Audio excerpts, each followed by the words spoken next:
Mom's a big night bitch and a bitch. All right. Keep going. All right, hello. All right. Keep Let's going. get it. Let's get it. Oh, Kyle's mom's a bitch, a great bitch, and she's a bitch, and she's a bitch, and Silver's a bitch, and Edward's a bitch, and a bitch, and a biatch. There you go. Yeah, happy Silver. I never knew until now just how bad of a singer you actually are. Hey, I learned Holy from shit! you. Ladies I and guess I really gentlemen, do have to do this. I learned from you, man. No, because if I was Yeah, that I sing this mean, shit, don't matter because it'd be like, he's got the looks of an angel. well, This is quite the cold open. Cosmos bitch, big fat bitch, the biggest bitch in the whole world. A stupid bitch. If there was a bitch to all the boys and girls. And biatch. You forgot biatch. That's a different part of the song. Okay. She's an ultra super mega biatch. Cause mom's a pizza. She also taught us a very important lesson in life. Rusty crayon. All right. That you always have to blame Canada. Blame Canada for hosting the Elimination Chamber. That's wrong. They're not even a real country anyway. Hey, where did 52 stay? Put some respect on that shit, man. They're not even a real country. Well, we got 51 states. Oh, 50 states, my bad. You're not even a good enough state to tie Puerto Rico's shoes. Shut up. Puerto Rico? That's just a little island, bro. Like, wow. It's also the 51st state. Did you ever see that the Canada joke that Simpsons made when they went to Canada to get the drugs? Could you please reiterate it for recording purposes? Yes, please. Yeah, right? Pete's like, yeah. Simpsons joke. Let's go. Simpsons did it. Simpsons did it. Yo, I was just thinking that. I swear. I was literally just thinking that. You'll be part of the same person, bro. Every time. Oh, fuck. But no, anyways, what do we find gentlemen and the generalists here for, Silver? Yeah, create a new word. Blame Canada for poor grammar. Hey. Meanwhile, it is what it is, man.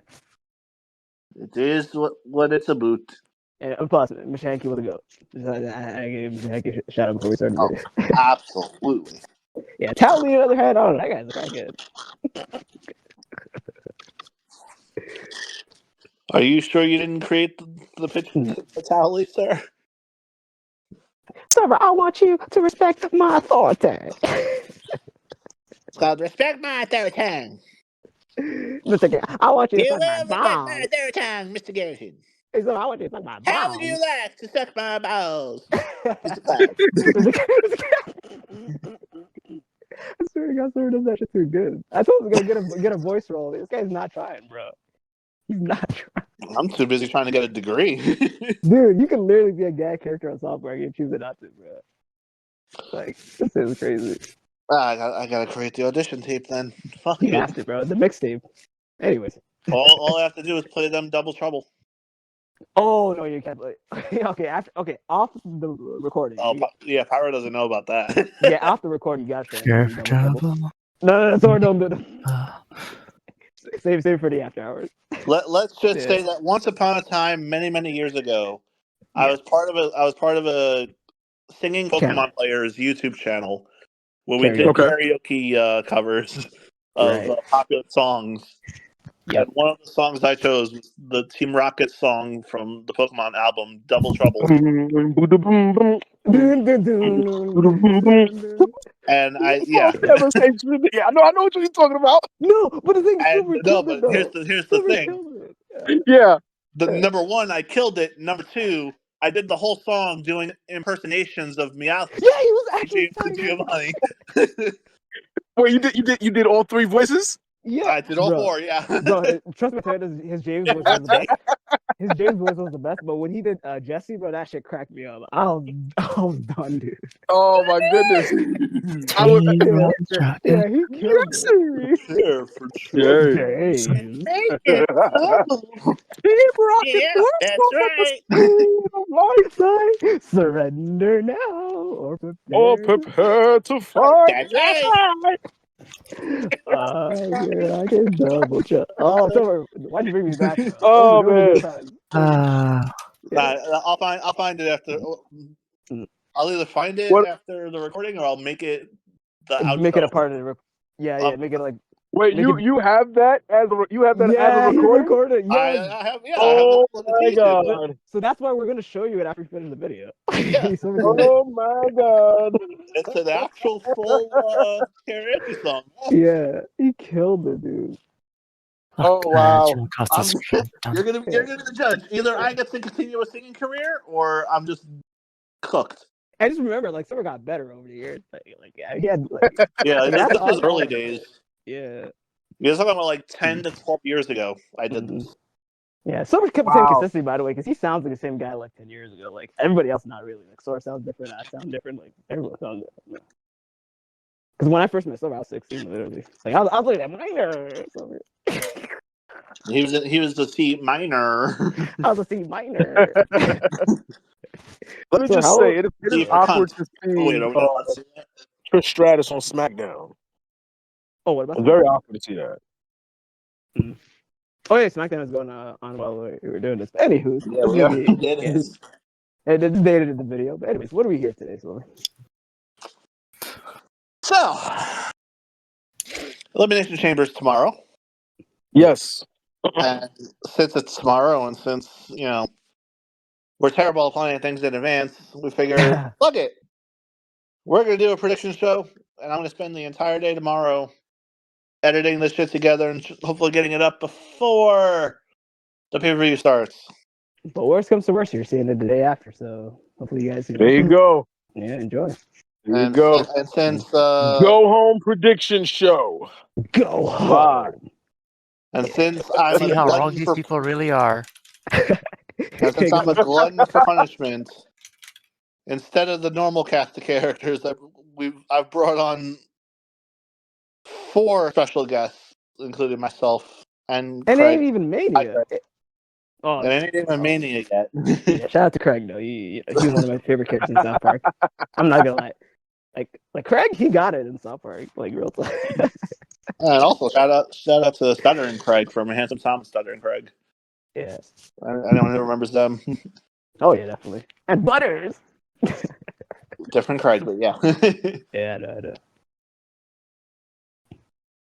But yeah, if he will unmute himself.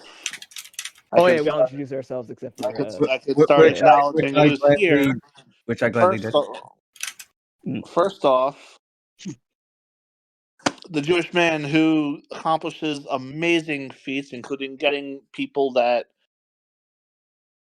I didn't even know was physically possible to get an interview from, but he's pulled it off twice, maybe 3 times now. Mr. Peter Bowman. Thank you, everybody. Thanks for having me. And you're half right. I'm half Jewish. Not fully Jewish, but you're half Jewish. So you're right, Silver. The half Jewish guy. Exactly. It only counts if a certain relative is. So I don't know if that's a relative to the Jew, but my mom. Is it actually your mom? Yeah, my mom's. Usually, correct me if I'm wrong, Pete, but the way it usually works is if only the mom is Jewish but the father isn't, you're not Jewish. You're considered Jewish. Yeah, they've always kind of looked at it from the respect of you are what your father is. Yeah. Oh, the father. Okay. In all seriousness, thank you. In all seriousness, thank you for the kind words you said, Silver. No, I mean, at least it didn't take 2 takes to get to have you acknowledge it this time. No Botchamania this time. No Botchamania. Woo! And as always, we have Kawaii Pikachu, AKA the wrestling god, bro. Like, come on, man. He doesn't want to be a mouse. He never will be a mouse. No. Even if he is a furry. No. Hey, matter of fact, you can meet me at the clouds anytime, like anytime. Da. And also, I feel like everyone should know who my favorite Final Fantasy character is, but like, it's kind of like, I get it, best MC of all time, like, yeah. I didn't know Kafka was an MC. I thought it was just a psychotic clown. Dude, that's Kaiju, man. Kafka Himeno. But yeah, joining the 3 of us First off, first time ever. Her name means sky in Japanese because after dealing with us, she wishes she was high. And her favorite color is also blue. Sora. AKA the sky and blue member crew. Sky and blue. This ain't sing along. Not yet. Oh. Not yet. Black eyes are across there. And last but nowhere near least. Nowhere near. If you treat him right, he'll keep you warm all night. If you I piss knew, him off, bro. your whole house is gonna go on fire. His name is Pyro. Oh, that was actually a good intro. I was about to roast him. I'm like, where's he going? I can appreciate that intro. I can certainly appreciate that. That was actually pretty good. That's probably happy to be part of this. That's probably the most creative Silver's gonna be this whole year, man. I'm actually proud. Holy crap! I was thinking about it all afternoon, honestly. Like I have somebody whose name is Sky in Japanese, and I have someone whose name is Pyro. How can I do this? The not boring way. Exactly. So, Ruby and Sapphire over again. Sora decided to make it rhyme, and with Pyro, I had to throw in a little bit of freeness, but make it just the right touch to where I don't get burned. Yeah, and no Diddy, Sora. Like you got always iterate no Diddy for the recording. You about thinking that way? Talking about juicy does not work on this man. Yeah. Yep. Sky's always the limit. Just take a bank statement. Oh, hell take a bank statement. No. Oh, speaking of bank statements, Cloud, do you want to talk about the sponsor of today's video, the place that you go to make your money on all these pay-per-views? Oh, you mean WrestleBets, or are you talking about what you call yeah, WrestleBets? WrestleBets or DraftKings? Because I use both. Like whichever one you want to sponsor. All right, DraftKings. Anybody can really bet. You gotta be 21 and over, and also realize, what you're doing will have consequences if you don't know what you're gonna predict on. I lost a lot of money. I made a lot of money. Hey, gamble on your own risk, and that's about it. How does it work for the uninformed, unwashed masses? So basically, you sign up, and they give you basically it depends on how they order it. Like sometimes it'll be you get bonuses where you can predict who, for example, this is an elimination chamber. Who will be the first one out? Who will be the first one eliminated? Et cetera, et cetera. So and the Royal Rumble, you get selected a number, and if that number wins, then you get a cash bonus, and et cetera, and stuff like that. And also you just predict the winners and losers and all that jazz.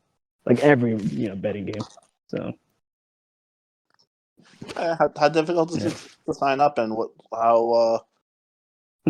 what's the minimum and maximum for bets? Is there a limit?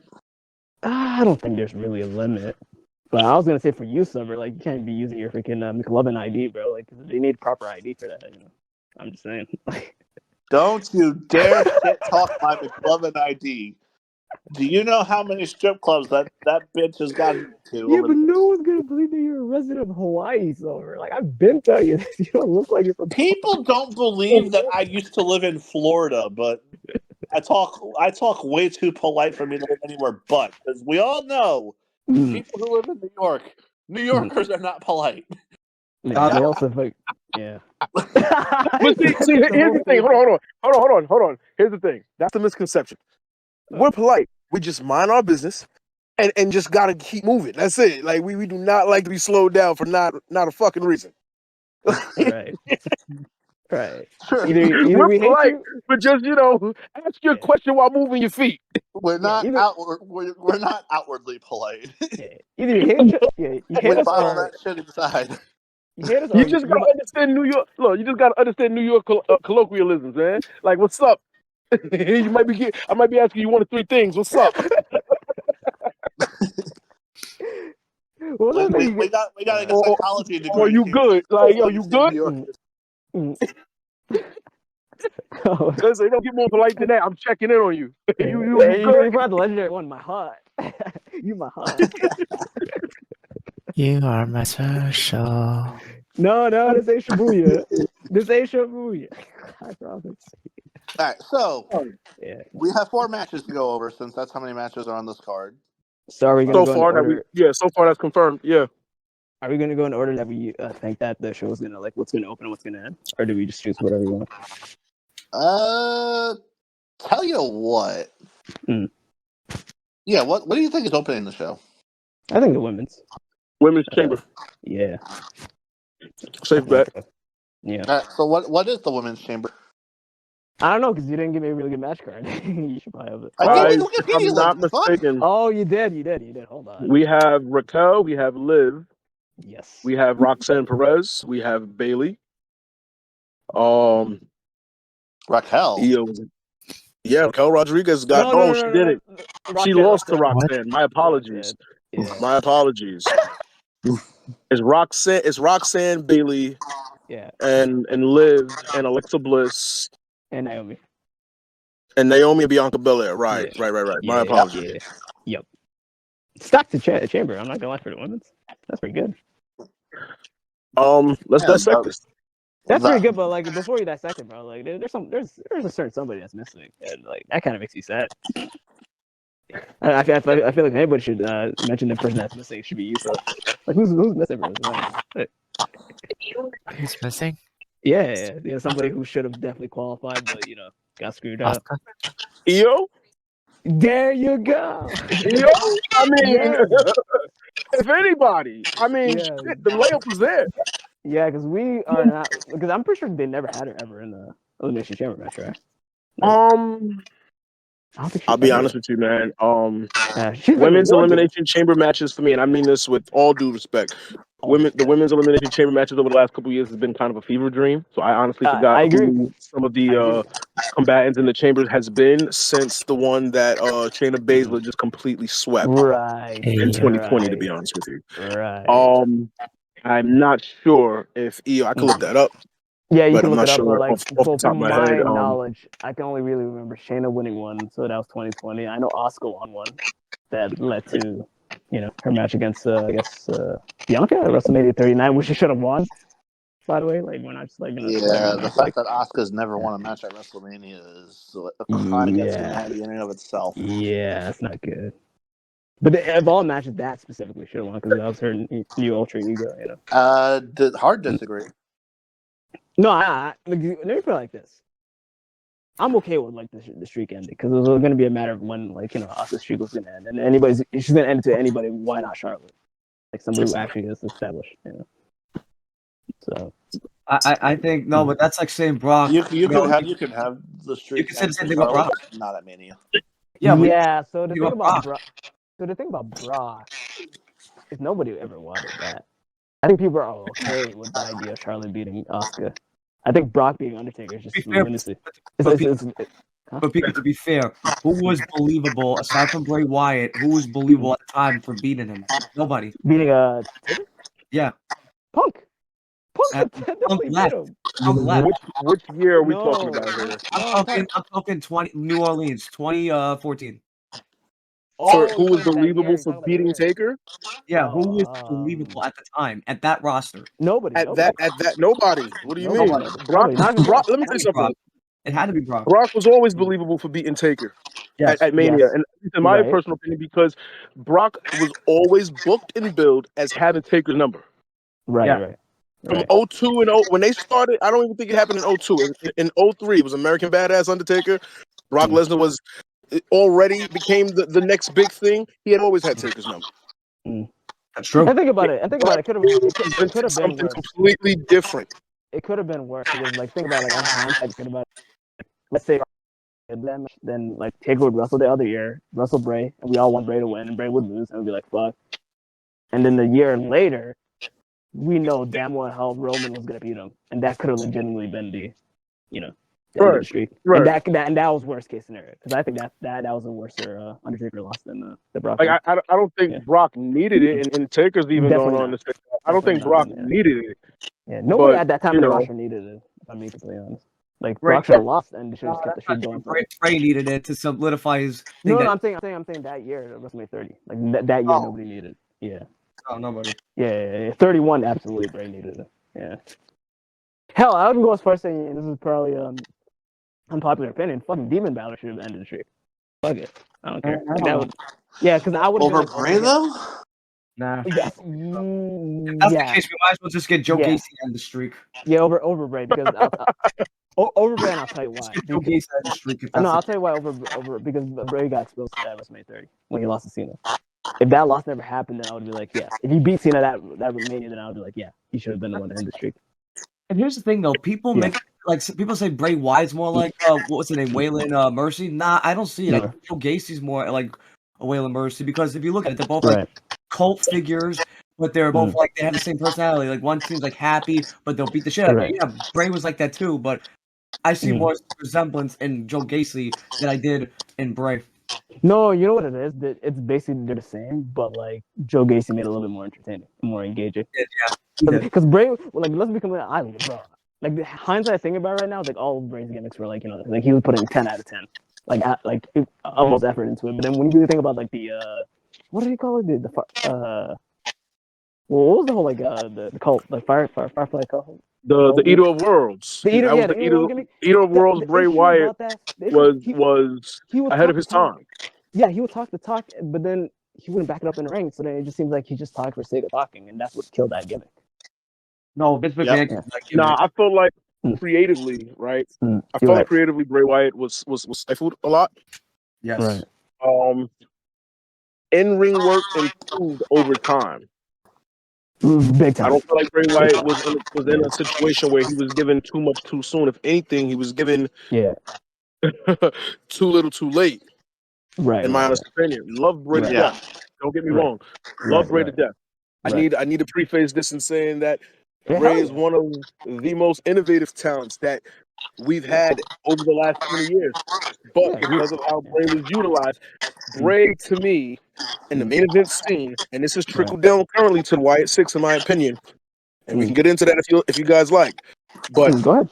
He was not made credible to me. He was not made to be believable. And then the time that he was made to be believable, you ruined that for the sake of fucking Goldberg. Yep. Right. No disrespect to Goldberg, but hey, it wasn't necessary. Right. Because I feel like the Fiend, when he tapped into the Fiend, that was like a Final Form Bray Wyatt. Like that was like he found man, the Fiend had he had a mystique. He had an aura. Like dude, I was there when he debuted at that SummerSlam when he beat him Balor. I was there, bro. But guys, what was the plan before he died though with Wyatt? I know he was supposed to fight. Okay, so the plan was because they kind of confirmed it like with the video games because they released stuff. He was basically supposed to bring the Fiend back, but like a new version of the Fiend. And what was it going to be? He was going to have a mask in the front and a mask in the back. So then when he does the spider walk, the mask in the back like looks at it. Like it's basically kind of like, you know. Oh, that would have been menacing. Yeah, that would have been so menacing. Yeah, okay. Yeah. They put it in the video games, so they called it Nightmare Bray Wyatt. I don't know. It's called something like Firefly, like Reborn, and then obviously I think they were gonna pair him up with Alexa again. I think more than likely, yeah. Probably a new leader. I wouldn't be surprised. I wouldn't be surprised if they made her the new leader since Bo's out with an injury. Right. And I feel like they're teasing it with the, which is why we're bringing it back to the women's. Like, it's like I'm really happy Alexa's in this because like she deserves a showcase after being gone for so long. I agree. Yeah, I was about to say, like, if it's not already painfully obvious to most people while watching this, this just kind of shows how little we care about the women's match because we've been talking about. No, I actually care about it a lot, but like we're talking about some heavy shit right now. This is some crazy. With that being said, like I feel like since we made a game out of the Rumble production show, like how we're like we thought about the most eliminations, we thought about the who's gonna be the Iron Person now. We can play the same way with the Chamber. Like we can think about like who we think is gonna start. So we're gonna go in order, obviously, but who we think is gonna start the match, what's gonna be the elimination order, and who we think ultimately is gonna win. So with that being said, so you get the honors too. Who you want to start, or if you want to start, you can start. I'll start this. I'll start this one myself. Okay. Yeah. Who's gonna be the first two to start? Yeah, your prediction. I would like it to be Liv Morgan and Alexa Bliss. Ooh. Because of that history and the fact that Liv's kind of famous for trying to duck people, and Alexa just came back. Right. And you want to be able to showcase Alexa, and the best way to do that is to have her start. Mm-hmm. And who better to have her start with than the person that she was feuding with before she left? Correct me if I'm wrong. Yeah. She was feuding with Liv, right? Yeah, Yeah, I think she yeah, was, yeah. that's a Yeah. good call to that. Actually, no, she was somewhat, and then she moved to Bianca, and I think her last match was at the Rumble, where she lost to Bianca. Yeah. Yeah, and I think it was, what, 2023, I believe? Royal Rumble? Yeah, I think that was the last time we saw Alexa. And then what do you think the, All right, point still kind of stands. Then I would who's coming out third, fourth? Yeah. I would have Bailey come out third. Okay. I would have Roxanne come out fourth. Okay. Because Bailey's been gone for a while, she needs a bit of a showcase as well. Right. Roxanne's the new new blood. Yeah. So you need time for her to shine as well. Fifth will be Naomi, and sixth will be Bianca Belair. Oh. To have the biggest threat come out last. Okay, let's see if Sora knows how to book. Like this is like now we're testing Sora's booking chops. Keep going. Be consistent. If you know NCWF history, the answer to that is not that well, but I will try. Hey, it helps. It helps. I will try. Yeah. So order of elimination, or should I say who do I think will get the most eliminations? No, you could say that afterwards, but I think who's going to be eliminated first, and who's the person that eliminates that person, and so on and so forth. Like basically book the match. Yeah. I think the first one out for me should be Naomi. God damn. I would have Roxanne be the one to eliminate her. Okay. With their finisher, or like with the OMG spot type of thing. OMG spot. Okay. So where you're manifesting the super pop rocks from the top of the not top of the pod, top of the someone's gonna die. I'm actually picturing kind of like a Tower of Doom type spot where like some people are fighting on top of the. Oh, okay. You have some people fighting on the on top of the turnbuckle trying to do it, and then Roxanne power bombs all of them, like when they jump, like Roxanne power bombs them, so it's like a tower falling type of thing. If I were to cut you out right here, right now, like Roxanne is definitely one of, if not the smallest woman in this match. She's not part of nobody. Yeah. Like I promise you, she's not. As much as I want to see that. Either that, or you could have Bianca be the one to do it. That and makes Roxanne falls on Naomi and does the 1, 2, 3. Or it could be a scenario where she's not even a part of the spot, and then basically she capitalizes while somebody's down and pins. Yeah, okay. that could work also. All right, continue. But basically, I just want to see a big ass Tower of Doom spot, like using the top of the pod, the top of the turnbuckle, have everyone come crashing down, because I don't think that's been done before. Okay, before you move on, like, are you gonna have any of the women jump on top of the pod though, or no? In this match, I mean, if anyone would do it, it would be Roxanne, right? No, it'd be Naomi. Since she's the high flyer. She's the one who has the most to prove. Yeah, but she gonna die, man. not if these professionals know how to catch her. Yeah, that's good. I don't know, man. I'd rather somebody with a lot of circumference, personally, but okay. And besides, imagine a spot where Roxanne jumps like down on Bianca. Bianca catches her.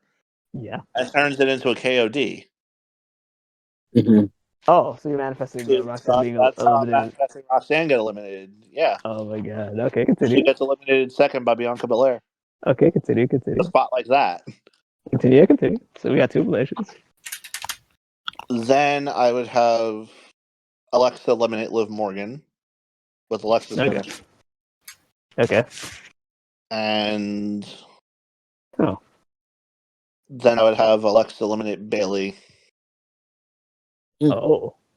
Interesting. Okay. So you 2 eliminations from Alexa. Yeah. Okay. And then, unfortunately, this is where it all goes to hell, and Bianca eliminates Alexa to win the match. Oh yeah, we're going there. You got two people with 2 eliminations. At least Silver stayed consistent, bro. Because I'm like, if this motherfucker made Bianca come out sick, that she doesn't win the match, Silver does not know how to book. Like, I was about to call you out. If you make her come out 6, you win it. Like that's exactly. We know about that shit. So exactly, but Alexa almost goes the distance. You could type of story while having cool spots. Like I'm happy. Right. Okay. And I don't think I did that bad of a job. No, you did pretty decent. That's a good temperature check right there. I feel like Pyro has something cooking. Pyro, you want to go next? Okay. Yeah. I got you. So I have a little bit of a different finish. All of you are going to have a different thing to what I said. I didn't know you was going there. I'm the dumbass of the group. Remember that. So here's the thing: as far as your finish, right? It seems like that WWE was going there, but at the same time, so like now they're moving away from that. But I could be wrong. Like everything may change after the first. Right. So it falls upon us who you think is going to be starting. But as far as an open, yeah. Who do you want? By the way, I appreciate your open. Yeah, pretty good. I would have Roxanne out first. With either Alexa Bliss for that showcase. With fresh blood.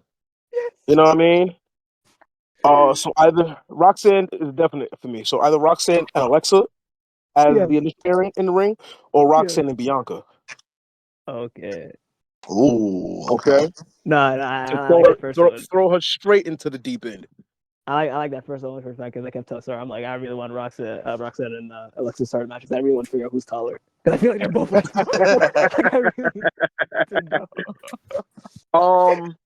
So let's say, all right, boom, we'll go with the first one, Roxanne and Alexa, right? Yes. Yeah. Back and forth, showcase between them. Roxanne is playing the heel right now. We can have Liv come out. Ooh. And then still gives credence to playing off, like you said, the last time we saw Alexa was with Liv, but they were on opposite ends of the spectrum at that time. So now Roxanne as a heel, Liv as a heel, you're getting the double team off of onto Alexa Bliss. That goes on for a couple of minutes. At number 4, we see who else we said? Bianca, Naomi. We see Bailey come out. That's what I was thinking. That's what I missed. Yeah. Bailey is at 4 for me. Okay, that evens the odds because she's recently had issues with Roxanne Perez in her own right? That then only leaves the tag champs. Well, excuse me, the former tag champs now. Yep. I don't mind still seeing Bianca coming out last. We can have Naomi be 5, Bianca come out 6. Eliminations. Yeah, Naomi do have to go first. You got to get up out of here first. I'm sorry, I don't see it. I don't see it. Either Naomi's getting out first, or Roxanne is getting out first. That shit pisses me off, man. Either Naomi's getting out first or Roxanne's getting out first. But I think it's more important to keep Roxanne in the match. We were going to start the fucking race war between me and Pyro because of that. No, that's not even the thing. That's not even the thing. No, the thing is pissing me off is like, do you have Naomi do a big spot, or you're all just saying she just gets eliminated? Because I feel like she has a big spot in the match. Like, I feel like no, I feel like okay. So how we have that towering superplex, whatever the big spot is, Bianca has to accidentally pin her. Oh my god. I'm getting real messy. I'm gonna get real messy here. Nice. It's an accident. Oh my god, I pinned you. It don't matter though, as long as one of us wins. Right? There's a reason why we didn't see Jade. Because we still have to break up Naomi and Bianca. Oh everything is going to shit here. Everything is gonna go to shit for her. It's like when Bianca has to accidentally pin Naomi. Right? At least we think it's an accident that night, right? Okay, boom. I think it's more important for Roxanne to be showcased. I mean, after all, she was running up in the Rumble. She had the longest showing. Why not allow her to, get those reps in the chamber match, right? She'll be the crash dummy for the night, if nothing else. I love that shit. Crash out dummy. Let's go. All right. She's gonna pass out again for real. Hell yeah. Oh god. We can then get rid of Liv who that elimination goes to, I feel like Roxanne needs to get an elimination. She could turn on Liv and get an elimination. Ooh.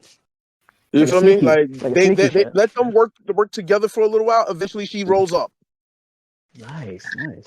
Okay. That's an upset right there. Yeah. Mm-hmm. That leaves Roxanne. That leaves Bianca. That leaves Bayley, and that leaves Alexa Bliss.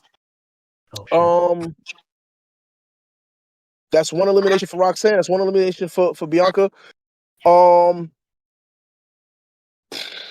Somebody's gonna walk out here with two. So Bayley can eliminate Bliss. That's fine. Okay. That is perfectly fine. Now we're down to our final three. Okay. We got Bianca, we got Bayley, we got Roxanne. Oh shit. Roxy in the top 3 position. I didn't really want to give somebody. See, oh shit. The story that's there, the active story there is Bayley and Roxanne. At the same time, I don't want to give Bayley 3 eliminations here. To be honest, so that Alexa Bliss elimination can be up in the air for whomever. I don't want to give. I don't see anybody getting 3 eliminations. To be honest with you, Right. Yeah. Roxanne makes it to the final 3. That's about as far as she goes. That's good. We come down to Bayley and Bianca. Yeah. They're gonna go back and forth at it for a little while because that's a baked-in story there too. Because over the last several months, Bayley had to earn the trust of Bianca Belair. She then earned the friendship of Bianca Belair. We're gonna see this, play out in the match. It's gonna come off respectful because down the line, we're gonna revisit this and be like, "Yo, I don't want to get too ahead of myself." Long story short, Bayley wins the chamber. I see Bayley win the chamber wholeheartedly, and I say that to then book Monday night. Mind you, the night after. Well, not the night after. Excuse me. This is not back in the day. This is Triple H era. I wish it was on Sunday. 2 nights after. Excuse me. We're gonna have Monday Night Raw, and I believe the main event is going to be Io Sky challenging Rhea Ripley for the championship. Right.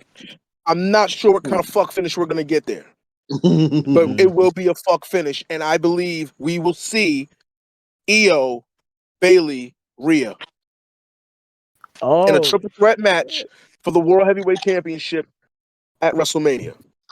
There's hope. Io fucking makes it to Mania. I don't see them right away. Not right now. I don't see them giving us the women version of Cena versus Batista. I don't see them giving us Bianca versus Rhea right now. Yeah. Not this year. They've teased it over the last couple months. They teased it as far back as Survivor Series. But I don't see that happening right now because down the line, not even so much down the line because we're already on the fast track to Mania after tomorrow night. I see Bianca's true colors being revealed as being the person that attacked Jade. I see the dissolution of the friendship between her and Naomi. I see eventually revisiting in a backstage segment. Yo, you gave me all this grief about trying to, earn friendship and earn trust, and all the while you've been the snake in the grass between the conversation happening between Bayley and Bianca. This is going to shake up the roster. This is going to shake up a whole lot of things, and we're going to get heel Bianca Belair. This is going to shake matchups up. I call Bayley. I'm not going to get any long-winded than I already been. I call Bayley being the winner here. All I'm gonna say is, bro, this guy had the Shawn Michaels chef hat on, bro.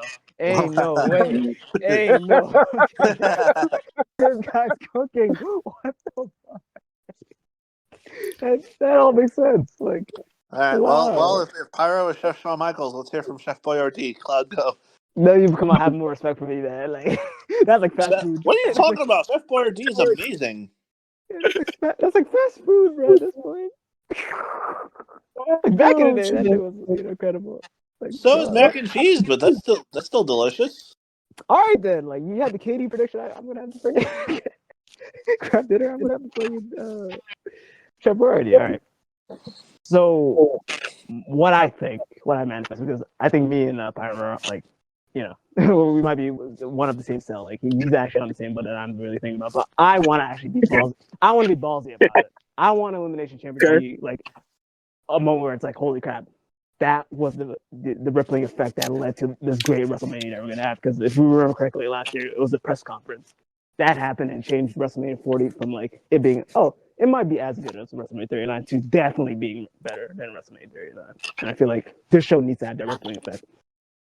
Mm-hmm. My two, obviously, like, you know, what I do want is, like I already did say, like, you know, the whole, like, Roxanne and Alexa starting the match. But if I were to predict, though, who I want to see start, I feel like we should get a taste of the future, which is Roxanne Perez starting the match with her future opponent, Bayley. Tease that shit.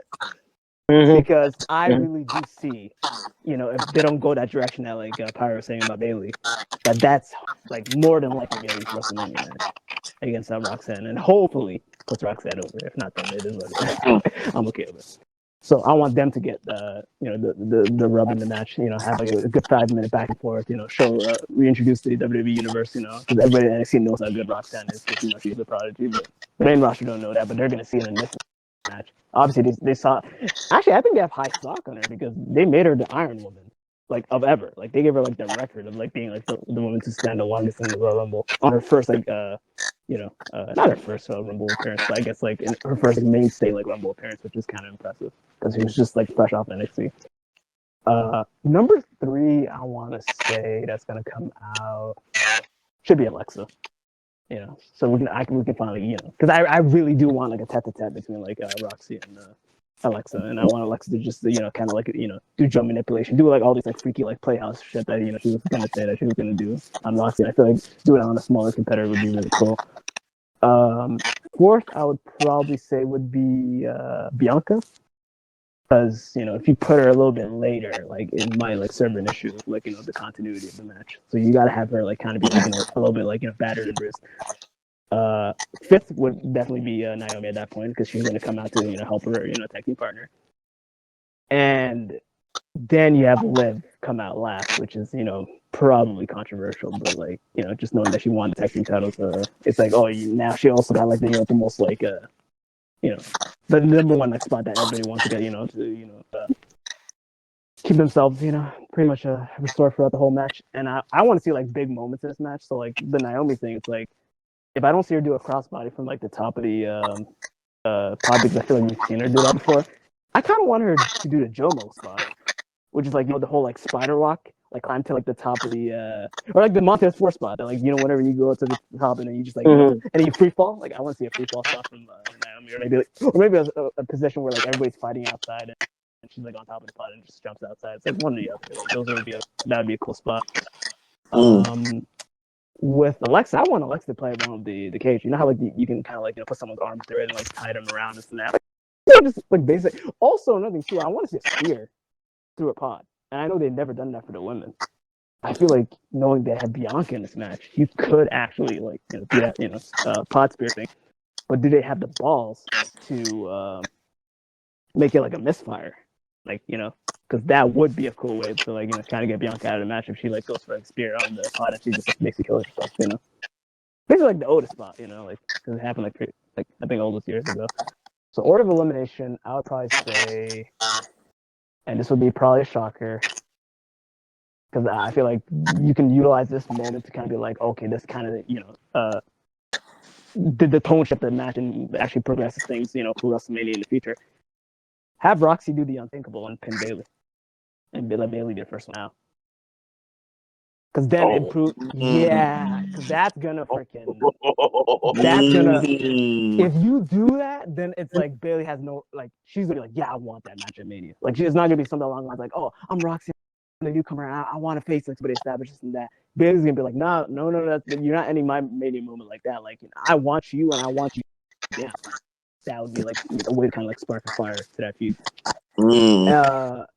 Second, I would probably say would be Roxy then, because you do the unthinkable of having like, you know, Bayley out, and she's gonna be like, obviously, you know, like all gasping, like all like happy mode. But then you can have a moment where basically like maybe she like misfires, like as like Silver says, and like she gets caught into a KOD. I want to. I want like a big spot to like eliminate like Roxy because I want it to be something along the lines of where like everybody's down and like over like maybe a Tower of Doom spot. But like how Roxy, like you know how like basically Silver said Roxy capitalized on the Tower of Doom spot and like get somebody out. I want her to be like on the tippy top of that to the tippy top. To the, I had to do it. I had to do it. And it just basically she gets the full brunt. And then you have like Alexa do like a crazy ass spot, which like she climbs to the top of the pod and does a twist and blitz from the top of the pod. That's how like Roxy gets eliminated. Boom. So then you have Alexa, Bianca, Naomi, and Liv. Liv, her game strategy this whole match is basically preserving herself because knowing that she doesn't have Raquel in this match, she's gonna do everything to kind of like get away from like dangerous and that. So like maybe she won't be a part of the Tower of Doom spot. Maybe she won't be a part of like the crossbody spot. Like there will be moments where like she gets taken out, but she's probably gonna like do a lot of like what do you call it, resting or whatever. Like, she's gonna be like outside just chilling. Do I look good? I don't know. But yeah, basically. Okay, so this is what I mean. Like obviously, like with the whole like I could like do a rippling effect, like make this like kind of like the thing that kind of like builds a whole like WrestleMania moment. So obviously the Bayley getting eliminated was a shock moment. Nobody ever expected that. People would think, oh, maybe that was the highlight of the match. I fucking want the highlight of the match, even though like cause somebody here is gonna have to say this, even though it's not gonna happen. And we said it like previous. We said at the Rumble. I think I did mention something along the lines. Maybe like it was kind of like working at Survivor Series, but the only way I can really see Bianca and Naomi getting out of this match is if Thou Shalt Not Name shows up. I want Jade to show up like this is fucking Kane from '97 and fucking. Oh my god! Gotta be Jade. That's gotta be Jade. Yeah, like Jade just makes her entrance and everyone's like, "Wait, what?" Then it has to be one of these four people, and it's so smart because you have Liv in the match, so it's like she's coming out for Liv. Like the commentators are gonna be selling. It's like it's Liv. Like, yes. Liv. Okay. Break everything, break that shit, this and that, and then she just has a stare down with everybody. Everybody's on like a shock face on the ground, and it'll be obviously Naomi and Bianca in the ring, just like standing up, and everybody else is kind of like shock face type of thing. She enters the ring. I'm not gonna lie to you, man. The first thing she needs to do is fucking Goozle fucking Naomi and Goozle fucking Bianca and double some chokes on their asses. I don't give a fuck. Hit the double choke last spot, hit the freaking and just wail at them and this and that, and then have like a situation where basically, I guess, so kind of, yeah, you know what? Like have I guess either Liv and Naomi because of the situation, like because she's heard from like the actually matter of fact, this is the thing where I wish like it was the actual like brutal elimination chamber, because imagine like if Bianca were to not Bianca but Jade were like toss somebody on like the steel grating, and like that would be like a spot to like get them eliminated, but maybe like a spot that you could get one of them eliminated. Maybe this would be the spot where Bianca gets eliminated. If Jade gets so pissed she goes outside and she fucking like battering rams fucking Bianca through the pod. And Liv capitalized on that shit and Liv hits Bianca. Naomi fucking the fish for her life and it just starts climbing to the top of the pod and this and that. And then Jay was like, hey, you're next to that type of thing, and then all the referees kind of separated from that. So maybe you do a spot where Bianca is the only one that gets eliminated, and then you just have Naomi, Alexa, and Liv in the match though. Or I don't know, you can be a double elimination or you keep one of them. I like the whole triple threat idea of like at least one of them. So either Bianca's gonna be surviving through that carousel or Naomi's gonna be surviving. Since everyone's saying Naomi's gonna be the first eliminated, I'm just giving Naomi the longer portion of the match. Then you're gonna have a moment in the match where basically Liv eliminates Naomi, and the way I want to see Naomi get eliminated is like maybe a fucking top of the pod codebreaker type of shit. Because I think what's it called, Liv does the codebreaker type of stuff. So like imagine like a super OMG like codebreaker gets her out, and then it's really down to fucking Alexa and Liv, and this can kind of go either way at this point. I personally, at this point, if you have Alexa and Liv in the final two, Alexa knowing the reaction that she got at the Royal Rumble, I feel like they should capitalize on that. Like fantasy purposes wise, I feel like she's one of the biggest women's right now, and I feel like, and just teetering on the idea of a spooky Alexa and Rhea Ripley in her final form right now is actually a seller match. And that's why I kind of like would want to see, like in a sense of like, oh, would Alexa like have what it takes to like be the one to actually beat Rhea, because as far as we know, like nobody ever beat Rhea since she went on this like tear. Like she literally lost her title because she had to forfeit it because of injury. So Alexa being the one that could potentially beat her would be actually a satisfying idea going to Mania. But I'm gonna have to go with the unthinkable and the controversial choice that everybody's gonna get mad about, because clearly she literally won the tag titles on Monday night.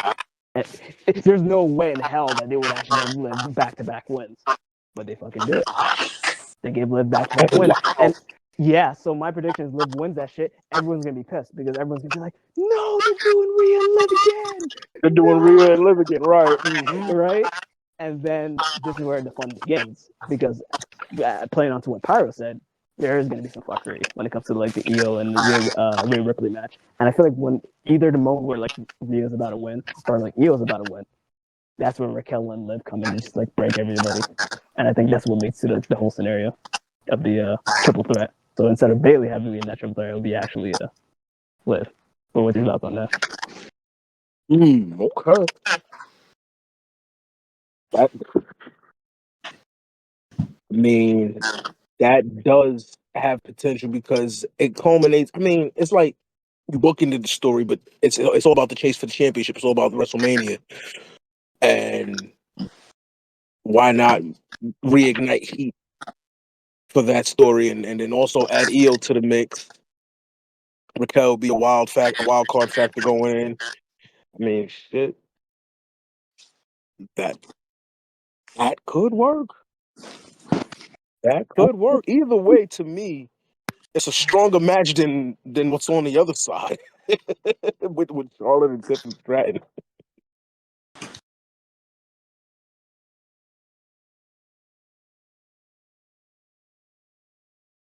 Oh, Okay. I guess who's next? Sora. Who? Or all you? Yeah, you next. Me? Yeah, yeah. Who did? Who that? You. Oh. Starting. Yeah. I want to say something stupid. Go ahead, because I've been saying stupid shit the whole time. Apparently it's working. I want to be like, hey, yo, let's just put, starting off the match, Naomi and Bianca. Oh shit. Okay. Okay, that's not stupid. I want to see that actually. That's not stupid. We started messy. Yeah. So you know what? Yeah, who comes Who next? cares if they were just out attack champs last week? Put them against each other. Facts. Okay. Build the tension. Yeah. Yeah, I figured that would be an interesting tension. They like stare at each other and say, okay, I guess we gotta do this. Mm-hmm. Friendly, you know? Yeah. Yeah. Oh, and that would also give an excuse for Bianca to not win because she'd be starting the match. Right. Okay. So, she'd be worn down. To release someone that can actually probably take a beating, probably be Raquel, because she could last. Roxanne. Raquel's not a match. Oh yeah, Roxanne. Yeah. Yeah. Yeah, it's always a Roxanne or Raquel already. I call her Roxy. I messed you up. Yeah, Roxy. Just call her Roxy. Yeah, right. Actually, she could probably take a beating and prove that she has what it takes, to be honest. Yeah, but get double teamed though, because she's Yeah. in the ring with Yeah, with actually a tag team. Yeah, right. And then I'm not really sure who to release after that. No, just pick a name because I was fantasizing. Yeah. Probably Liv, because that way they might not be like a team or anything, but like at least they know that there's a tag team. Yeah, the good girls versus the bad girls, Yeah. Yeah. Okay. Keep going. Yeah, Bayley. Then I guess I kind of want Bayley to come out last. Oh, so then Alexa comes out fifth. Yeah. Okay. That's how I think I'd want it. So who do you think is gonna get first eliminated? First eliminated? Yeah. Don't get eliminated. I had to say that. Probably What if maybe Naomi? Oh my god! Good, Eddie. But like make it to a point where like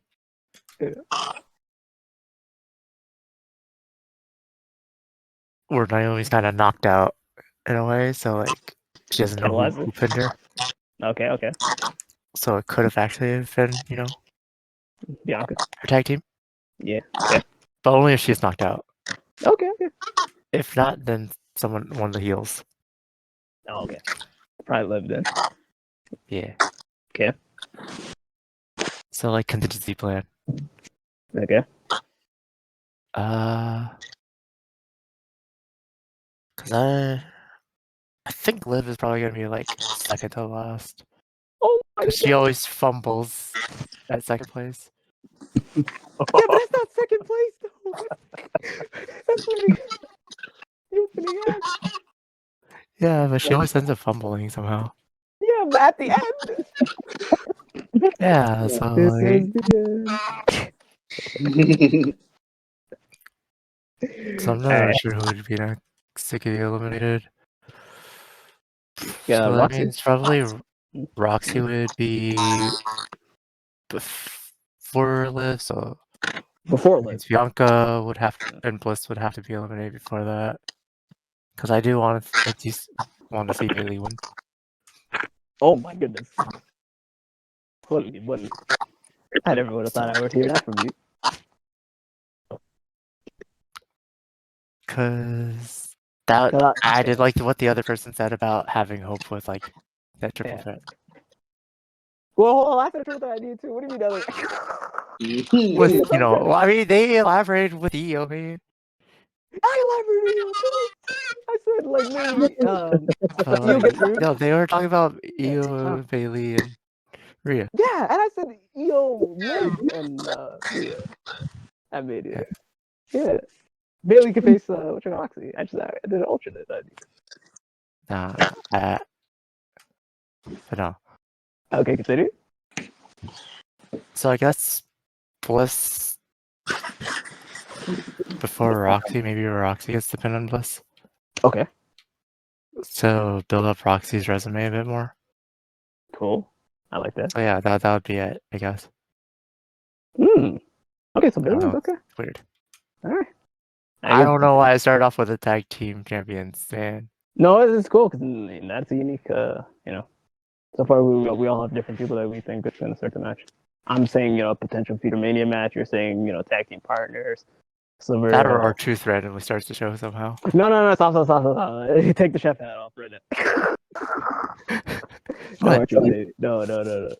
That's good, man. That still pissed me off. That spot they did that on fucking, I don't even want to say it. Like, on recording, y'all know what R2 did last Friday. Motherfucker did the whole, Cena comeback. And then, no, I gotta say this shit, bro. And then did the count for himself, and Carmelo kicked out. But he wasn't on top of Carmelo, though. He just did the count. And Carmelo kicked out. I said, yo, where's our I thought he was on me. All right, anyways, last but certainly not least, we got you, Pete. Okay, no. You said the best for last. I think Silver disagrees with that. Oh, okay. Oh no. But to answer your question, though, I think the people are going to start out. I'm going to go with Pika's answer, and I'm going to say Roxanne and Bailey. Yeah. I think they're going to start it out. Then I think it's going to be Bianca next, which is going to tease some tension between Bailey and Bianca, as we've seen that in the past. Yep. And afterwards, we're probably going to see another heel come in, so Liv would come in. Then following Naomi to help Bianca. And who's left in this match that I forgot? You said Roxy? I said Roxanne was going to start with Bailey. Alexa? Okay. Alexa Bliss would probably be after Naomi. And then, is that it or no? Did you say Liv or no? I said Liv already. So Liv, Bianca, Naomi, Roxy. Everybody, right? Yeah, you said everybody. Okay. All right. Okay. So here's how I think I'm going to break it down with the eliminations. I think that the first person eliminated will be, like pretty much everyone that says, Naomi. She's got to go first. God damn it! Wait, what? And here's how they're gonna do it. Though. I think they're gonna do it where like somehow Bianca fucks her over badly, and then it makes it seem like it's an accident, but it really wasn't. Okay, right. Okay. Okay. And that's gonna lead to them having frictions, which is gonna lead to a build up for Jade to come back. That we get our Jade versus Bianca at Mania. Wait, hold up. You saying friction in the sense of like for the future, or you think Jade's actually showed up? Future, because I think either Jade's gonna come back. I think Jade will either come back at the end of this match to confront Bianca, or I could be wrong, or she comes back between now and WrestleMania to build up that thing with Bianca. Yeah, that's one of Kane moment '97. Like I know you like that shit, bro. Like it's Jade. That's gotta be Jade. It's gotta be Jade. Is she Wonder Woman? Is she Storm? We don't know. Oh hell, she broke that door in half. Dude, because the thing is, we don't have that for the women, and I feel like that would be so cool. Like if you make Jade. That door in half. Yeah, we need like a monster for like the women. I feel like Jade would be that. Yeah, why couldn't they bring back Karma or Awesome? Yeah. What did she like? Yeah, because the reason why she left was because she got pregnant, right? And then they fired her. Yeah, I was a big fan of the song. I'm not gonna lie. Me too, TNA. Oh, bro, me and Pyro were going back to like the other day. We were talking about like all the TNA stuff. Like, bro, we love it. Yeah, but Awesome Kong and Gil Kim. Come on now. Hey, you don't know you don't know. Shit. But I think the elimination is gonna be the following, guys. I think Naomi first. Yeah. And I think Roxanne is gonna be next. I don't think she's gonna last that long. Followed by Bianca, which I think somehow she's gonna get, she'll make it and she'll wind up losing. And then the final three, I think, are gonna be Liv, Bliss, and Bailey. Okay. And then I think afterward, I think Bliss will be eliminated.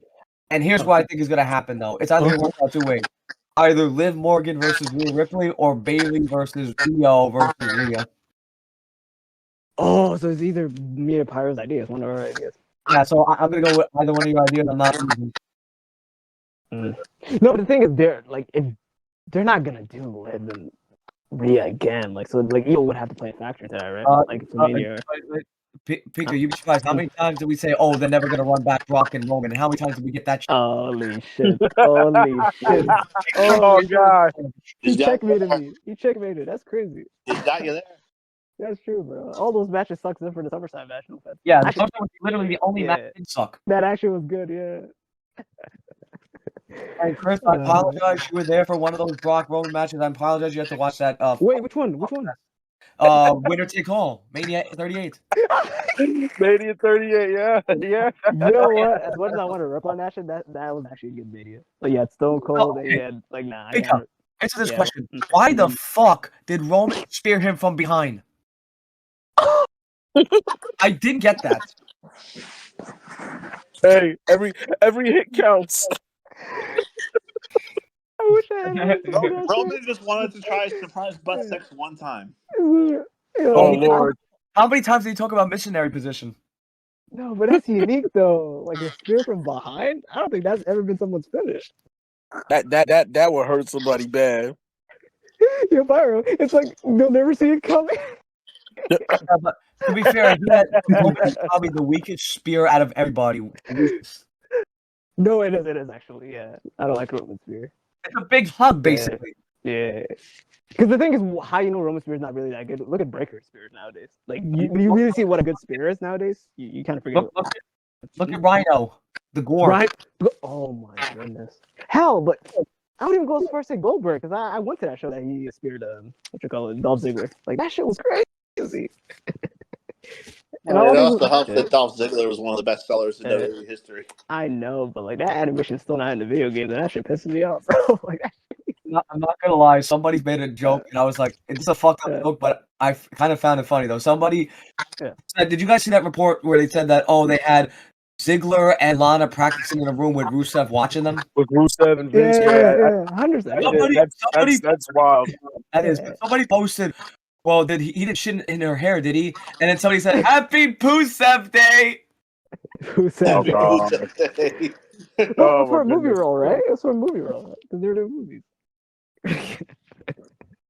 Because I swear there was a clip that I saw that I was like Rusev with a gun, and I was like, oh shit.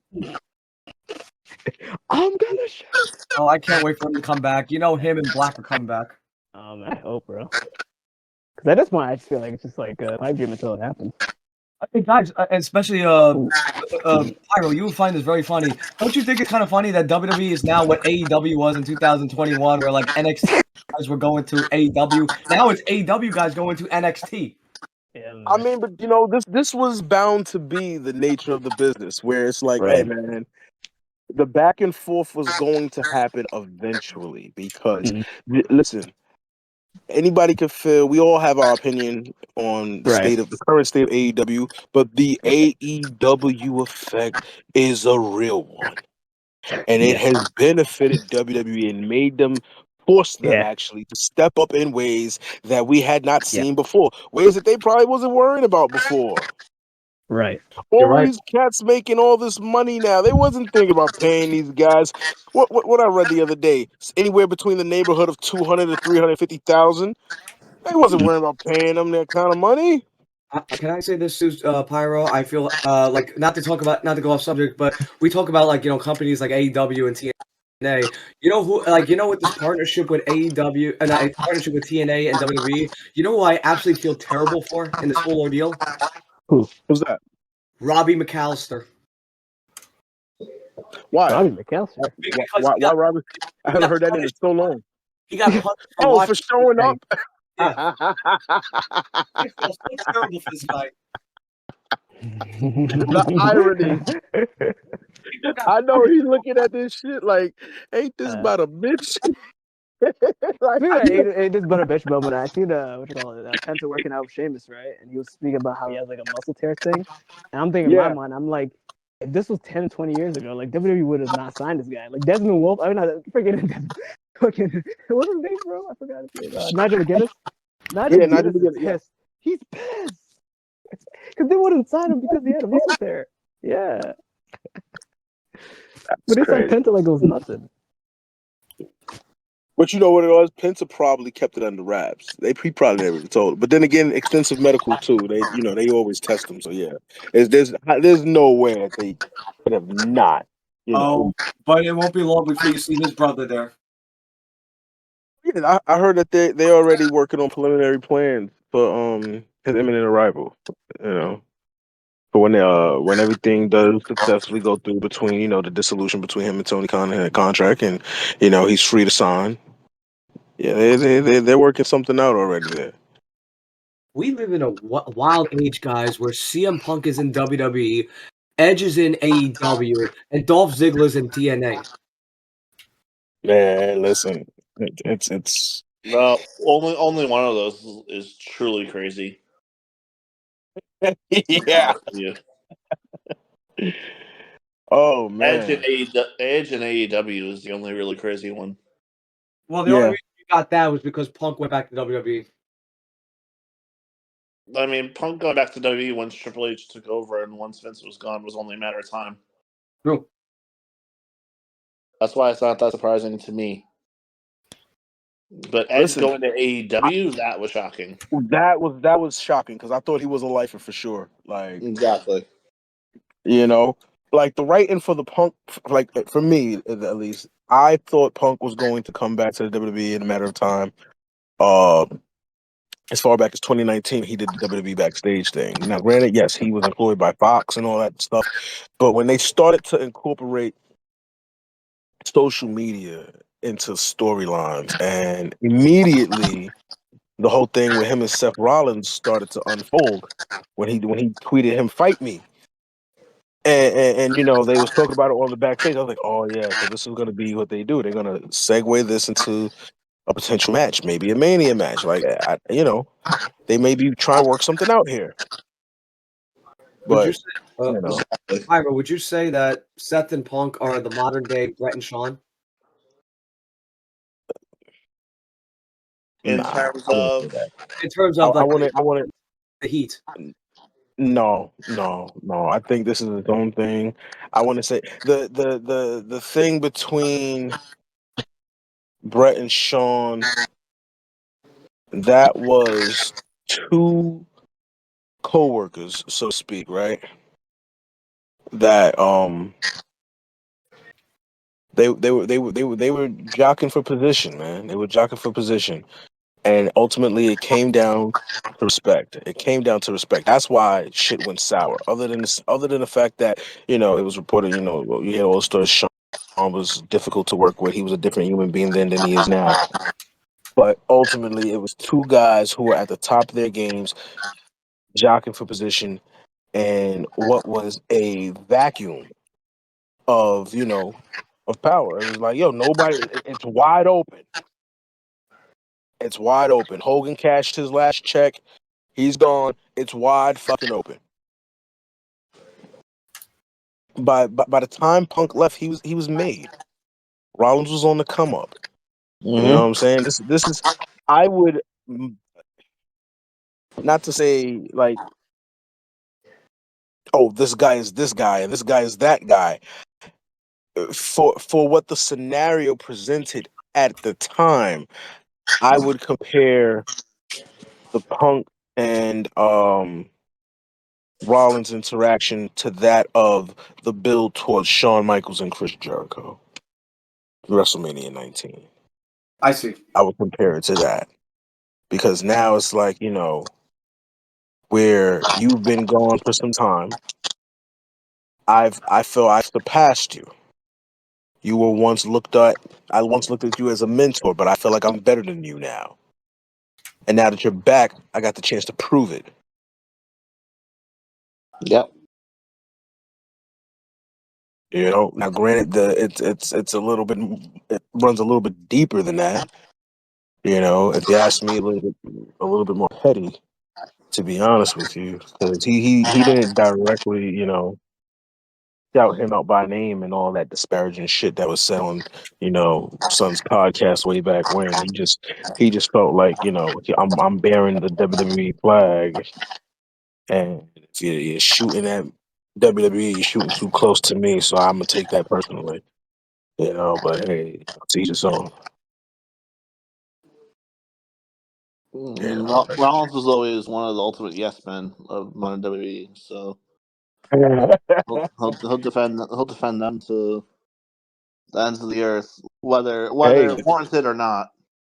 hey, the clash of styles makes for a great match. Like, listen, everybody comes from a certain template. I could see how Rollins could be compared once upon a time to CM Punk. Absolutely. But yeah, man. Especially in Well, terms of speak. in ring. Yeah. Mm-hmm. On the mic, there's no comparison, but in ring, sure. Yeah. Absolutely. Yeah, we're strictly staying in the ring here. Like, I know. absolutely. I just feel like that distinction had to be made before people start saying, "Oh, Seth Rollins is a better promo than CM Punk." Like, let's not Never. drink that much Kool-Aid. Right.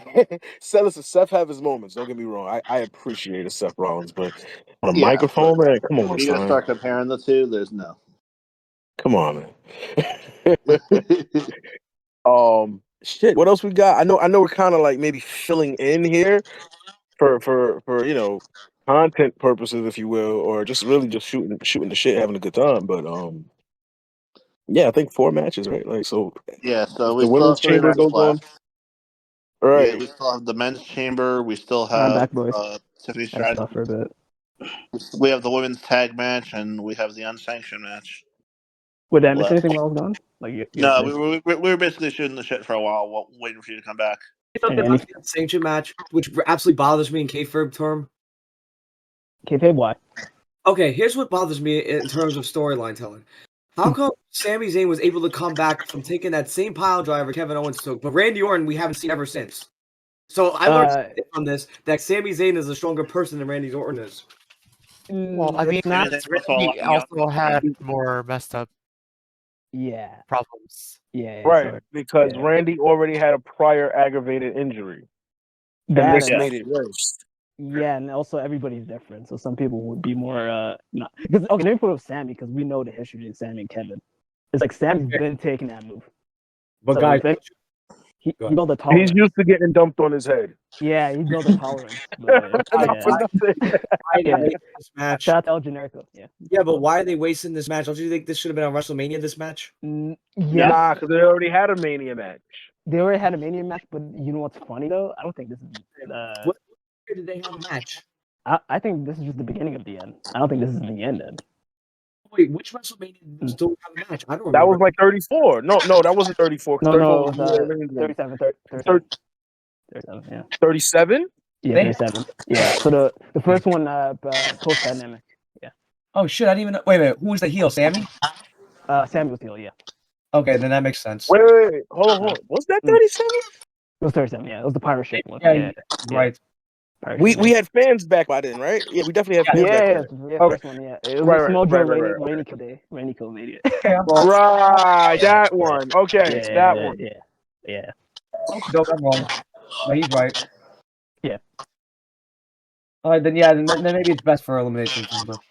No, but this is the thing though. I feel like I don't know. Like, is it bad for me to think like this should be an event? Like somewhat. Like I know it's not, but like knowing the capabilities of these guys and knowing like the match that Kevin Owens had with Cody at the Rumble, like this has all the rights, all the ingredients to actually be a main event type of match. Because they're gonna really kill themselves. You know. Like what? Like think about it like this. They're gonna have to do in a crazy extreme spot at the men's elimination chamber if you want that main event. Because for other purposes, this is kind of greater to some degree. But who's gonna start though with the prediction? I think actually, P can do it because we're doing the unsanctioned match first, right? Yeah, I think so. Right? So since Pete brought it up, let's go, Pete. Oh, I'm gonna go hands down. I'm gonna say Kevin Owens is winning. Ooh, why though, and how though? I just think, like for him to lose this match, just to squash by Sammy, I think you just kill momentum. I think it's going to lead to some kind of build-up big match for Kevin Owens at WrestleMania. I don't know, against Randy Orton. Maybe here's what I think is going to happen, guys.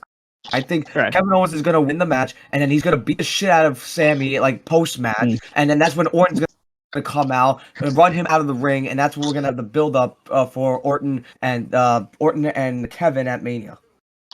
Ooh. Well, hold on. So wait. What is Sammy win? What does Sammy win, and what is this going to benefit? He's doing it for his family. Yeah, but I'm saying storyline purpose. Where is Sammy going? Sammy? That's a good point. That's a very good point. I don't know. Like we know Kevin Owens is going to be fit to Randy Orton. So this is the thing, though. I like the direction that they're doing this actually because obviously it's in Canada, so it's going to get a good reaction. Everyone's going to lose their shit to this. But if this match, including me, because I'm being. But no, but like realistically speaking, like Sammy should be in that chamber match. Like we because I know I'm speaking too much of a head, but I think there's a certain somebody in that chamber match that shouldn't really be there. But we'll get to that when we get to that. Let's not even go there. Yeah. You know, let's not even go there. No, but with that being said, that person not being in and Sammy being in that spot, it's perfect. Like that's like one of the most perfect chamber matches of all time. And then you're gonna be like, oh, but let me put it like this though. Even I don't know. Okay, now when we get to the chamber match, we'll get to it because if I were to tell you what, because we're gonna start. Yeah, because Pyro, you know what I'm going with because I even told you like what I meant. I can see it. I see the plot. I see the plot. Yeah. Listen, so anyways, as far as entertaining that idea of Sammy should be in the chamber. Yeah. Sammy has been riding a high wave. He's had a great year. He's had a really great year. Yeah, Sammy is climbing. There's a lot of things going on very subtly with the Sami Zayn situation that, because of so many things going on, you might not be able to look at everything all at one time. Let's not forget Karrion Kross is in the background. Oh yeah. I forgot that. Please let us not forget that. That's the long term. Oh, shit. All right? The even longer term that coincides with that is that Sammy has said his mission statement is, I will become a world heavyweight champion. I will show that I am worthy of being the world heavyweight champion. He said, I don't need the world heavyweight championship to fulfill my career, but I want it. Let's not forget that was but a few weeks ago.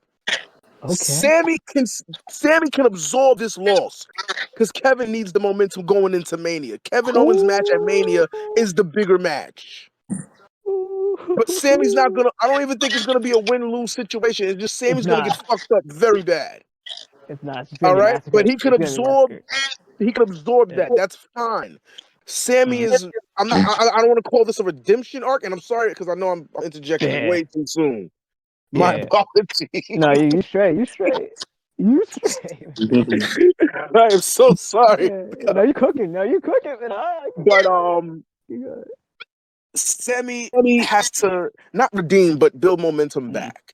Exactly. Build the scene back. Yeah. And he needs to get. He got dumped on his head. Okay, you lost your best friend. He went to your family's home. Sammy's going through it right now, man. I'm not gonna lie, they cooled him off heavy with the whole like him losing to Drew McIntyre. Cause like, how many times did they do it? Like, I'm like, why are they doing this? He's scared. Yeah, that just pissed me off. Like, what the fuck? No, it's funny as well. Like yo, time and time again. Yeah. And the McIntyre shit does not help him. It adds to this. If I can interject real quick, because Silver doesn't even know how ridiculous this is. Silver, what do you think the standing is between Drew and Sammy? Like, if you would give me like a random number, like, what do you think the standing is? If I'm not mistaken, isn't it 11 televised matches? I was asking Silver because I'm sorry. I'm so serious because Michael Cole be reading statistics now. Yeah, so basically, like 11. Yeah, you lost him 11 times. Like, that's fucking crazy. We're somewhere in that neighborhood. Yeah, and 4 of them happened this year, bro. Or 3 of them happened this year, bro. Like, what the fuck? God damn. Nah, dude. That just pissed me off, man. No, and what's pissed me off even more about that shit is Sammy can't get like a player on a win on Drew, but Drew's been getting pinned by every ooze. Like, and that's where listen, long term. What my man be saying? Long-term booking. This shit. Listen, Sammy got a lot of reasons to be mad. Let's not understate that. That's one of them. Yeah, try to make him look like I said, like the weakest member of the bloodline. Like he's not, bro. He's one of the best. But it's going to begin to look that way though. And he's gonna feel like I am fading into this obscure region. He's gonna be in a real dark place. Who's gonna be there for Sammy? Who's gonna be there to reach their hand out and say, Sammy, I see you though. You're gonna be all right. It's gonna be Karrion Kross. Oh my! You know what? Speaking of Karrion Kross, we gotta really talk about this. We gotta really talk about Karrion Kross because I feel like legitimately, he's literally my favorite guy in Raw. Like I think he's slowly creeping up to being that guy, and I'm saying this because like I think this is gonna hit home with Silver and Pete. He is a modern day. Who was the guy who had the Devil's Advocate gimmick back in the day? Sean O'Hare. He's a better version of Sean O'Hare right now. He's literally telling people what to do, but without telling them what to do. This is an opportunity. He could be what Sean O'Hare wasn't. No, but he is. That's what I'm saying. Like the potential Sean O'Hare had, because I was a big Sean O'Hare guy back in the day. That's what Karrion is. But I don't think people see that yet. Because the thing is, when you use the the fact checks, you look at every little detail. Name me anybody on a roster, like actually Pyro. Name me like anybody, like any random name, like anybody randomly or just somebody that name. Okay, as a matter of fact, somebody who may have faced Karrion Kross in the past. Nakamura. Look at him now. Right. No, right. Legit. I see the plot. Yeah.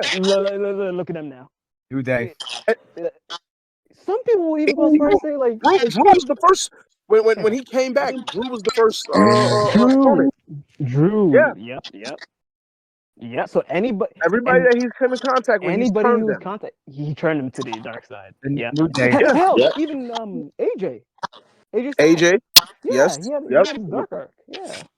That's been a long-term booking in its own self. Now he got his sights set on Sammy. Mm-hmm. But you know what? Listen, if we're getting Jay and Gunther at Mania, I don't see why we can't get Sammy and Jay at SummerSlam. That's all I'm saying. I'm not gonna lie to you. Like I'm to the point where like I hope they position Karrion Kross like how they positioned Damian Priest. Like I want him to be in a world title picture at this point. That's all I'm saying, yo. Sami Zayn, Jey Uso world title match later this year. Wow! Like SummerSlam? Like that's where you see it. Like I wouldn't mind. Hey, it could be SummerSlam. I wouldn't mind it. yeah, because they can build really good to SummerSlam. Wow. I wouldn't mind it.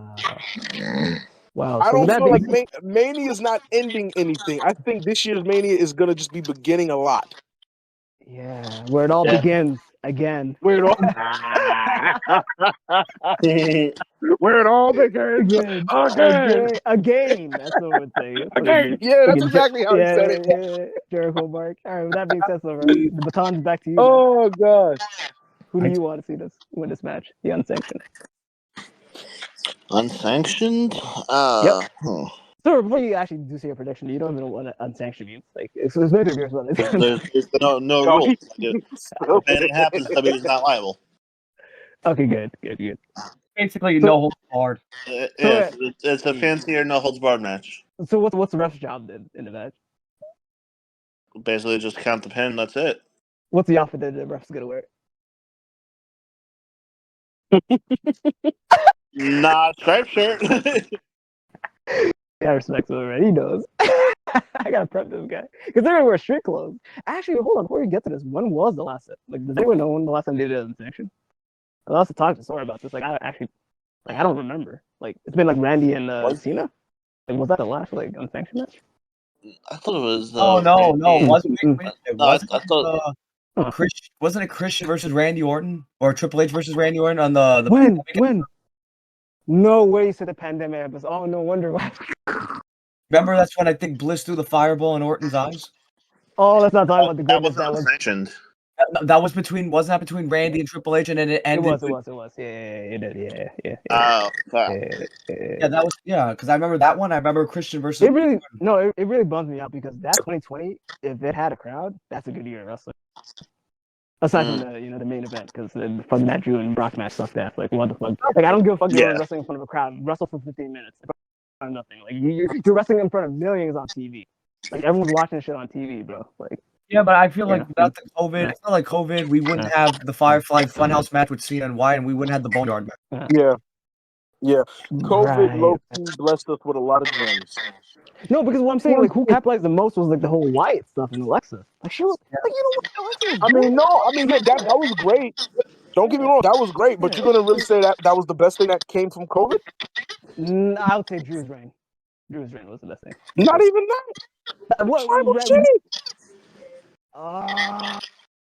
We got to hear Roman Reigns. Yo, listen, the highlight for me every year was Roman Reigns whispering to his opponents. You know what it is? You know what? No. Okay, the fact you said that, now I remember you're right about that. All right, guys, I'll bring it back. My arms are extra big right now. No, you know what it was? Okay, he ain't going nowhere. He can't go nowhere. He beating on Jay. Look what you made me do. I ain't want to do this. Look what you made me do to your brother. What? Yo. You know what it was? In the middle of a match. You know what it was? We're so not used to that. Because the thing, when we think about WWE, we think about just the matches, the spots, the quality, the wrestling. Right. So when they're telling the story from just talking, it's gonna sound weird, especially when there's no crowd. Like it's like so. I think now looking at it right now, it's cinema. But back then, he drew you in with that with his performance.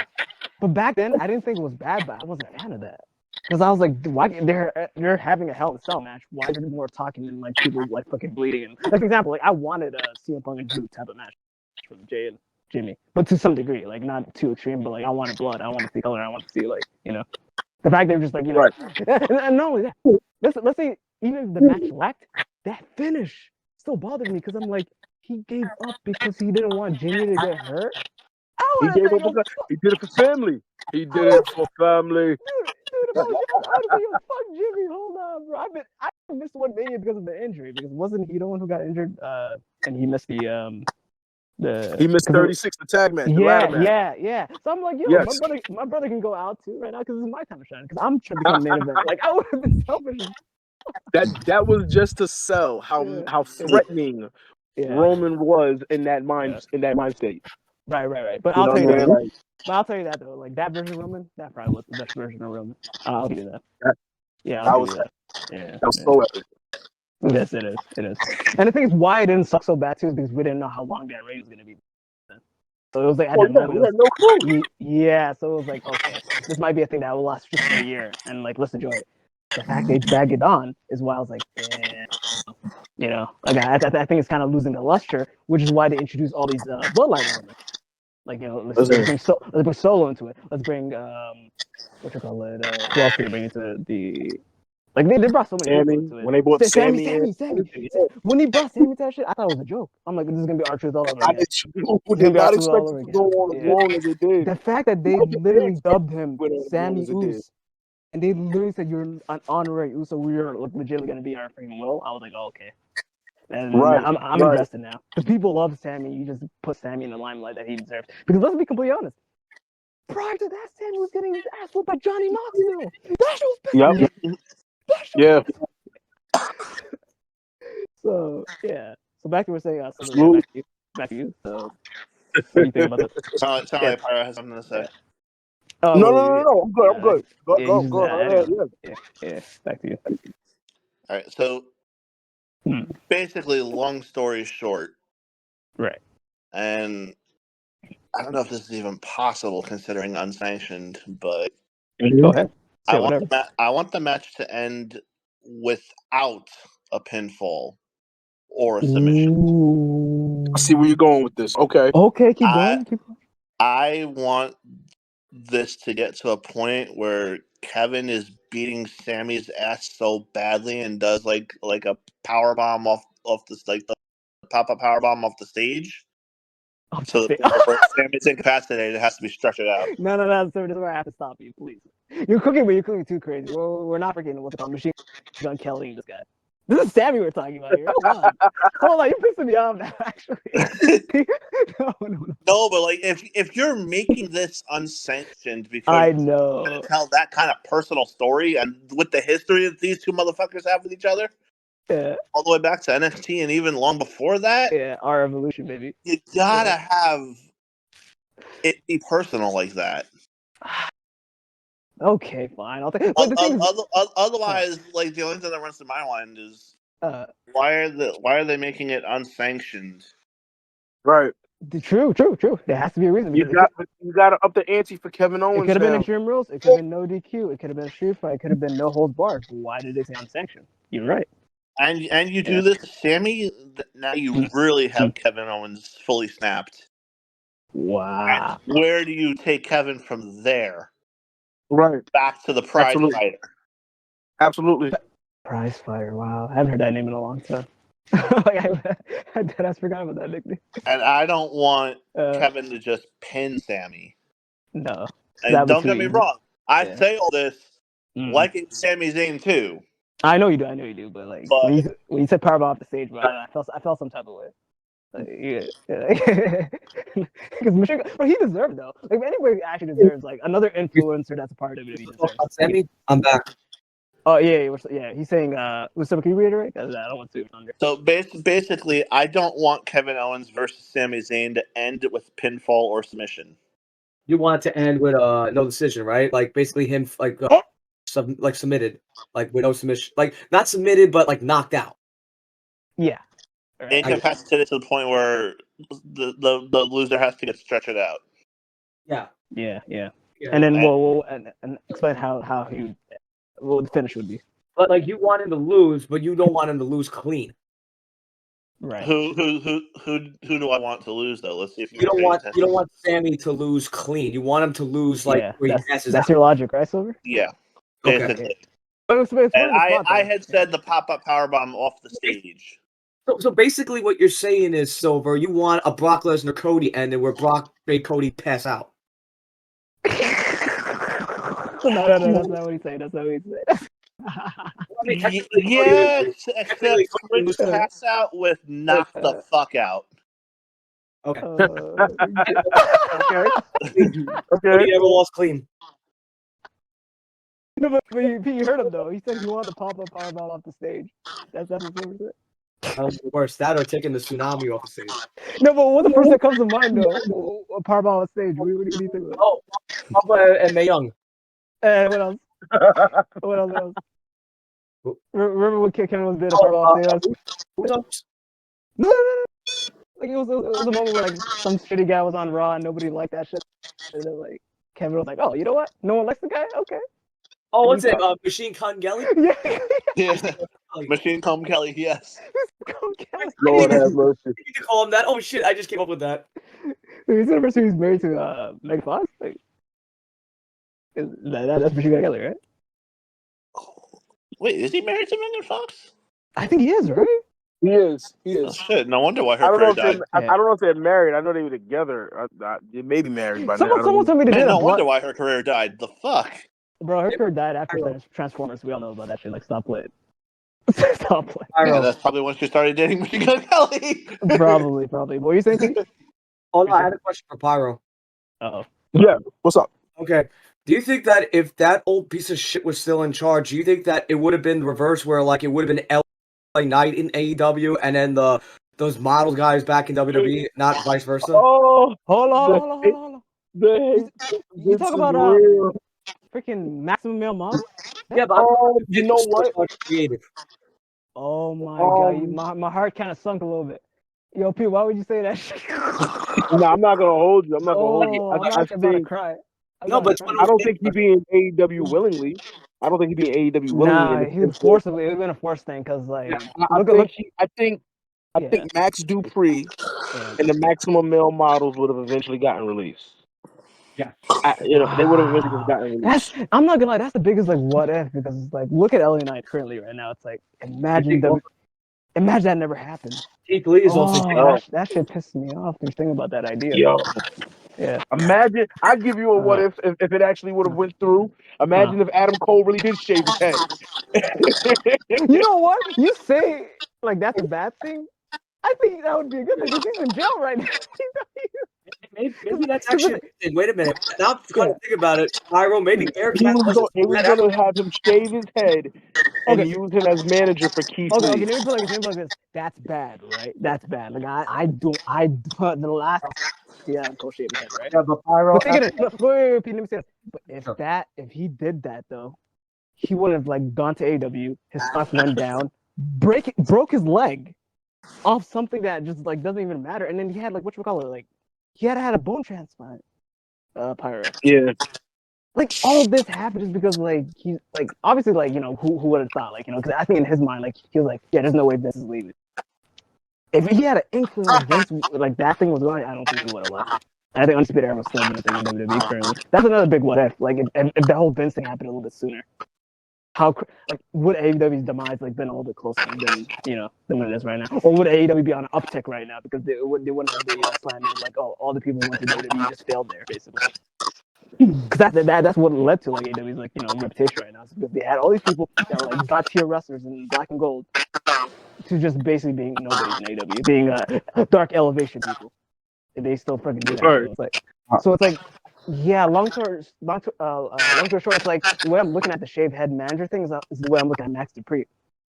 A lot of people thought that would kill LA Knight, but then he became LA Knight again. So like, it's only a matter of time if Cole just grows his hair back and stays and becomes Cole again. Like obviously it's gonna be like an image thing. Like it's gonna be like, oh, like, damn, he was that guy for that long. But then all you really have to do is have Triple H run the show, acclimate the people to the black and gold era, be like, this is what Adam Cole was doing in NXT, and I think people will just forget just like that with the whole Max Dupree thing. But long story short, like to end off, like he made the right choice ultimately because it's like, yeah, that was a choice that was right at that time. Long term thinking wise, it's like that was a bad move because Adam Cole's stock is like because you can't say the moniker like I'm the greatest I'm the best guy to hold a world title in every like company I'm in now because that was like moniker where he's like I'm the top guy at every company I would go to. I was the top guy at NXT, ROH, New Japan, this and that. He went to AEW. He's never been the top guy, and he only had that main event because of MJF. And that's another thing too. If he never went to AEW, we would have got that shitty MJF like conclusion. Like yeah, that whole tag team stuff was pretty good, but like. I think that conclusion hurt the whole like story in my eyes. But or like the basically him getting injured, him doing the devil stuff, and then coming back as like it's like no bueno, but you can go Pete. That's sad to say that. Okay. Yeah, I'm a huge Adam Cole fan. Like if you didn't know, like I love the Undisputed Era. It's just when he left and then he took all his boys with him, and that's another thing too. Like he took his boys with him, and Tony still didn't know what to do. He had Bobby You know, Fish. He had Kyle O'Reilly. He had Roderick. He had He had Keith him. Lee and he fucked that up. this is what happened when you own too many action figures. He's right. You don't know what you want to do with some shit. He's absolutely right. You forget the one you have in your toy box. Oh shit. You're like, yo. No, but that's the thing too. That, okay, thank you. Let's talk about this real quick because I was having a conversation with Silver like the other day about it because the whole information of Shane came out. Y'all heard the thing about Shane, right? With the whole. Yeah. How he wanted to get some equity in the company, and then Tony ghosted him. So they said. Before I say what I gotta say, I gotta see what your thought process is. Like, how did you perceive that story when you looked for it, like in its entirety, Pyro? That whole situation? Yeah, the whole situation. Like, give me your honest opinion on it. Yeah. Me personally, I still take it with a grain of salt because neither Tony. I mean, has Tony come out and even spoken on it? No, publicly. No, nobody from either side has come out and spoken on it personally themselves. Right. So I take it with a grain of salt. You know, it could be embellished a little bit from the sources that report on it, right? Because it's like just the terminology used. Tony Khan ghosted him. Like I guess. No, but the thing what's so weird about it is like people like you think people took the wrong claim about that because people were saying like, oh, Shane came into that interview saying like, I just want AEW, give me everything. You think he would really go in there and just feel like I want everything? No, he knows. Listen, that's why I said take it with a grain of salt because that's not how business works. So the way I'm looking at it, let's say it was real and he ghosted him. What would have Tony Khan lost if he all said, hey, you know what? I'm not giving you the company. I could give you equity, but matter of fact, I'm not going to give you anything, but what I will give you is creative. Would he have lost anything given like Shane McMahon some type of creative? Not at all. He just would have handed the pin over. So imagine he wouldn't have lost anything. Yeah. So imagine refusing creative guidance from somebody whose father like created the juggernaut that was. Exactly. Oh, listen, it probably would have made the product that much better for real. Right. And then more than half the guys that's there is guys that you know and that you've worked with before. Let's just be for real. Right. And then guess what AEW are saying? Oh, Shane McMahon would have ruined it. AEW would have the worst spot right now. Like I'm like, you're telling me you're taking Khan's booking. Oh, Shane. Shane doesn't have any resume when it comes to like booking this and that. But at the end of the day, look who's all the people he was around with. Look at his father. Look at the GMs. He's been in the business for so long. He's been in the And then this is what I was telling Silver. And I'm like, this is why this is like Tony Khan, you don't know how to run your company, and I hope your company kind of dies on it. It's like all he really had to do was give Shane just a chance, and not only that. But what was I saying? Silver, you remember what I was saying about the Shane thing? It was my biggest like qualm about it. If you remember. Guys, you know what this reminds me of? I get so much flashbacks to 2010 TNA when Paul Heyman wanted to take ownership. That you reminded me. Okay, I just remember what I was gonna say. The reason why it would have been the ultimate win for Tony Khan is if Shane was serious about like, like I'm gonna run creative this and that. He's not gonna go there and just sabotage anything. He's gonna go there and be like, I have something to prove, and the thing I have something to prove is, whether you guys like it or not, WWE should have been mine. I'm Vince's son, but it's not. Should have kept it in there. Yeah, it's not mine anymore. So guess what? I'm gonna actually give my guidance to something else and make it greater than WWE. So Shane going into it will make AEW 110% better than what it is right now. Well, like, it wouldn't have been a financial move. It would have been like, this is me out of spite saying you guys didn't give me WWE, so I'm going to tell AEW the way I want it. But in the long run, let's be providing that all the information is real, right? Let's just say that's what it is. Yeah. I can see that because it's like, in interviews they said Shane tried to convince Vince way back when by UFC. Right. Look, that's kind of like a slap in the face. Look what ultimately happened. And then guess what? It benefited the product. And now UFC, Yeah, and it benefited the product because they're making more money right now. They're making more gate prices. They're like, dude, they're doing international shows because of that move, because of TKO. Right. Like now let me say this. Yeah. Nobody wants. Myself especially. I don't want to see AEW fail. Me neither. I don't. I've said this to anybody that has listened, or amongst myself, just watching the product, to me, it feels like AEW has this thing where they're just throwing a whole bunch of things at the wall just to see what's going to stick. Fantasy booking. You know what I mean? Like it doesn't feel like there is a clear and a consistent trajectory. Yeah. You know what I'm saying? Like Right. feel, and this may be me, part of me, for anybody that listens, that say, hey, you're just a miseducated AEW viewer. Of course. That may be the case. That is fine. But I still, for the longest while, have been trying to figure out what the fuck is y'all quote unquote WrestleMania? What is y'all big show? What do y'all culminate to? It's all in. Not for nothing. Not for nothing. Of course, WWE has WrestleMania. TNA has Bound for Glory. WCW and any Jim Crockett promotion way back in the day had Starrcade or whatever the case may be. Please mention the TNA one. I actually like TNA. TNA was Bound for Glory. It's Slammiversary too. Slammiversary to me, Slammiversary is like their SummerSlam. Basically, like they established that shit real quick. They established that real quick. Fast. Ring of Honor had Super Card of Honor. Right. And I mean, some people even look at it as Final Battle. Either way, it's Super Card of Honor. No, but you know what's pissing me off?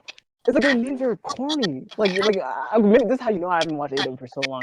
They named the show Fighter Fest. What the fuck's a Fighter Fest? I'm being dead ass. Yo, and that's been around since the beginning. That was around since the very beginning too. Yeah. And they had Winter is coming. Winter is coming. Yeah, listen, hey, look. Hey, at least AEW has that one super fan. Oh, you mean that one dude who just fucking says AEW is amazing? The diehard guy. I forgot what his name was. We're talking about you, by the way. If you're watching this, Sora specifically talking about you. Yeah, continue. Oh man. Yeah.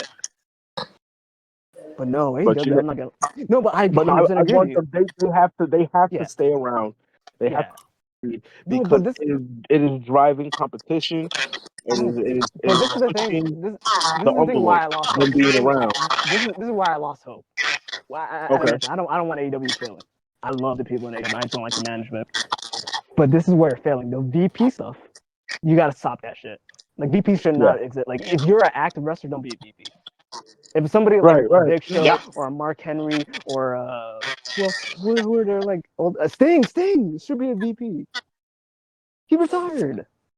Like and he's a creative mind. Like you're having the young douches. Like no offense. Like I'm not a fan of the Bucks of Youth. Like I'm being completely honest. Like I'm like maybe like I'll look at them differently in WWE, but it's just like they just come off as corny like in AEW.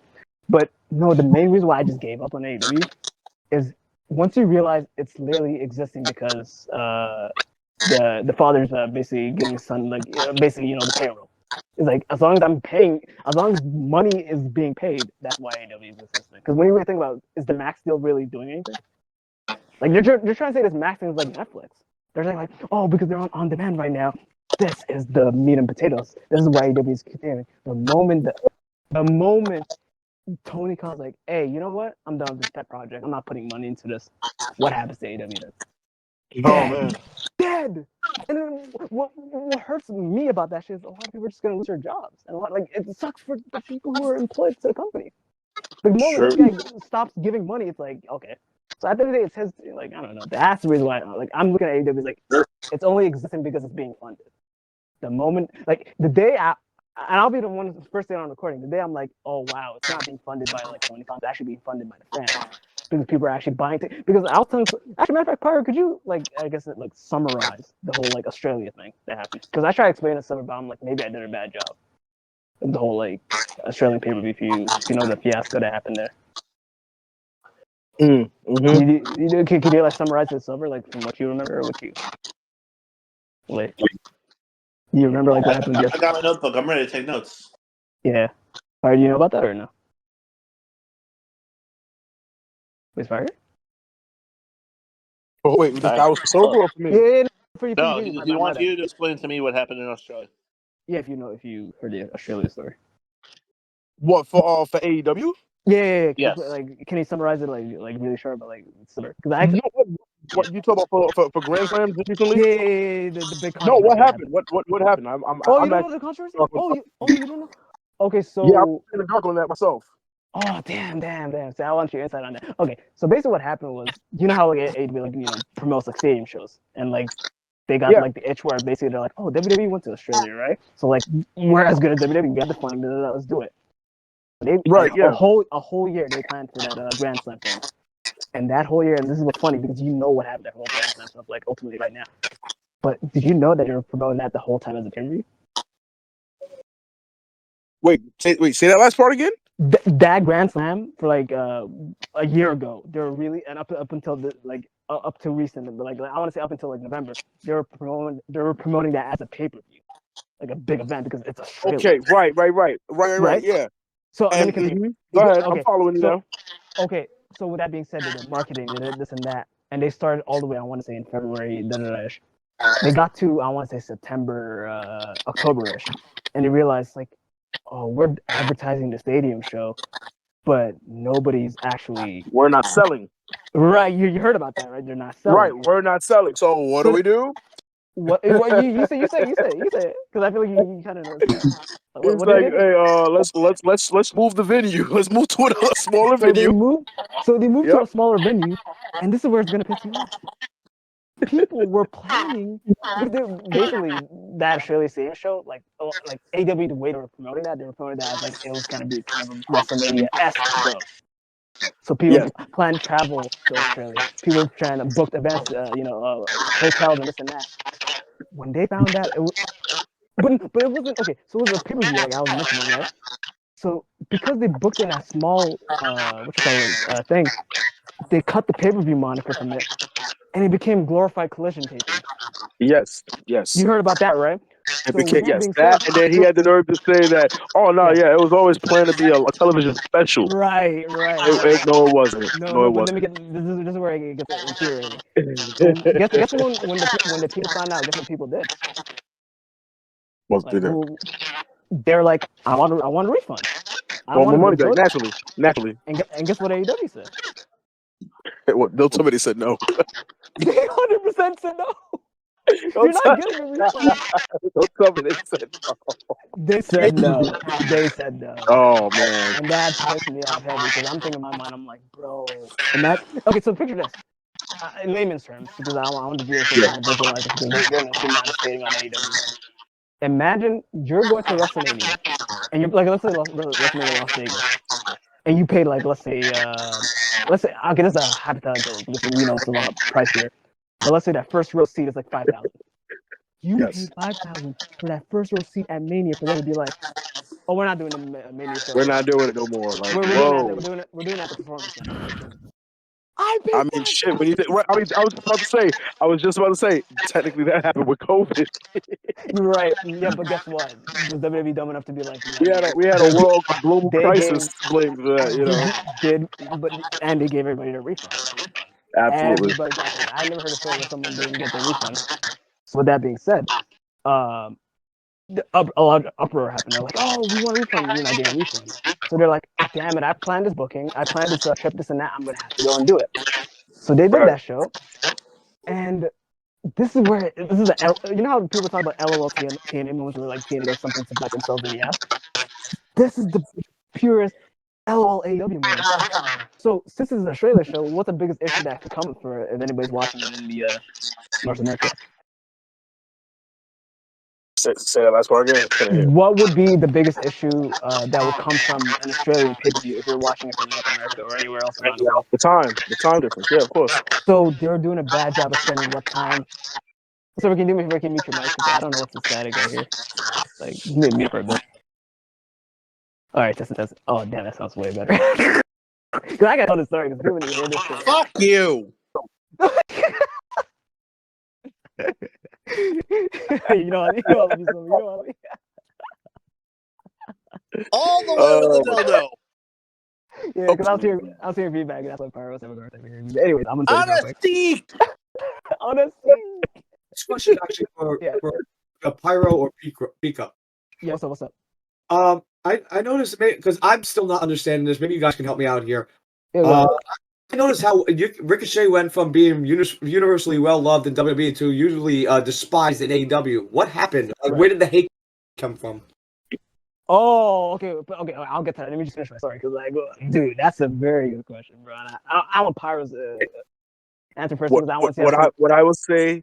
Hold on, just as a side note, Silver, you got your work cut out for you editing this one, man. Sorry for the hard question. Your work. You know that heated up. Wait. Did you watch the other one? I don't think you did. No. I'm just saying because we all over the place.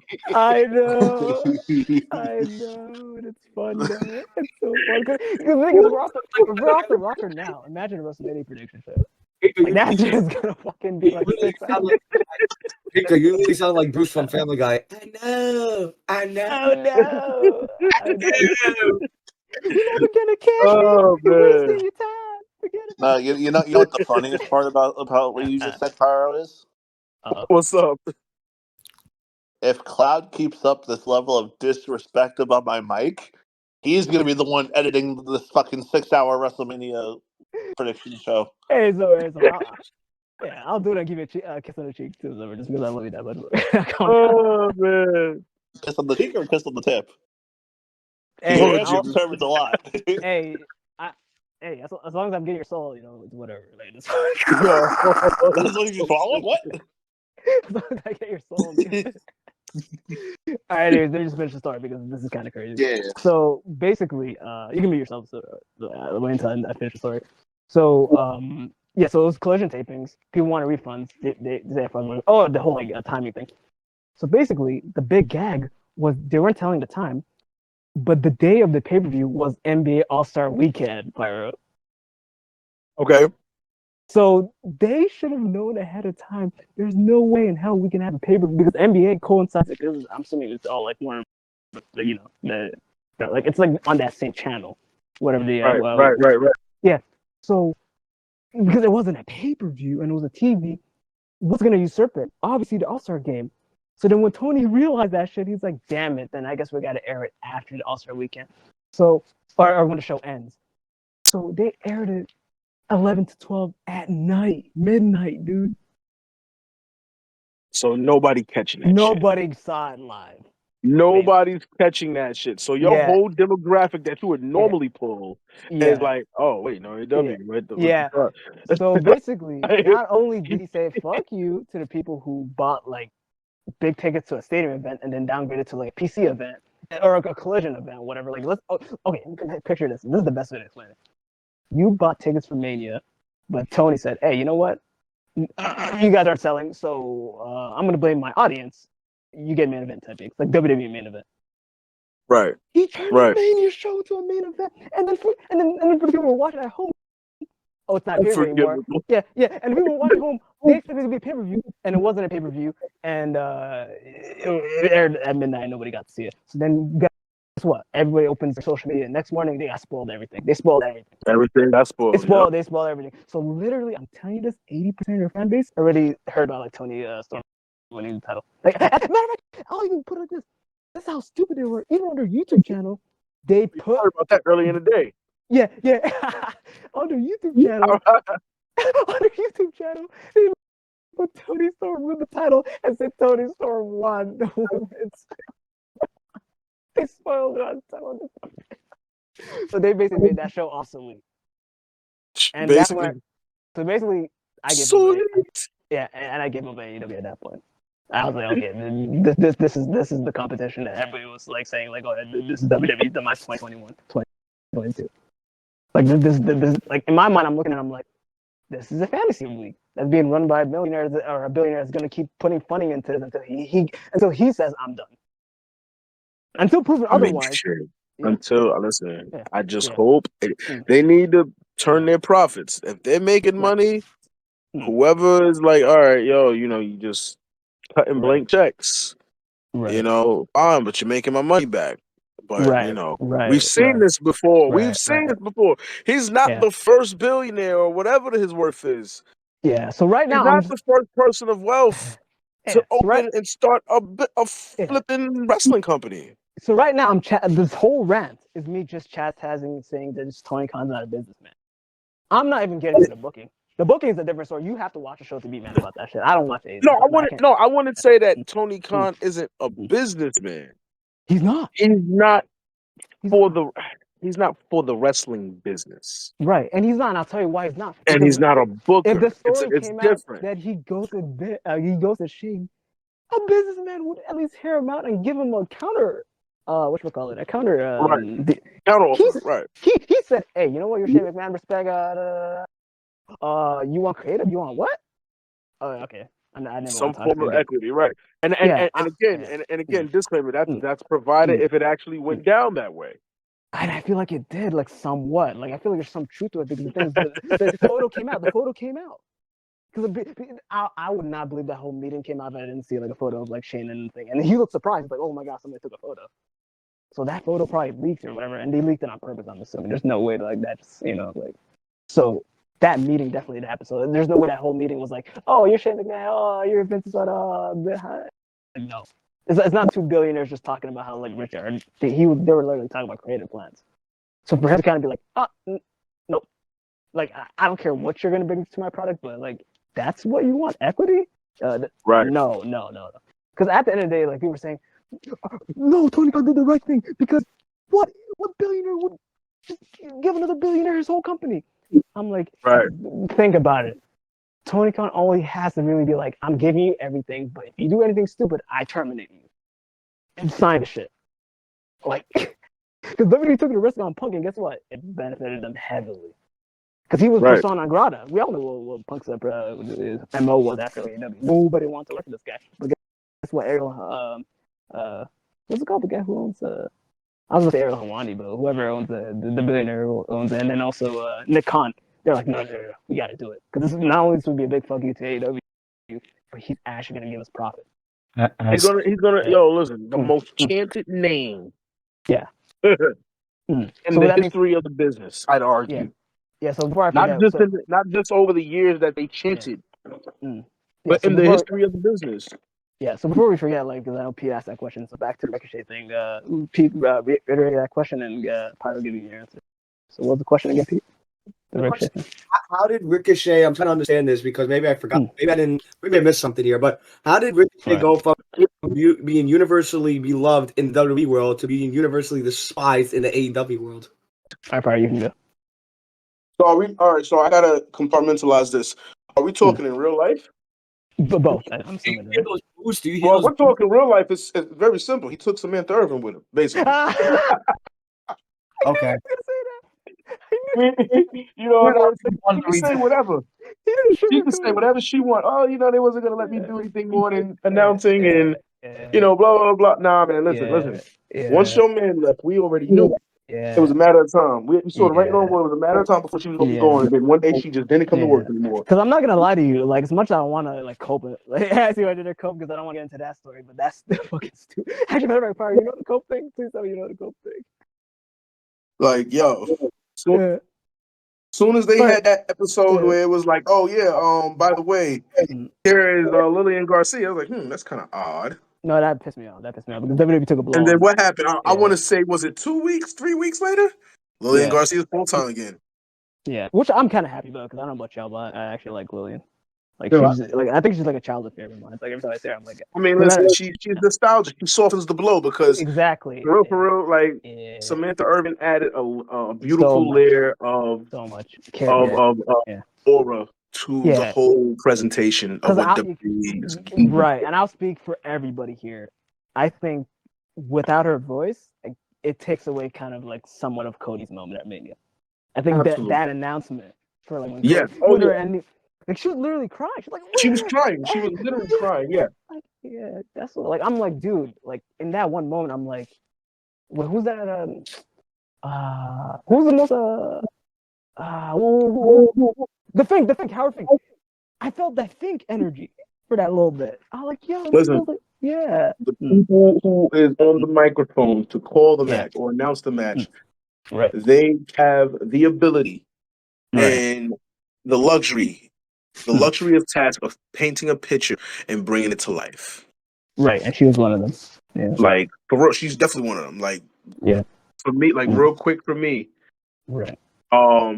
This may be a little bit taboo. Forgive me, but Yeah. WrestleMania 20. I'm not even going to name names, but WrestleMania 20, the main event. Say it. Yeah, it doesn't matter. It's uncensored. I don't care if this is politically correct. Nah, I'll just put it like this. The main event of WrestleMania 20 gives me goosebumps every single time. It does. Especially because just his voice breaking and him losing his voice. Jim Ross brought that moment to life. Yeah, he did. Like I get chills thinking about it right now. When he's right. See, it's been complete. He's the world's heavyweight champion. Like, bro. Yeah, no, bro. He did it. He brought that moment to life. Mm-hmm. And you're talking about also like the last image that we saw at WrestleMania 20, right? With the whole hug. Yeah. Got you. Yeah. You know, would you say that moment was the equivalent of Vince saying the boyhood dream has come true for Brett and Sean at the WrestleMania? I'd say it surpasses. I'm not even. For me, that's I have a bias towards WrestleMania 20. I can't not be biased. That was that's to me all time, man. That's all time. Me too. I feel that honestly surpasses it, man. The fact that we lose that to history is right. Oh, that's a crime in itself. Fuck. Right. You know, but to answer the second part of your question, it just knew like I give all props to Ricochet because he had to have realized whoever he sat down with, or if it was just him himself, or whatever the case may be, him and Tony Khan is like, listen, we gotta do something different, man. Like I have to be approached. I have to be presented differently. And he's embraced doing what he can to Wait, I'm kind of curious on this thing. Okay, no, because what you're saying is interesting. I thought you'd be like saying like Ricochet kind of signed his death wish going to AEW. Like, actually, I feel like he's been. I haven't been watching, by the way, so preface. Ricochet's been featured, bro. I'm not even going. This is like, this is like you talk about having a rocket ship in the machine backing you. Oh my god. Oh my god, he's been featured. Before you say anything, because I'm curious. Like on the level of Ospreay, he's featuring him. I dare say he's a little bit more popular than Ospreay right now. Wow. Okay, Pete, what are you gonna say? He's being featured heavy, like bro. Yeah. No, that's crazy. That's crazy. When did Ricochet go in? Like, what month was it that Ricochet? August. Yeah. He was there since August. Yeah, August. Yeah. Oh shit! I didn't realize it was that long. I think the way they gave him. Yeah. They gave him the night to Wrestle Dynasty main event. Right. Well, Pete, what are you gonna say? Close out that January 5th show for New Japan. Like, yo, he's been featured heavily. He's in a program with Swerve. Hey, that's all I need to hear. Because Swerve is definitely a guy who actually, Because I'm telling you, the only two people in my eyes that actually became stars in the AEW system, and that's Tony Storm and what's it called, the Swerve, and that's it. That's it. Because MJF, whether you like it or not, he made it to the top because of who he is. I'm not crediting that to AEW. I don't give a fuck. They're not getting that credit. But as Pete, what are you gonna say? No. I definitely see. Here's the thing. I don't even credit AEW with his music, bro. No, but because that's the thing. No, they revamped it a little bit, but MJF has been MJF with that music, mind you, for years. Speaking of that music, Cody. That's like Cody with Kingdom. Yeah. Wait, right. That's what I was gonna say. Like that's free domain, right? So the AEW doesn't know that, right? So you can literally come to WWE with that. He can come to WWE with a version of that theme because the first time I ever saw Max, it was a Tommy Dreamer House of Hardcore show, and this is as far back as maybe I want to say this is like maybe 2016, maybe. Wow. Mm-hmm. So yeah, he's always been him. Like he's always been him. I'm gonna say that as a joke, but in a sense because I really like MJF, but like this is the first time I noticed when someone pointed it out. Was he the guy who got punched out by Samoa Joe at TakeOver though? Yeah, he got pushed. That's literally the first time I've ever seen that, man. Until I seen his work, and I'm like, holy crap! I didn't realize it was him until they highlighted it. You know what I mean? Yeah. So back to what Pete, what are you saying? You're saying something though, right? The whole Ricochet thing. Speaking of people having roles that were surprising to find out. Joe Hendry's WWE debut was not in NXT. Yeah, it was on. No, Wait, what? No, it wasn't. It was a SmackDown. No, it wasn't. Yep. It was a SmackDown. Do you remember what he was doing? He was what? He was the lawyer Hold for Rusev and Lana. Yeah. Really? Yep, with the red tie. He was the lawyer that gave that whole big ass speech on Raw SmackDown. That was Joe Yep. Hendry. Yep. Yeah, all I'm gonna say is though, we're talking about lawyers, but the only lawyer that really mattered to me was Tommaso Ciampa and that Undertaker one. If y'all know what I mean. That's the only lawyer that I care about. Yeah, that's the only one I care. But no, my quick opinions on the Ricochet thing, I did not know. But at the same time, like I just see the clips online, and when you got the toilet paper movement on him, that's when I realized I'm like, this guy really sealed his fate. Because like the way I'm looking at it, because this is prior to obviously what's going on currently right now. The way I'm looking at it, I'm like, did WWE do him wrong? He was highly featured. They gave him the highlight night every single freaking time. He was a guy who was always gonna be like in my mind. I'm really thinking about it. Is like he could have been American right now, like he's with the likes of Braun Baker. That he only took him out of the storyline. He wouldn't want to be on the I see, but yeah. So I'm like there and his list, and his debut, like you can talk about Pyro. I'm right around about this. Nobody cared. It was kind of like when they put him in the casino Royal and didn't make a big deal about it. So I'm like, they just. Like, but then the way I'm like, maybe it could have been a show these people like because they be the rebels. But it's after they do afterwards. They just put him and then he could be in business first. What call it? That's a nerd. What the fuck is going on? Because he was behind it, just being like the guy getting bullied on that. So now you're seeing he's being showcased and being well this and that. So I'm like, I gotta see more of that. Aha, that's not like that.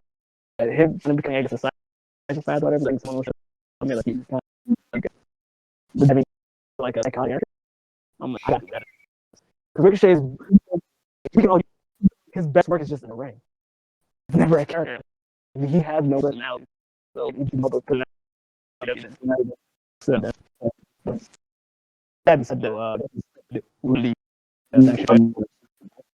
the irony is the fact that the character work that he's doing in AEW is kind of cringe. It's actually working for him though. That's what it is. That's what it is. The thing is, I'm not watching. That's the irony of the whole thing. Yeah, I'm watching the process how it works. I just like in social media in these spaces where I just come out crazy. Like, oh, okay, what is this? Like, I just like him when he's silent. It's just the rip off. I just don't like the fact that like, he's in this. Maybe like a different game. So obviously, like with Sora, Sora is like the best example. Like, he's had some different game, champion. No, we haven't thought he was material, but no, we're doing something. We're unsanctioned, right? Yeah, we was on the unsanctioned match. Yes. All right, so I think almost everybody gave their opinions except for me and. Wait, so you said KO. Everyone's saying KO so far, right? Like from people who said it. Yeah. Sora, you still here? Yeah. What's your prediction on just Sammy and Kevin? What do you want to say? Trust the merchandise.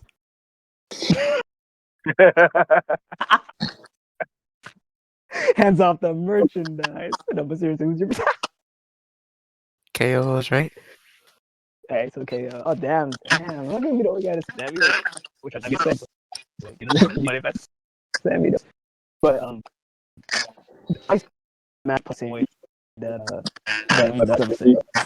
I think really like there shouldn't be like there shouldn't be a give up. There shouldn't be a problem. It should actually be an extra. Like it has to be. Like, I do predict this is a ref stop moment, but I think instead of doing the whole car bomb off the stage thing, because that's highly that'd be a cool visual. This and that, but it just gives me the whole Machine Gun Kelly vibe. I want to see something that they stopped doing for quite a while, because I've noticed if you notice the whole KO currently this whole thing is he's power driving people. It's I would want to see a power driving match, but I wouldn't want that to be the finish. I think they need to bring back the apron powerbomb. Because I'm thinking in my mind, when was the last time we've seen the apron powerbomb? And I feel like him just like even powerbombing once, twice, 3 times, 4 times, and then the referee's like, yeah, no, see, you stop this. And KO wins like that. I think that should be the finish. And I think there should be a moment too where Sammy gets stretchered out, and it's like, oh, like and the whole storyline, like, his career done. You know, Sammy signed up for this and that. For only Sammy to recover from this and get revenge at WrestleMania and finish his trilogy, you know, finish the story once and for all. So I think this is kind of a buffer. Because in my mind, I'm like, I would like the whole Randy coming back, but the thing is, I feel like if you do it, then that'd be, you know, a really cool moment for the show, obviously, because like imagine you have Jade and Randy like return back, you know, at Elimination Chamber, so it would be like kind of like a cool moment. But I do want this just to be about like Sammy and Kevin because the story is more personal, it's more delicate. Right. I feel like I think Randy can have his moment. If anything, what I would like is when what's his face? No matter what the result is at Mania, if Sammy wins or KO wins, Randy comes at Mania and he's like the big Mania surprise. Because nobody would expect him at Mania. It'd be like, oh, if he's not gonna be headlining or going into Mania, then he's not gonna be in Mania at all. Just to be a swerve and actually be, you know, like doing a run in at Mania. Maybe even helping Sammy get the win at that point. Being like, I didn't forget. So then it's like Sammy wins the feud, and then Randy and KO can have the summer that they want, the summer feud. You know, build up all the way to I want to say hell, even back. I don't know. You could do the match at Backlash, but it's like build it up even more. Like give them like a very hot international show. Because if I remember correctly, they're doing a France PR2. Is that very good? Yep. I thought we lost it over. Yeah, here. So what was the last thing I said? No, but they're doing a France pay-per-view, right? They announced that they're doing one, right? Or no? I believe so. Oh, yeah, which one? A France pay-per-view. Like they're going back to France this year. Oh, are they? Are they supposed to be going back this year? Either this year or next year, yeah. Yeah, I'm assuming this year because I think they said something about Clash in Paris or something. I don't know if that's this year. Right. So like, I would want like the you know the blowout being at that pay-per-view because the crowd's gonna eat it up. The crowd's gonna go insane for Kevin, and Randy's a legend, obviously. So it's like that's like the best time to actually, you know, probably bring Randy into the mix. So yeah, I'm gonna go with KO. I think we're all in agreement. Yep. What's next, Silver? All right. Next up, we have the women's tag team match. Oh shit. Tiffany Stratton and Trish Stratus versus Nia Jax and Candice LeRae. Is that not a foregone conclusion? I think this is probably the most predictable match in the whole show, but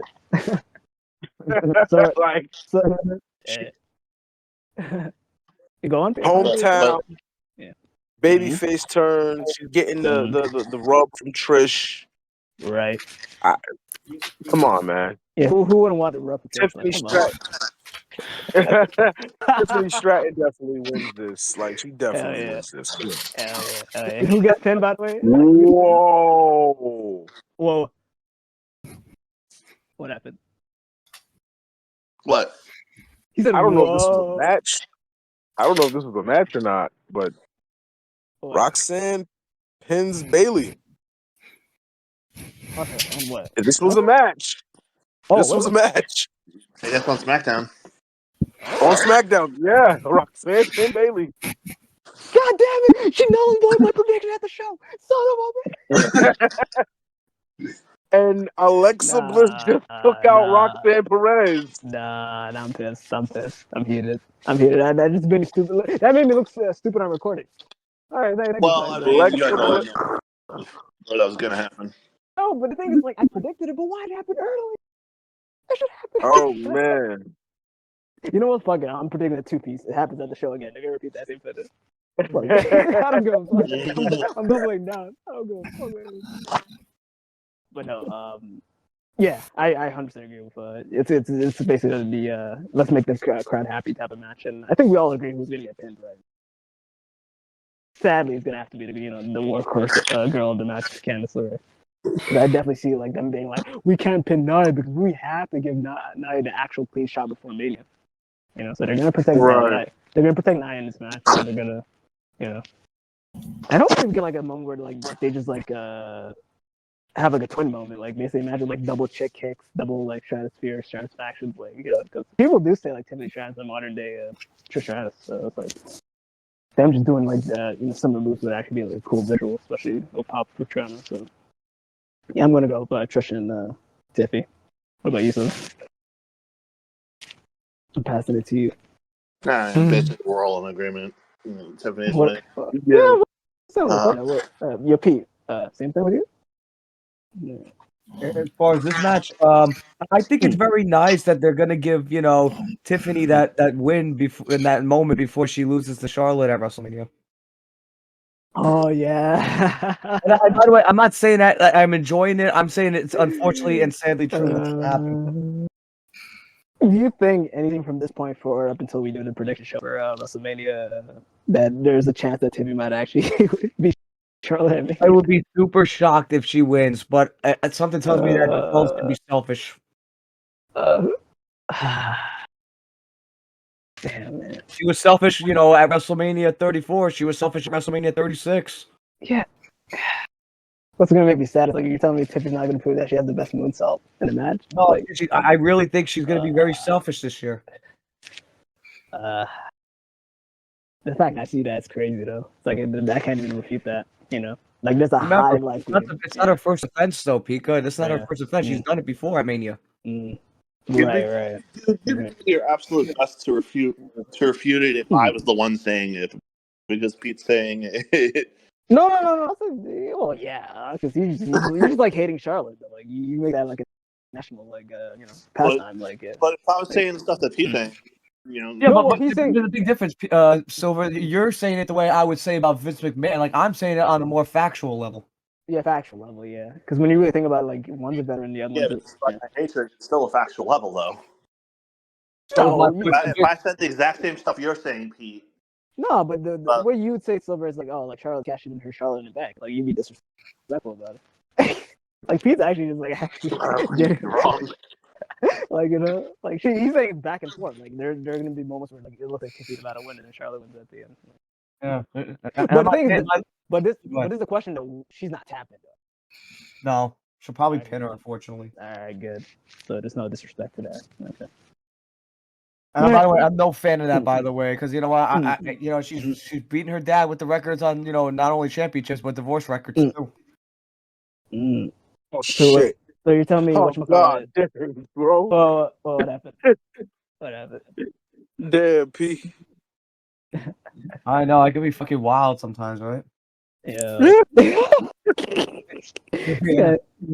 Yeah. But no, Sora, who you got? I love you, Solo. Okay, my bad. Hold on, I gotta interject just to correct something. Okay. Yeah, As I'm reading the updates now, it was a tag match apparently. Liv Morgan, Raquel Rodriguez, and Roxanne Perez beat Bayley, Bianca Belair, and Naomi. Then Alexa Bliss came out and took Roxanne out with the sister Abigail. So it was a 6-woman tag. It wasn't a 1-on-1. Okay. Good. Okay. Good, because then my prediction could become a reality then. Okay. Bro, I was about to crash out on a fucking prediction show, man. Like, I was ready for that shit. But no, Sora, who's your prediction for the women's tag? Elimination Chamber. Tiffy time. But last week on SmackDown it was Nippy time. Oh boy. She had a wardrobe malfunction. Bro, when did she not have a wardrobe malfunction? Like, god damn, bro.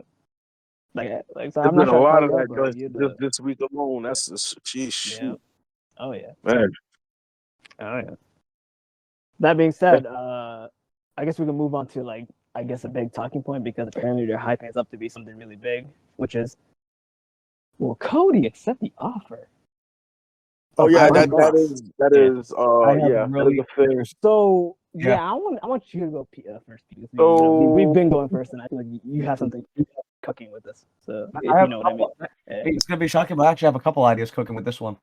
Go ahead, say them. I feel like we're gonna get a repeat. I feel like history's gonna repeat itself. We're gonna get a WrestleMania 17 moment again. Instead of Vince and Austin, we're gonna get Rock, and we're gonna get the following. We're gonna get Rock, and believe it or not, I think Cena. What way to end Cena's last run as a heel? So imagine if he actually beats Cody. Think about this: Cena wins the Elimination Chamber. beats Cody, and then shakes hands with The Rock, his biggest mortal enemy, like how Vincent Austin was, and then that leads to somewhere, or Cody refuses the offer, and then either Punk or Drew take the offer, and then they become the corporate champion. You know what's funny? I like both. I can't even refute. Like Yeah. But I'll say this though, and this is to Sora. Like, I'm so happy Trey ain't here because if Trey heard that shit, there definitely would have been a crash out here. It makes sense because think about this. Punk was always what? Anti-authority, and then he becomes the very thing he hates. Yeah. Oh boy, this is a very loaded situation we have. Yeah, Pyro, you go. In front of us. I have been thinking about this since last week as to what it means. Me too. I even had hit up Silver in the Discord. Oh, when I initially heard about it, I immediately thought. Wait. So okay, no, not to interrupt you. Really, I want to let you cook. What was your thoughts on that segment? Because I'm been hearing online like mixed opinions in the sense of like that segment was trash, like hate on it. But like the thing is the general consensus everybody here like, do we not like that segment, or did we actually think that segment? Nah, I think me personally, I feel the segment was genius. Thank you. I'll tell you why. Because yes, for a year basically, Rock has been absent. Right. And he popped out very much on corporate business, like legitimate job, as a WWE exec. WrestleMania, So it's like, okay, gave Cody his flowers publicly. Right.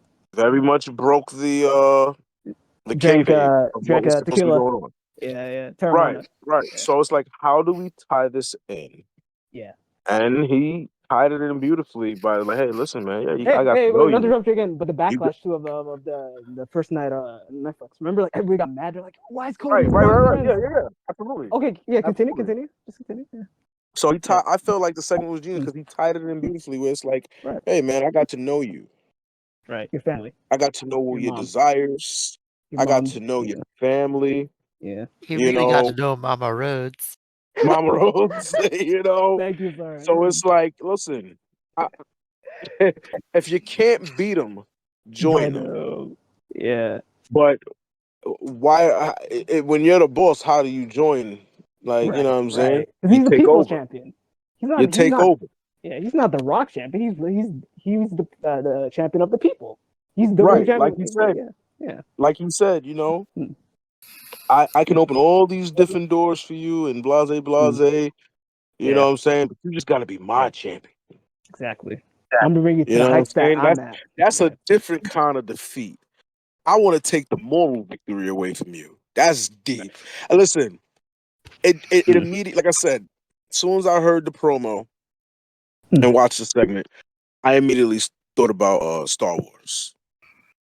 Wow. I thought about Star Wars. I was like, shit, if this is not Luke Skywalker, Emperor Palpatine, and Anakin, Anakin's fucking Skywalker. Anakin Skywalker. Yeah. Did I not hit you up and say that? Yeah, you did. I believe it.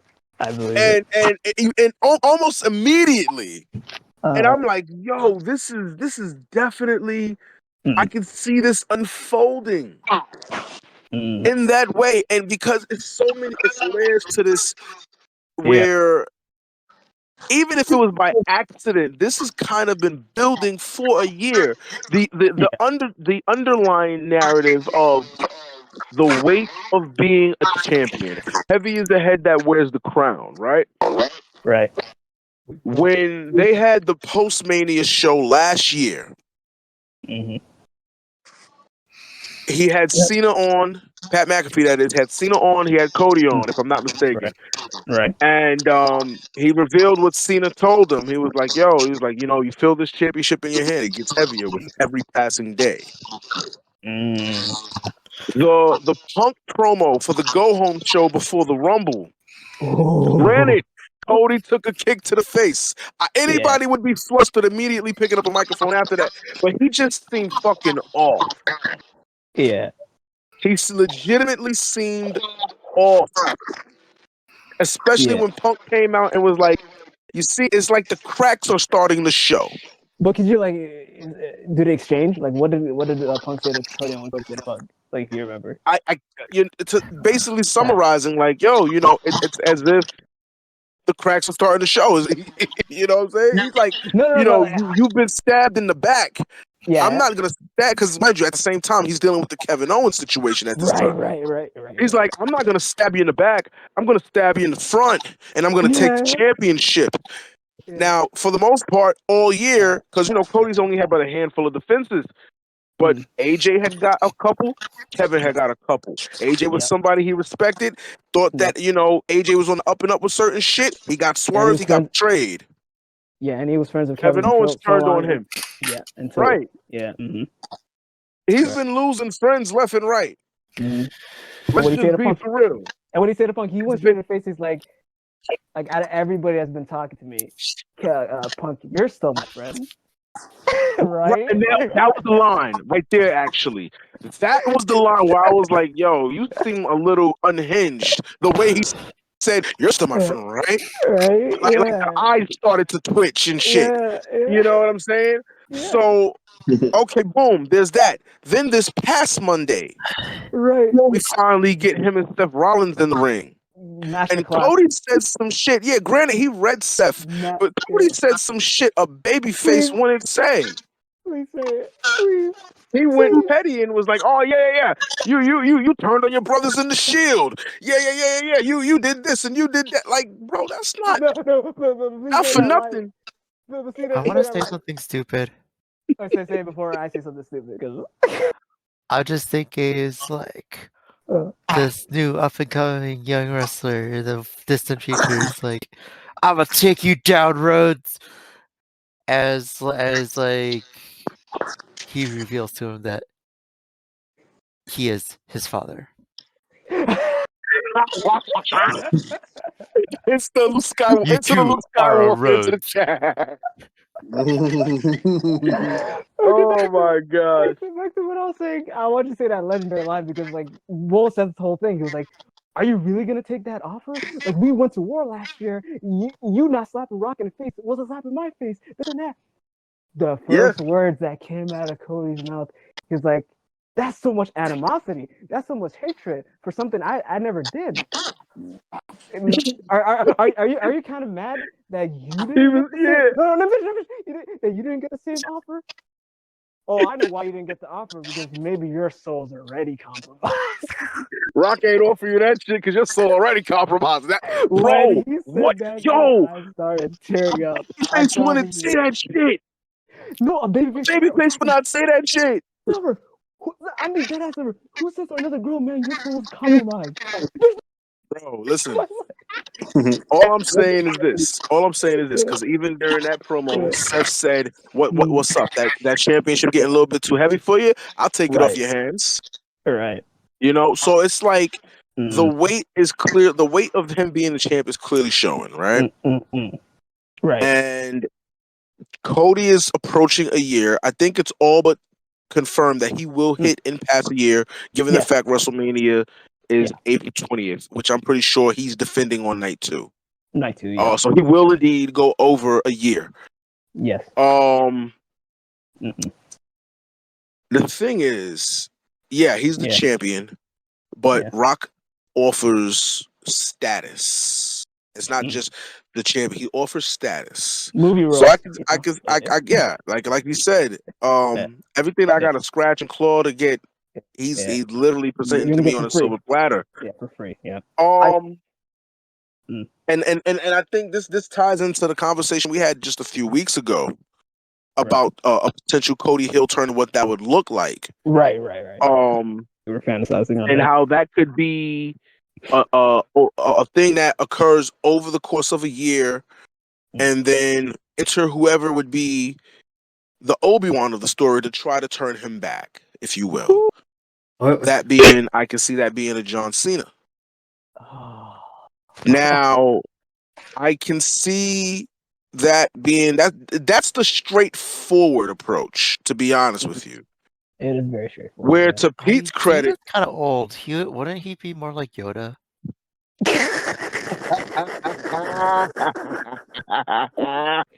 What? I can respect.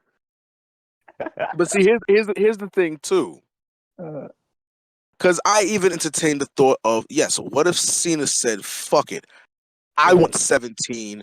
I'll be your Huckleberry Rock." But see, there's a couple things here to really look at because Rock said, "I can offer you everything you don't have right now." Cena pretty much has everything the Rock has. Only thing he's chasing is 17. Exactly. He's only chasing 17. And he said, "I want 17 to one day shake the hand of the person who will win 18." Now that was ending that whole conference on a babyface note. We're not going to sit here and pretend John Cena didn't kind of blur the lines a little bit during the same said conference, because he said something that, especially during his hey, was like, "Hey, you don't say that shit." He said it'd be best for business if he main evented WrestleMania. Exactly. He said, "Me becoming the champion is what's best for business." Right. See, I'm hanging on to every word here. Yeah, every word. Because they don't do this for so that was telling to me. You know? But then again, at the same his time, Jedi metrics. Yes. see, here's the thing. It's like, but like I said, Cena already has it. No, and but Cena has been so humble to be like, "Yo, listen, I can walk away." Wait, can I interrupt for a bit? Like, what you're saying is making fact only for the fact that like everybody in this Elimination Chamber match, because we're gonna talk about it soon, qualified for their match. But who was the one person that just said, "Hey, I just want to be in it," and just got in? And that was some heel shit too. Hell, Drew called him out tonight about that. McIntyre called him tonight about that. Yes, he did. Right. That's a heel move. But continue. Yep. That's a heel move. But see, here's the thing. It's like there's no. We mentioned the word equity earlier. How much equity would it be for Cena to invest in this road? And you get 17, but then what? Like I don't. Right. I can see it, but then it's like I don't see it. It might not be the long term move, right? Right. Whereas for Cody joins at some point. He makes the turn at some point, and then it is up to Cena to try. Now, I'm not saying that Cena will succeed, but Cena could plant the seed in trying to turn him back. Because let's think again. Episode 4, if I'm not mistaken, it was episode 4. Or was it episode 5? Episode 4. 4, yeah. Where Obi-Wan was like, "I ain't got to fight this fight physically no more. My job is done," and he took the hit and perished physically. That was episode 4, yeah. Yeah, it was 4, yeah. Cena can go out on his shield in a losing effort, and seed is planted though for Cody to eventually see the light later down the line. I know there was some ideas being entertained of it being CM Punk. Real quick. Wait, I hear feedback. All right, continue. You know, I know Punk was an idea, but see, my thing with that is, if let's say Punk was the one to try to cash in on that, he's still got a Paul Heyman favor. Exactly. That would kind of nullify the Paul Heyman favor. If you he ask doesn't me. need to do it. Yeah, exactly. But I thought Paul Heyman's favor was the Netflix password. Hey, look, listen, it could be that with the VPN. Yo, I heard Netflix in Canada, they don't get the ads. What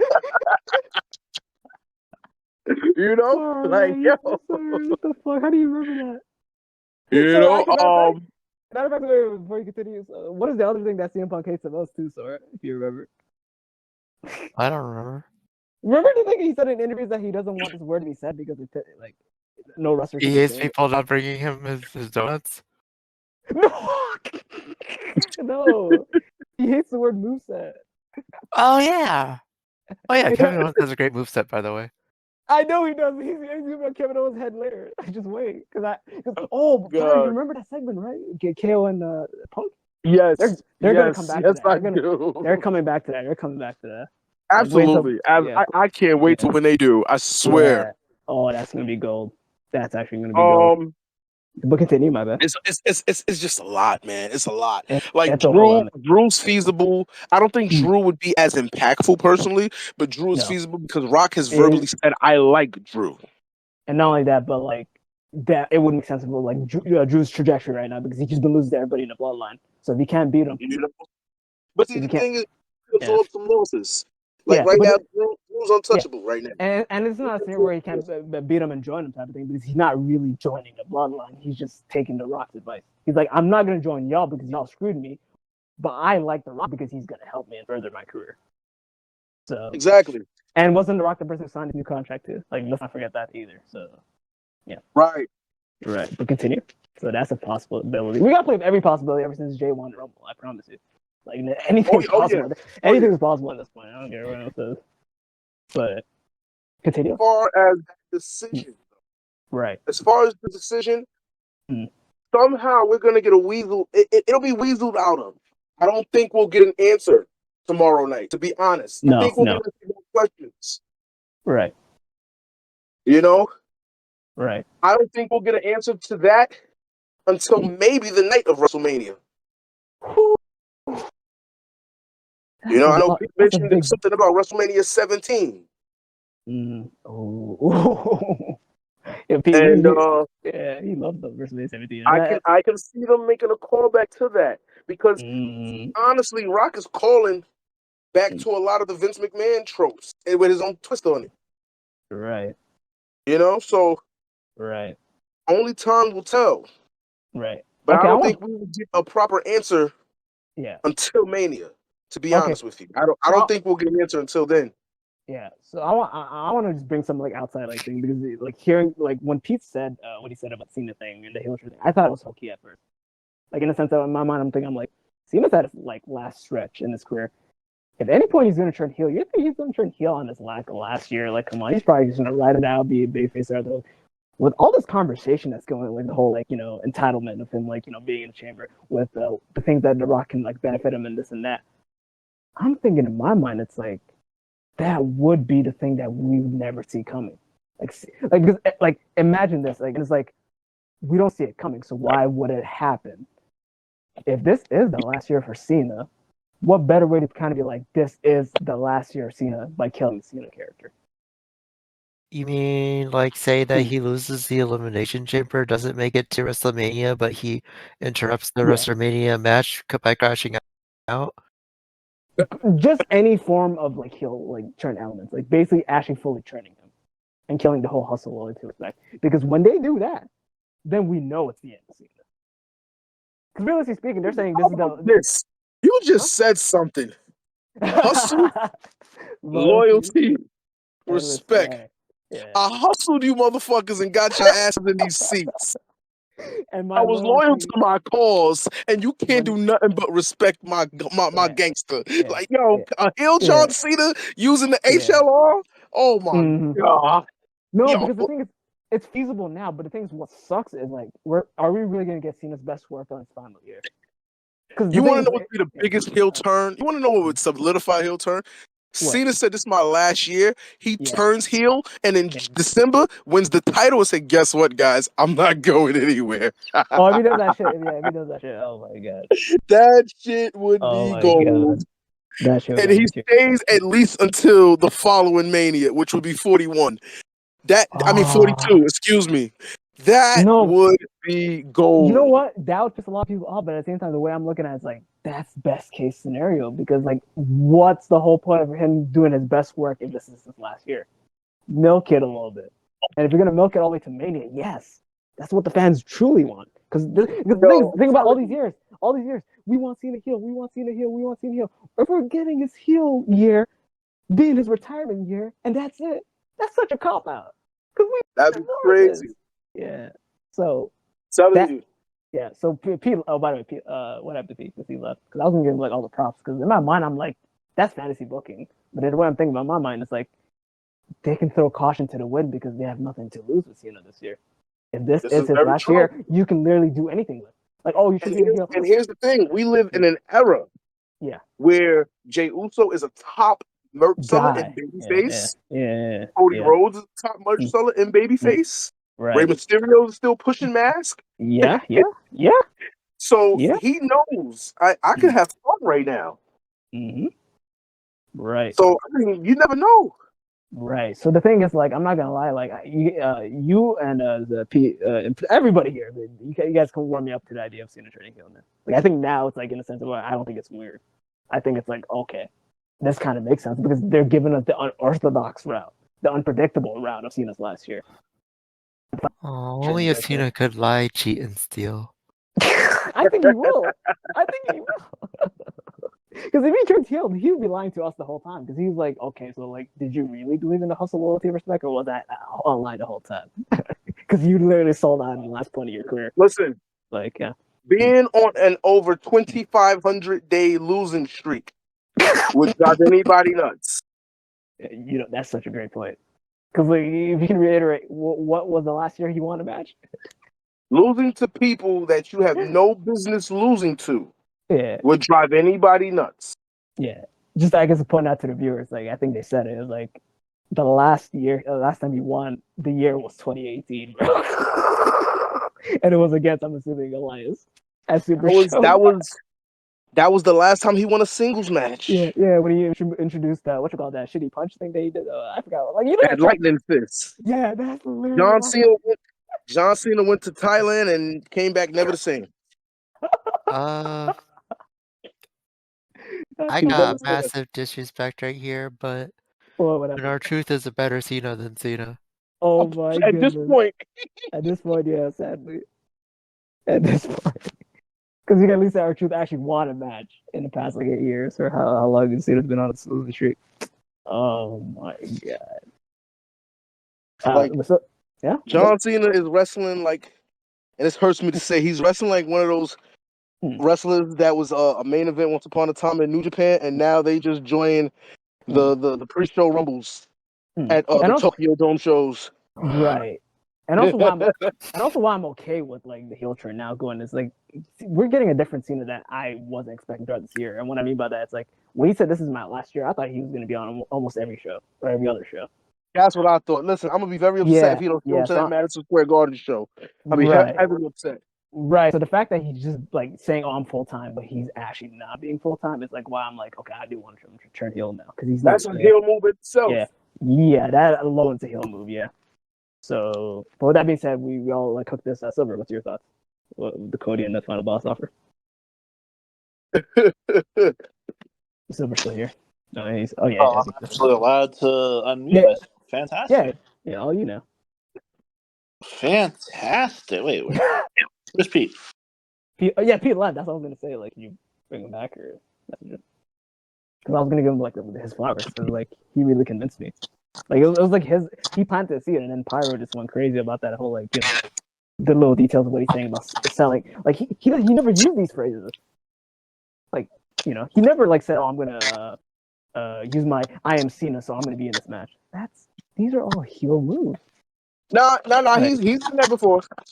He's done that once before, WrestleMania 25. He used dark manipulation tactics to get to the main event of WrestleMania 25. Oh yeah, 25. Okay, because 24 was when he won the when he was like, "Yeah, I got the footage for Big Show and Vicky Guerrero." Yeah. Okay, but how much of that is like, oh, that's creative doing it? You know what I mean? Like, it's never was Cena himself, like saying like, I'll feel you. Yeah, I'm just reaching at this point. What you're saying is true though. Like, yeah, that's definitely creative, just being like, let's shoehorn Cena into this bitch. But like, it's never been the Cena character being like, I'm Cena, I deserve this. That's a Charlotte thing. Like, that's not Cena's really tapping into his thugonomics and taking the thug route. Word life. But yeah, what's happening on P? I texted him. He hasn't responded yet. Okay. You let me know. But in the meantime, I can't exactly call him because Right. In the meantime, I guess could you give us your thought process of what you want? Because we want, or actually, yeah, because I'm gonna go after you. But well, I mean, I can't do better than you guys. But what I'll say is, when I first saw the segment, I thought it was a little weird, but not necessarily bad. Good. Over time, as I've thought about it more, I've grown to appreciate it a lot more, especially with with Pyro's Palpatine stuff. No, yeah, he cooked it that bit. Not gonna lie, that was pretty big on getting me to be down with the idea. Yeah. Like, he used reference points and everything. Like, Yo, I'll tell you, I was thinking about this for a minute. no, you were. Yeah, you put more thought process than me because I'm not gonna lie. What I'm gonna say is probably still shocking, but like, it's not as calculated as like what you said basically, though. But that's insane. Custody battles for Cody's child. He did mention he had to. Cody's son Dominic. Here we go again. Yeah, no, the Nightmare Factory kids coming alive, you know. But no, continue though. Dominic Guerrero. It should have always been Dominic Guerrero. God damn it. But no, I agree. Keep the actual answer ambiguous until Mania. Okay. If we have another Austin taking the chair from McMahon, right? Defeat the Rock type of thing. That could either be very huge for WWE or could be exactly what AEW needs to, mount some kind of comeback in the ratings and booking war. But time will tell. Okay. Because the last time WWE turned their top star heel like that, it was disastrous for fan retention. Like, ratings went down big time after Austin turned heel for a while. Yeah, but didn't he get a cool theme song? He got a cool theme song eventually, but no, he debuted Disturbed at WrestleMania 17, right? Or no? Before WrestleMania 17, but he wasn't heel yet when he debuted that. No, but that's what I'm saying. That was like they made that because they were planning to heel turn. It wasn't that they just made that and never wanted to. Like, I think they had the idea of turning him, which is why they changed the music, right? Or no? Correct me if I'm wrong, but I thought the song changed before WrestleMania. It might. No, I think it was he debuted that shit at Mania. See, that's what we need, Pete. Pete, that's what that's if not his favorite Mania, so he would know. What were you saying, Sora? You were saying something? What did I say? I don't know. I heard you were trying to say something, but You started mumbling. Sold my soul. Corporal Nightmare. Corporate Nightmare. I hate this guy. Stop with this shit, dude. Like, y'all treat this shit like it's a joke. And I mean, primarily Sora. But no, Hey, I remember when R-Truth was in the Judgment Day. I remember too, actually. It was like yesterday, Good times. Literally. Remember we was part of Awesome Truth, and then like he tagged the Miz last Friday. Thought he was a part of Awesome Truth. Good dummy. All right. So listen up. So basically, what you're saying is they're gonna keep it very ambiguous, right? That's your final. I guess. Yeah. Okay. Have the reveal happening. All right. So can you mute your mic? Cause I'm telling you what I'm gonna be cooking out right now. Okay. So the thing is, I don't want to go in deep, like specific detail, because obviously what I think about this offer does play with the main event. It plays heavy with the main event, and with that being said, I'm just gonna cut that detail until we actually do get everybody to get feedback, and then we can actually talk about our predictions of what we think about the chamber. I want the storyline for this show. You know how basically it's what was the whole point of Cody offer Rock? This is why you could have done this on a Raw, you could have done this on a SmackDown, you could have done it on any show. Why did you guys actually do it at Elimination Chamber? Unless you're trying to do something at Elimination Chamber, because a non-answer for something that they're hyping up to this level is going to come off anticlimactic, or is going to make me think anymore. It's like, this might be the direction. Fantasy-wise, it might simulate fantasy, but it won't simulate the moment. So the way I'm thinking is, what about they design this whole show where the announcement should be the first thing that happens, because The Rock's either I start the show or I end the show type of thing. But so WWE promotes the whole we're gonna find Cody's answer right here, right now, whether it's maybe after the first chamber match or whatever. It's just something early. But then the whole story is The Rock hasn't showed up yet. Cody's here, but like where's Rock, like type of thing. So it's like so basically they're like, okay, we're just gonna keep the show going on, but eventually Rock's gonna show up and no one's gonna question him because he's the final boss and he's the TKO guy. So it's like if he wants to come fashion late, so be it type of thing. So the running gag the whole show is like, where's Rock, and like is Cody gonna is the segment actually gonna happen type of thing. Me personally, I would like the idea of the segment actually happening after the main event.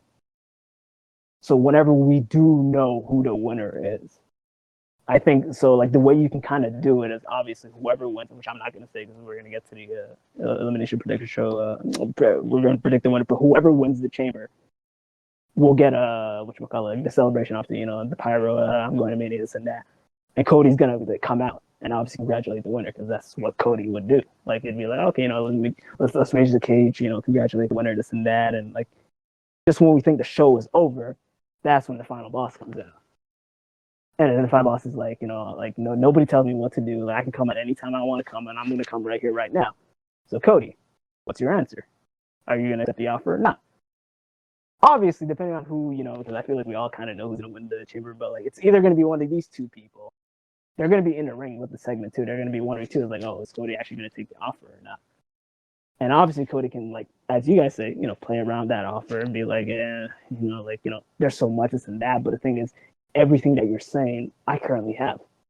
I crawl, I scratch. I like, what more could you really offer me than what I currently have right now? And The Rock, like, basically says immortality. Because the thing is, like, when I said I wanted your soul, I didn't want your soul as, like, I'm collecting your soul. I want your soul as in, like, I want you to be my successor. I want you to be basically bigger than me. Because that's, like, the whole point of this Rock thing, which makes it so, like, enamoring to me. It's like, he doesn't want him to be, like, the Vince to Stone Cold. Vince was always using Stone Cold as, like, oh, you know what, like, this is the biggest guy and he's my meal ticket. The way The Rock's, like, kind of portraying Cody is, like, I want you like a son. I want you like a brother. I want you greater than me, type of thing. So I want to grant you immortality and this and that. And Cody's like, I still can't do it, type of thing. So when Cody leaves and this and that, as he was about to leave, The Rock just raised his hand and says, 3, 2, 1. And basically the greatest swear of all time happens. Cody enters back in the ring, and they both beat the fuck out of the winner of the Elimination Chamber. And Cody, right then and there, sells his soul to The Rock. And basically, depending on who the winner is, because the winner has to be babyface, and there's only 2 winners, is either they're beating the shit out of Satan, or they're beating the shit out of,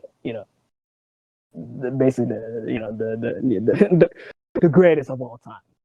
And that establishes right then and there that who the babyface is going to Mania and who the heel is going to Mania, because whoever wins the Elimination Chamber, more than likely is going to be somebody who's good. You can't do face versus face at Mania. You have to have somebody that has to be a heel. So why not establish right then and there who's the heel? So the biggest swerve would be Cody accepting the offer right then and there, and the ramifications and the backlash that can come from it could be the same effect that came from, like, the press conference last year. Because at that point, it's like, oh my god, what are they going to do from this point forward? The whole Mania buildup is Cody actually went to the dark side. Instead of saving it for Mania for, like, a big what if and this and that, have that moment right then and there where it's like, this is where Anakin Skywalker becomes Darth Vader. Like, just get to the chase. Just rip the Band-Aid off and just freaking do it. And that's what I kind of manifest for the final offer. Like, basically, it being like, I don't want your soul. I'm going to give you immortality. And I think why this really works and why I can see Cody doing this is the move, the pivotal move to make him actually the Homelander of WWE. So, and that's all I got to say. I rest my case. You got me. He doesn't have the power of the 7 Aztec tribes. I'll slap the shit out of you. Sorry. No, ruin this moment for me. Alright, so reason I'm mute. Okay, first off, he said Homelander, not Nightwolf. No, sorry to make a joke. Something else, because it's like off topic, but Silver and Pyro, what do y'all both think about the idea of, like, the end of the show being a swerve, that Cody actually just turned, I think it's definitely plausible.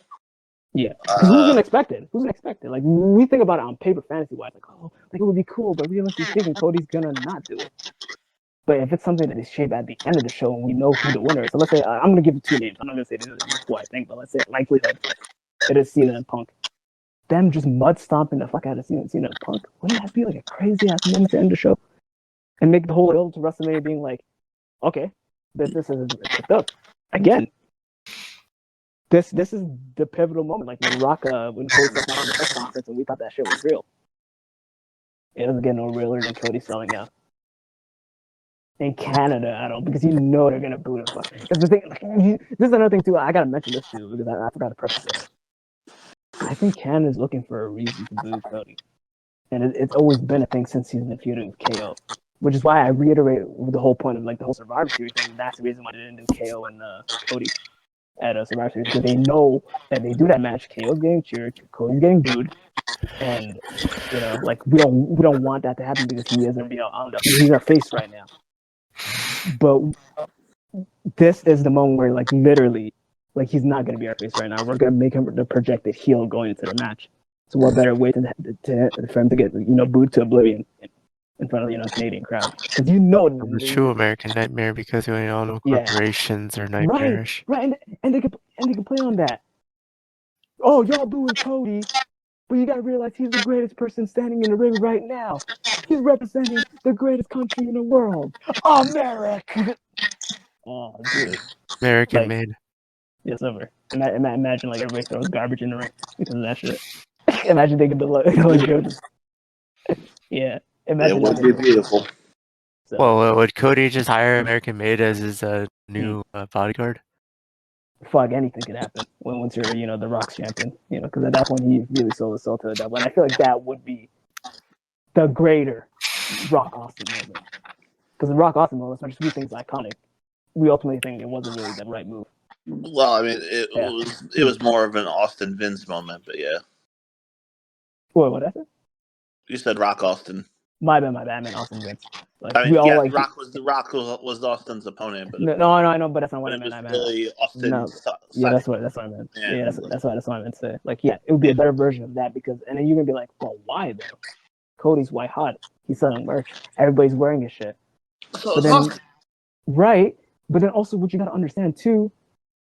Oh man, I have to say this because I really forgot to say this in my whole monologue. What else I was trying to say? The reason why this turn needs to happen before Mania, or like happens like as a build for Mania, because obviously it needs a good build up for Mania, is Cody's at the point where his reign could potentially be stale. And the way I look at him, like, who was another man that had that long reign that it could have potentially got stale, and then they flipped the switch? I feel like you know the answers, though. Well, there's a few different answers. But you know what the main answer is. And it would be Iron. It would be who? Roman. No. Think about somebody who had a long WWE title reign and started as a face and then pivoted as a heel immediately, and it made us reign. Yeah, Punk. Exactly. So if Punk wins, then guess what? That's poetry in motion. Because Punk's been saying this whole time, I'm saying, but like, little do we know, saying all along was actually Cody Rhodes. So, anyways, wait, did Pyro hear all that? Because he's been off. I don't know. Pyro, you here? I don't tell me he was here, but I was cooking this. Oh my god. Oh my god, I was cooking so good. Did he respond yet? Let me check. Nope. Okay. Meanwhile. Yeah, meanwhile. Like, what now? Meanwhile, we go on to the men's chamber. Damn. Okay. So we have in the men's chamber. Well, men's chamber is John Cena versus CM Punk versus Drew McIntyre versus Damian Priest versus Seth freaking Rollins versus some internet guy named Logan Paul. That doesn't need to be in the match. Gotcha. I mean, he needs to be. He needs to be in the match, but it needs to be in a sense of like who all the wrestlers they have on the roster. Or it needs to be in a match for like what to serve like a purpose. Like what do you mean? Like to get the outside world more invested in the match and the show. Because whether I want to admit it or not, Logan Paul does draw outside eyes in. No, but I have a question though. So, but can he draw without being a part of the Elimination Chamber match? Like, could he just had a match on the card and draw the show, or did it have to be Elimination Chamber? Obviously, he could draw without being in the chamber match, but you want to get as many eyes as possible on the main event. Then, yeah, Logan Paul's a good way to do that. Got you. Okay, I guess he serves some purpose of Silver. With that, I guess. And is he gonna win it? Fuck no, but yeah, he could make somebody else look good. Yeah, I guess while we're waiting for yeah, I guess while we're waiting for everybody, you could like do the same format that we did for the women's. Yeah. Well, I would say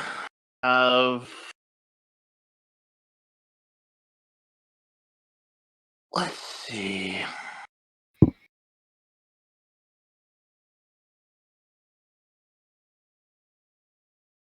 Let's have Drew McIntyre and Seth Rollins start the chamber. Okay. Because they have a lot of personal history and animosity with each other, and they were two people involved in that big brawl at the Royal Rumble after Logan eliminated them. Right. Along with Roman, but Roman's not in the match, so. Who would you say again? You said Drew and who? Rollins. Drew and Rollins. Okay, continue. And then you have Damian Priest come out. Then you have CM Punk come out. Then you have John Cena come out. And you have Logan Paul come out last. Just to generate that heat. Right. And make people think like, Logan Paul's coming out last. He must have. He's the odds-on favorite to win the match. You know that. Right. Get that crowd riled up to boo the fuck out of that man. Of course. Every time he does something. Of course.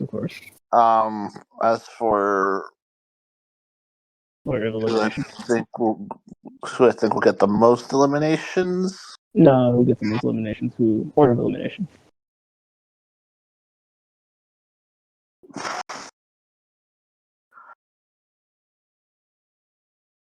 I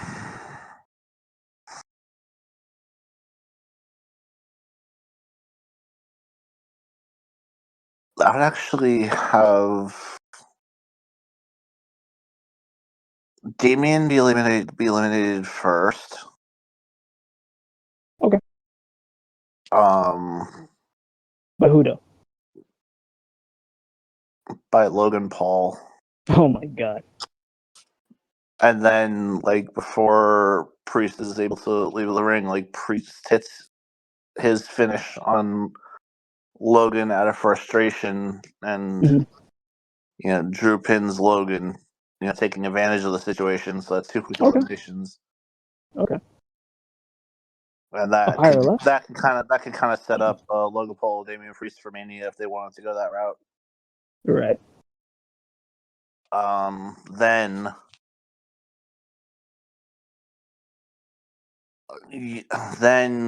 you eliminate Seth, leaving CM Punk, John Cena, and Drew McIntyre as the final 3. Then Drew McIntyre gets eliminated by John Cena, or by a combination of CM Punk and the GTS, then John Cena hitting the Attitude Adjustment. Right. On Drew, like a double finish or elimination. Right. and then you have John Cena and CM Punk be the final two, and this could be where, like, what you were talking about, like Cody giving his answer, like, to end the show. What do you mean by that?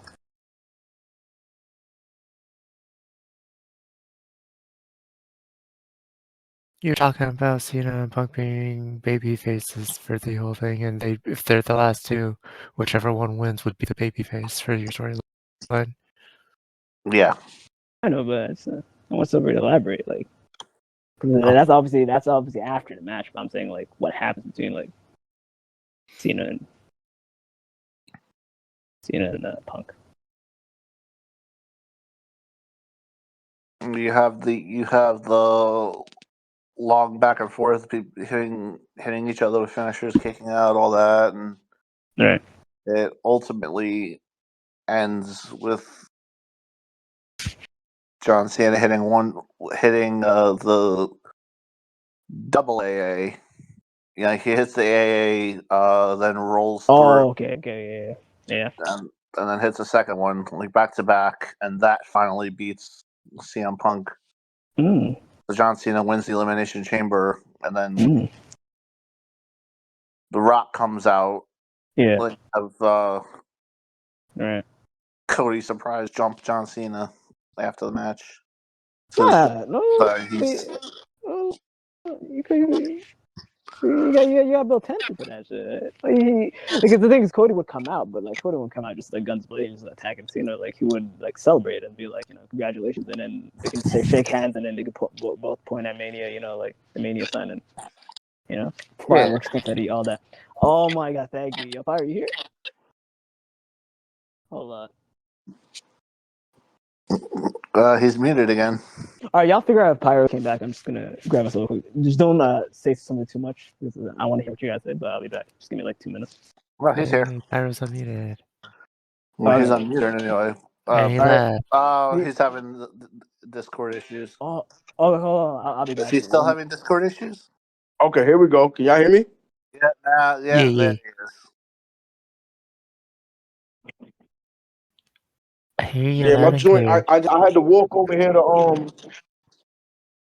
My bad. I had to walk over here to work, so my joint was not at all working, like at all. That's all right. It's all right. We're basically on the men's chamber, right? I gave my thoughts. Basically, I'm saying that Drew McIntyre and Seth Rollins start the match. You have Damian Priest, Logan Paul, or I'm sorry, you have Damian Priest come out third, CM Punk come out fourth, John Cena come out fifth, and Logan Paul come out last. So have everyone thinking that, since Logan came out last, he has the greatest chance to win the match. He's actually gonna shock the world and pull it off, because that's what kind of happened in the women's chamber with what I was talking about. Having Bianca come out last and then win the match. But my what I was saying was have Damian get eliminated first by Logan Paul. Damian, in his frustration, hits Logan with a finisher, and McIntyre eliminates Logan Paul, kind of setting up Logan and Damian for WrestleMania if they wanted to go that route. Have two quick surprise eliminations to set the tempo for the rest. Then you have Seth Rollins get eliminated, leaving just CM Punk, John Cena, and Drew McIntyre as your final three. Then you have Drew get eliminated, down to Cena and Punk. And they have a long, drawn-out one-on-one battle, hitting finishers, kicking out of each other's finishers. And it ultimately ends with John Cena hitting the double AA. Basically, you know how he hits the AA and then rolls rolls Roll for the on top second, of somebody. To get them back in the fireman's carry position, and then hits another Yeah. AA. Yeah, Yeah. that's basically how he beats Punk. All So right, John Okay. Cena wins the Elimination Chamber, and then post. Wait, I just came back. What am I missing? What I missed? I basically filled Recap. the Pyro in on what my predictions were for the men's chamber. Wait, what was the Pyro's issue? Was the Discord like fucking up something? He had to walk to work. Oh, okay. Then Discord was fucking up. Got you. Wait, okay, before I don't want to like interrupt your prediction, whatever. But Pyro, did you hear what I said about the Cody offer or no? I heard bits and pieces. I couldn't really make out everything. Yeah. Okay, I'm gonna simplify it. So basically, the running thing that I want for that offer is like instead of it just being a segment, it could be like a running gag throughout the whole show where it's like Cody's here. Okay. Yeah, Cody's here, but The Rock is not here yet. Is the segment gonna happen? Where's The Rock? And no one's gonna really question it because he's the TKO, he's the final boss. So he's like, if he's gonna come, he can come whatever time he wants. And what I'm thinking is instead of just giving it like just time, like imagine if they gave him like the end of the show type of thing. So it's like whenever like the Elimination Chamber happens and the winner gets decided, this and that, Cody can come out and be like, okay, like I'm just gonna come out now because like Rock didn't show up, so like let me just shake the hand of whoever won the chamber, and then we can both put in the Mania sign, and you just basically just babyface stuff, and that's when the Rock shows up, like at like a last minute type of thing. He's like, okay, like I'm fashionably late, I can do what I want, this and that, and he basically wants Cody's offer. Cody sends the offer back at him and saying like, hey, you know what, like what can you really offer me when I have literally everything that I scratch and clawed and this and that? You were talking about taking my soul and this and that. What do you mean by that, The Rock? And then The Rock can be like, like what I mean by that is immortality. I don't want just your soul in the sense of like, I'm using you as a pawn. I want your soul as I want you to be the successor and to be king. I want you to be the Andre the Giant, the Hulk Hogan. I want you to be the face of this industry. That's what I want.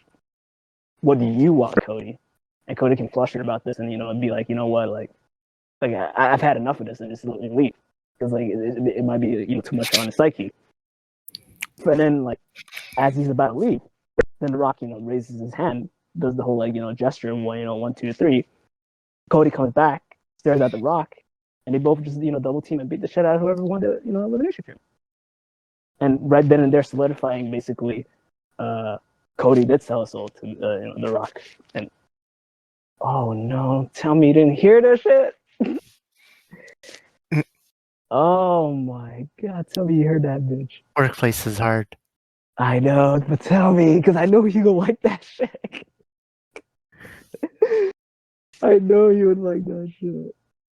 Anyways, I guess we're waiting for him to come back, Silver. So you're saying basically Cena wins AAA, and then big confetti, big celebration, this and that, and then at least what I was saying, right? The whole Cody segment thing, right?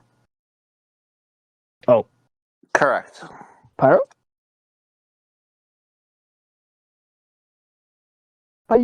Discord's really been giving him trouble, huh? All this trouble, but at least it wasn't for the show. Kind of lucked out on that. Pyro.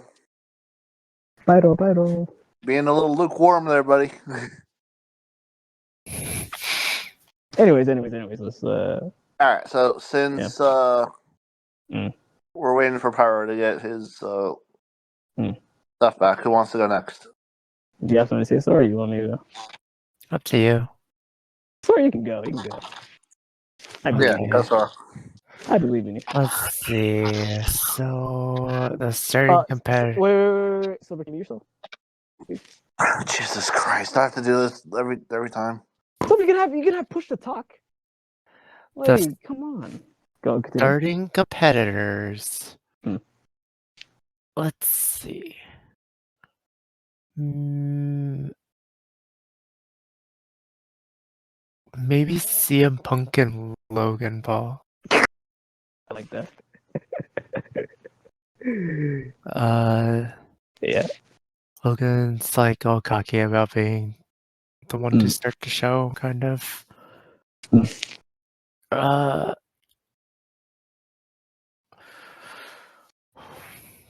guess bring out Damien as third because it's neutral ground. Right. And then to cause conflict after that, I'd say Seth because he has big beef. And then bring out, let's see, probably Cena. Okay.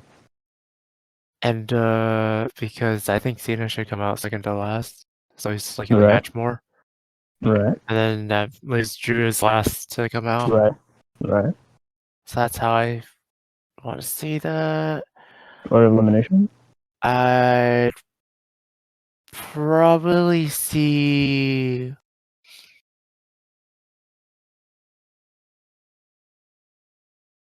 Drew kind of going first. Okay. Wow. And then in the process of that, like probably Damien does get screwed over by Logan Paul. Like I think that would be reasonable because I think Silver scenario would play out pretty well.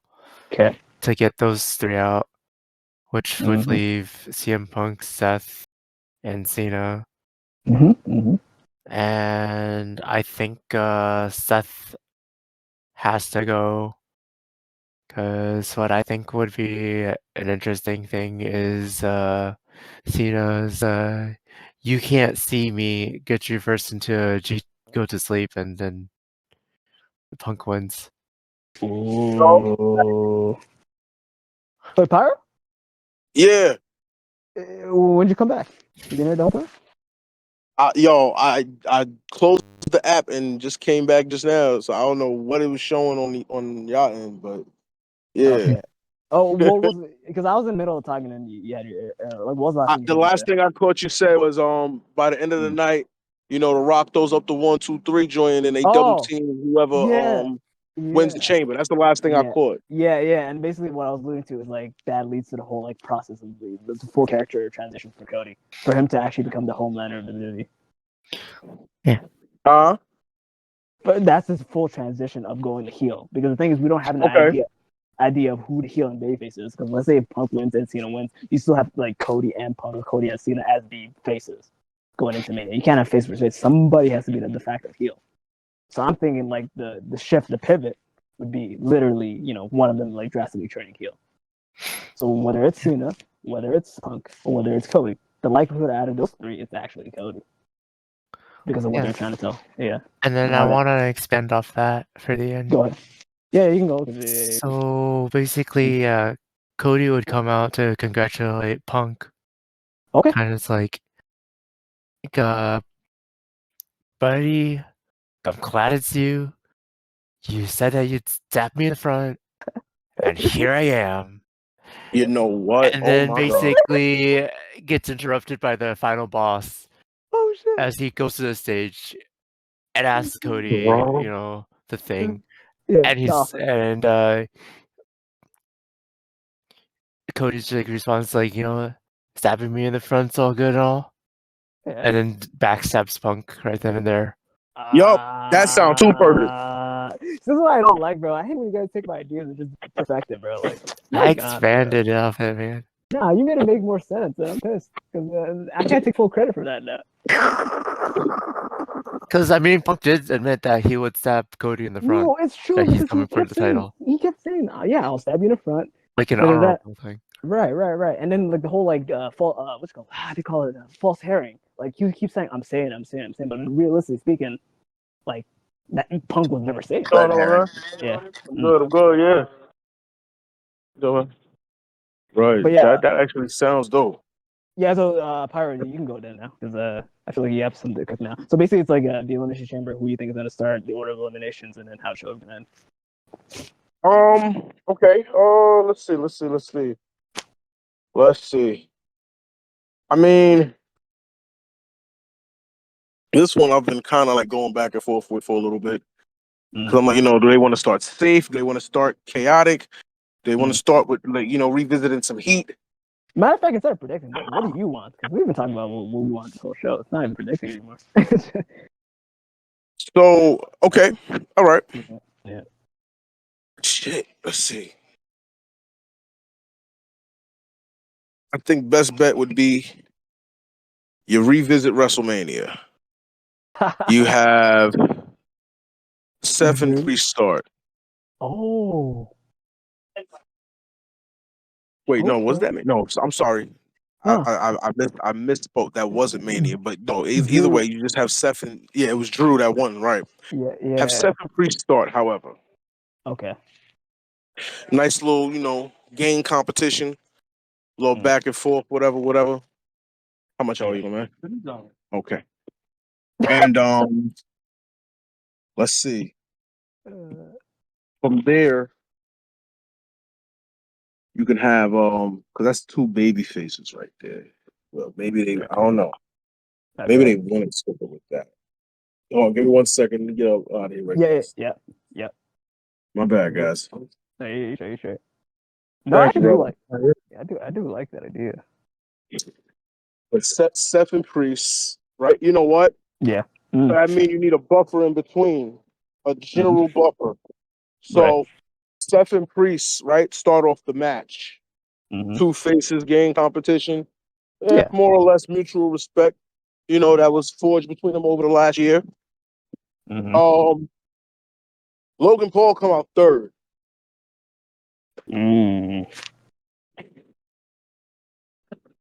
Okay. Hold on.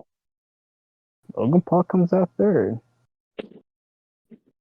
I think what he's about to say now is Logan. Huh? I was gonna say this is where you say like they both like say, "Oh, Logan's out, let's just jump his ass." Right, exactly. Exactly my point. He comes in, he's talking this shit. He's pandering to the crowd, like, yeah, I'm the greatest in here, man. These guys, blah blah blah. They start beating his ass. They start jumping him, whatever the case may be. Right? This was going on for a little while. Seth and Priest, they still, jockeying for position in here. Next out is McIntyre.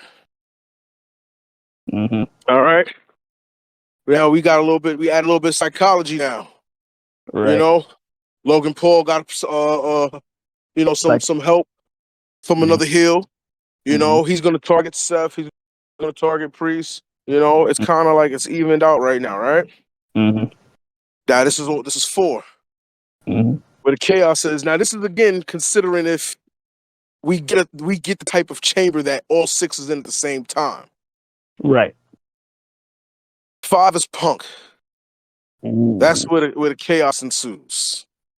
Okay. Whatever the fuck Seth Rollins is doing, I don't care if he's helping Priest at the moment, which would seem like it's something to do. He's helping Priest because now it's a free fall. It's not a tag team match. So we gotta draw heat. We gotta draw aggro. Yeah. Whatever he's doing to help Priest at that moment, as soon as he see Punk come out of the cell, the chamber, whatever, the pod, he immediately drops that, goes straight for Punk and gets shaken. Priest is like, yo, what the fuck, bro? Like, I needed your help. And that's when Priest gets just jumped again by Logan Paul and Drew McIntyre real bad. That might could cause an early elimination. Maybe not. I'll hold on for the elimination because I said we want to attract heat. So heat would be later down in the match. It's like, yo, Rollins, what the fuck? You just gonna leave me over there? And Rollins like, I ain't got time for that shit. It's everybody for themselves. And then they start brawling, him and Priest. All right. You feel what I'm saying? All right. Everybody is now is getting real mixy. A couple hot spots, boom. Punk and McIntyre revisit. They lock eyes again. You know what I'm saying? Rollins. Everybody is telling their own story. Of course, most recently, we got to get it shaken where everybody jumps Logan Paul. Especially Punk because, he just slapped the taste out of Punk's mouth on Monday. Hell yeah. All right? Hell yeah. Now, the 6th man is John Cena. Yeah. Cena comes out. While everybody was shaking with each other, everybody stopped shaking with each other and looks at Cena like, word? We all had qualifiers. You didn't. All right. And McIntyre, and mind you, the person who's going to be the ringleader for this, for real, especially after his promo tonight, McIntyre. Hey, yo, let's jump that motherfucker. Hey, yo, yeah. You feel me? Yeah, Scott, So they all start beating up on Cena and shit. Everybody gonna start beating up on Cena. It's beat up John Cena. You know what I'm saying? Yeah. People get mad. Eventually, Then he turned heel. eventually, Like, I guess who would yield to it? Cena may get a friend in Punk. Like, it's you, John. I said I was mad. I'm not mad anymore. I'd rather go way back. We'll run it back. I'd rather knock the snot out of this Punk kid Logan Paul. You didn't slap me on Monday. He did. I lumped you up right quick, but I'm not gonna, dash your dreams by teaming with these bozos. Okay, boom. Yeah. So it eventually spreads back out to now everybody's picking a spot, picking a bone with somebody here and there. Cena gets his moment of shine and shit. Hell, we might have a little fun moment since Punk's been doing this the last couple years. We'll see a little moment where Punk and Cena are doing Cena's 5 moves of doom to whomever. Let it be one be McIntyre, one be Logan Paul, and then we'll get a double 5 knuckle shuffle from the both of them. Little cute moment. You feel me? Why not? Now.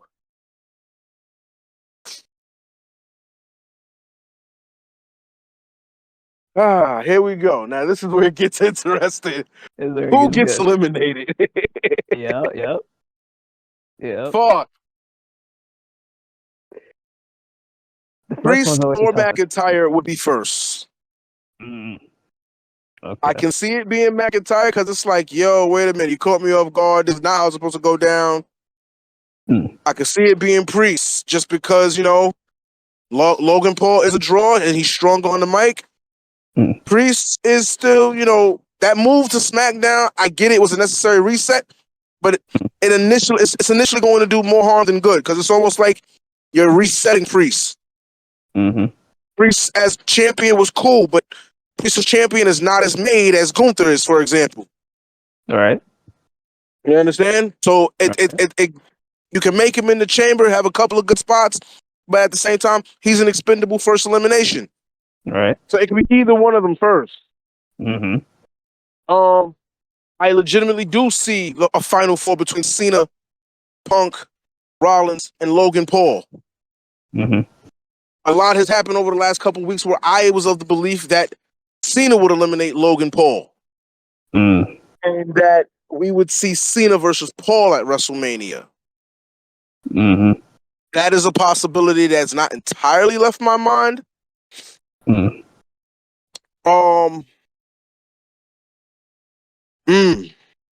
I still say that elimination happens. Cena eliminates Paul.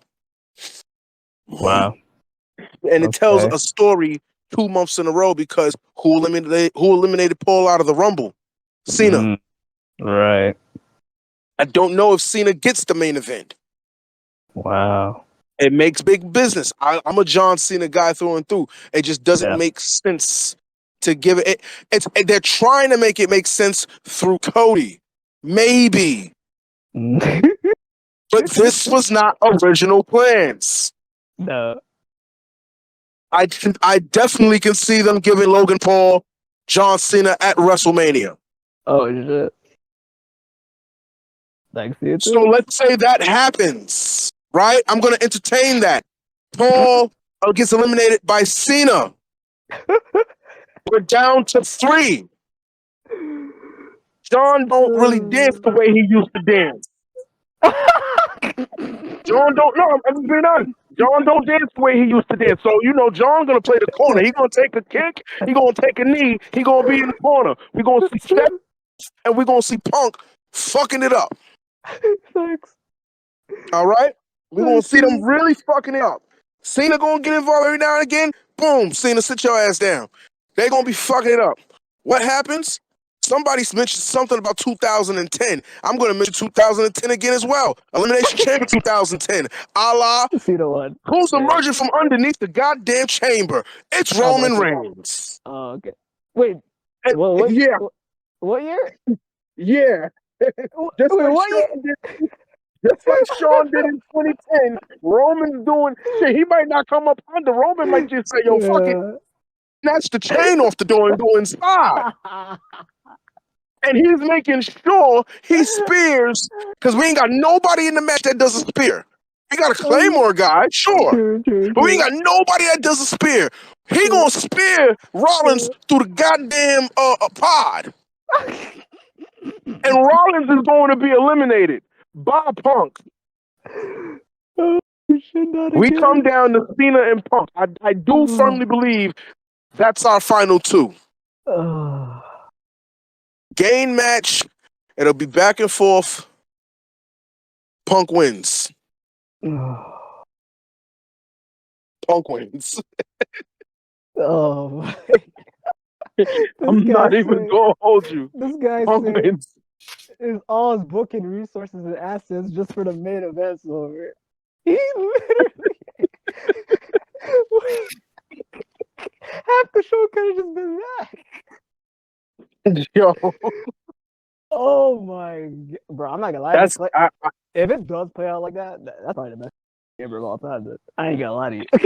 I'm hooked from like. Oh wow. Oh. Listen. I'm just saying, bro. I'm speechless. I'm just saying. I thought I was crazy when I said Jay was gonna do the whole Kane in the 97 spot and break the thing and just like you talking about Roman coming under. Roman comes from underneath. From underneath. What? Shit, listen. Matter of fact, I'll do you one better. It'll be a spot that lays Punk, Cena, and Rollins out. Like, I'm talking about down. If Roman don't come from underneath, Paul's fat ass will come from underneath to unlock the chamber door to let the tribal chief in. Oh my god. Rollins is not making it out of the chamber without eating a spear. Oh my god, it makes sense though. It makes sense because the whole and we got our setup right there for Rollins versus Reigns at WrestleMania. Oh my god.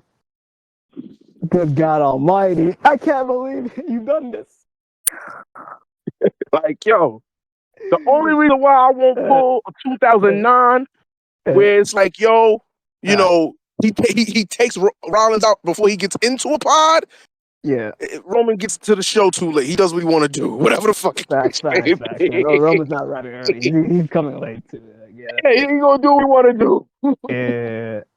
Oh it's that simple, man. This guy actually gave me. I'm not gonna lie. The way he booked Roman, you booked him like Shield Roman, bro. Like the best version of Roman. Like I'm not gonna lie, I felt that. I'm like that's Shield Roman, bro. Yo, I tell you, man. Yeah, bro. I'm not gonna lie. Just the piece of reason sauce would be like if he brings his Shield vest. Like if he actually is in Shield attire and does that shit, you want the over. Yo, can you imagine? I mean, listen. Let's think back to the Royal Rumble. When Seth came up to the music, can you imagine if Roman comes out to the music just to fuck with Seth? Oh, that's how Roman goes in the match. All of a sudden, the Shield music plays and Roman comes out. All of a sudden, the Shield music hits. I promise you, I think Ambrose is coming out at that point. There's no way I'm thinking Roman. Sierra, Hotel India, Echo Lima, Delta, Shield. What? Come on, man. I promise you, that's probably the most I'm ever gonna like Roman ever. Like that's the pinnacle right there. Like, bro, I'm telling you, man, he's gonna. Because it makes sense. Because he's doing that to sabotage Seth. And what better way? Like Seth would do this. Why can't I? Like it just makes sense. Like, telling you. Yeah. Wow. Except you're gonna mute, bro. I need to hear this guy gasping. And I know he's gonna go, what the fuck? But I'll tell you, man, it can happen. So, what's your thoughts on that? The man's clapping. Oh, he's clapping. He's clapping. He's in tears. Oh God, he's clapping. Oh God. You see why I wanted Pyro for the prediction video? Because when I know this guy's energy prior outside, I'm like, yo, no, I need this guy in the video, bro. He's gonna carry my weight. Bro. He's actually gonna carry my weight. And he did it tenfold. Oh man. There's nothing I can really say that's gonna be better than that, and that hurts my soul actually. Like I can't vote. I'm telling you, man. Listen, I think. Listen, the only there's a couple loose ends with that because it's like, okay, well, what about the Punk in the favor? I mean, like, I think Pete mentioned it earlier. Something about a red herring. Right. Maybe the favor was that. Maybe it was just like we've seen bullshit before. Like, remember? Yeah. Vince McMahon said what? What he said to Shane? When you lose to the Undertaker at WrestleMania, what's supposed to happen? What happened? Didn't he still end up running SmackDown or some shit like that? He did, yeah, he did. Yeah. Like, yo, so listen, it don't even. It could be something like, yo, whatever. You know what I mean? Right. Listen, the favor doesn't even have to be something sinister. The favor doesn't. See, I think we created the notion of Punk's gonna get fucked and he's gonna play Paul Heyman as this Uno reverse card. Right. It doesn't even be like that. You can get the job done, and then the nigga be like, yo, hey guy, guess what? My favor? Come on over. Remember when you said you wanted to leave? I'm cashing in that favor. He's no longer your wise man. What was he? What was he back when he was together? He was the no, that was Brock Lesnar thing, the advocate thing. I just wanted to be my Paul Heyman guy again. That's all. Just the point, yeah. Like, come on. Yeah. Wow. I got the belt back. I just need Heyman, and we can run the world again, side by side. Paul Heyman, the Paul Heyman guy, the best in the world. Like, it could be a very simple thing, and this is how we begin to truly just like to move away from the bloodline. Right, kill the bloodline. As far as Roman is concerned, the bloodline story with him is all but concluded. He's not the Uno follower. He's not. Jay's doing his own thing. Right. Jimmy's doing his own thing. Sammy's figuring out his life. Yeah, everyone's doing their own thing. Yeah. Solo is yo, I don't know what the fuck Solo doing. Solo said, "Yo, Jacob here." Yeah, I think we kind of know, boy. Let's save that for like the media because I think like, we know. Yeah, for sure. We know. For sure. Yeah, we know. Like, so you know what I'm saying? Everybody's doing their own thing. The only thing Roman had to do left was the whole thing with The Rock. That might not be happening for a little while. No, Other than that, this is a way that we can move it around. We can move away from it. Yeah, we can move away from it. We can get Paul Heyman back on TV on a regular basis in a different capacity. Yeah. Right? A capacity that a lot of audience members never even got the chance to experience, mind you. We're talking about CM Punk 2013. By the time, and we're talking Punk 2013 up until he lost to Taker at WrestleMania. This is 12 years ago. It is. Wow. You feel what I'm saying? Because when Punk came back, we were already well in the middle of we weren't in the middle of 2014. We was late 2013. And by then, he came back on his own as a babyface. He didn't have Paul with him. Yeah, he came back as CM Punk Wolverine. Like CM Wolverine, actually. Yeah, he came back looking like Wolverine by the time Money in the Bank came around. Yeah, bro. I'm not gonna lie, that's still the best version of Punk. You remember SummerSlam match against Brock? Oh my god. Right. That was the match against Brock. Later on, you know, Paul was advocating for Ryback and all that shit. Right. So there's a whole generation that never saw Paul and Punk together. Right. It's kind of like that's fresh content for 2025. I'm not gonna lie. That's fresh content for 2025. So hey, it doesn't have to be this sinister reverse Uno card. It could just be Paul. I'm cashing in the favor. Let's go. Let's take a walk. That's full circle moment right there. Like, it all comes together. Right. Oh boy. I'm not gonna lie, sir. This is where we just have to end the show, bro. I don't think the people deserve my opinion, no more. I'm dumb, bro. I'll try it though, regardless. But like, damn. So, what's your thoughts on with Pyro then? You like some of it? Yeah, I think it's pretty good. I need you to check your DM though. My DM? Okay, well. Yeah. I'll definitely check. Yeah. Anyways, Silver, do you have anything to add on to that before I go? Oh, okay. All right, I see your DM, Sora. Okay. Nope, floor's yours. All right, I'm gonna be out. Sorry, I'm gonna make it quick, and then I'll keep it simple. Okay. So, who I want to start this match, I see two possible ways. I was kind of conflicted, like how like Pyro's conflicted in the sense of like who I see starting the match is probably going to be Damien and Drew, because I feel like that's what they're going to lead to Mania. Because I feel like the whole like controversy that had happened at the Royal Rumble, this and that, and everyone's saying like, oh, McIntyre's match in Mania is going to potentially involve Priest in it. I feel like that's another like like, oh, let's tease this match. This teases by having them start. What I would want is Punk and Cena, because that would be crazy. Because it's like you have the two favorites literally start the match, so it's like in a sense of like, can the two favorites go all the way? So like that would be like my fantasy scenario.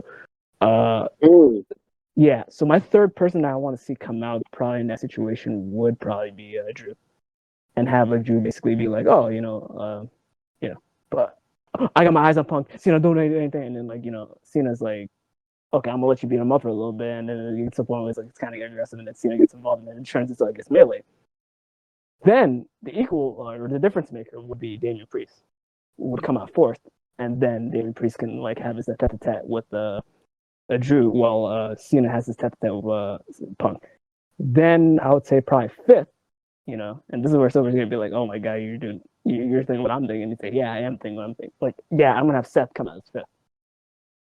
Okay. Which leaves Logan Paul in that sixth spot, and Logan Paul in that sixth spot, yes. Yeah, and the thing is, the reason why I like that is because it really like piss the crowd off, because it's like, why are you presenting like Logan as like that favorite to win, because you're giving him the last spot, and every time like the light goes on somebody else, the camera can pan on Logan being like, thank God, let's go, I got the last spot, everything. Like just milk that shit, like have him like work out, do push-ups, do something. Like I think real quick, not to cut you off. Yeah. A little funny segment. Yeah. Is if it'll be revealed somehow during the match that, like, for example, iShowSpeed was in the back playing with the selection. So when he was supposed to come out, he moved selection. That would be so freaking cool. Because then it would be like, okay, that's not just WWE, just priorities. This guy, literally, they were manipulating. Okay, that would actually be cool if they actually did tell that story. But yeah, so then you have Logan obviously like come out at 6.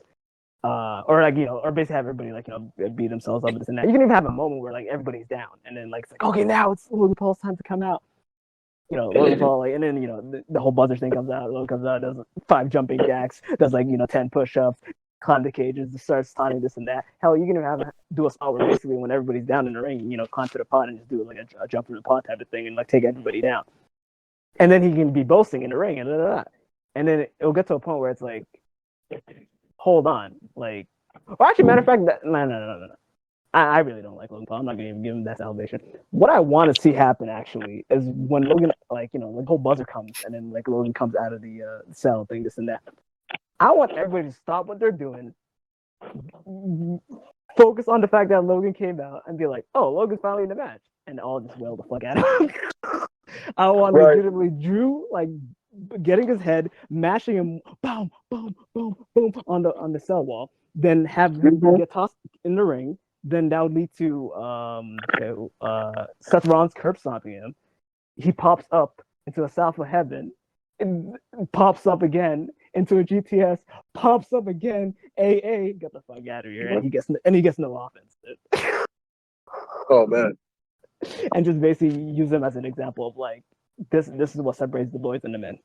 Because like there's no reason why. Yeah, I want that to be like, welcome to WWE, kid. If you're gonna be a full timer, this is your humbling process.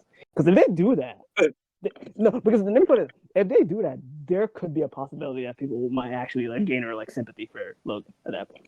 Because it could be like, oh my god, even though I'm looking at it at the point where like there is no sympathy, like people are just gonna universally hate this guy because of who he is outside of wrestling. But it's like in the kayfabe, in the whole like bubble WWE, you do that to somebody, like I feel like you'd be like, oh okay, maybe let's feel somewhat bad for him. So like Logan's out completely, he factored into nothing.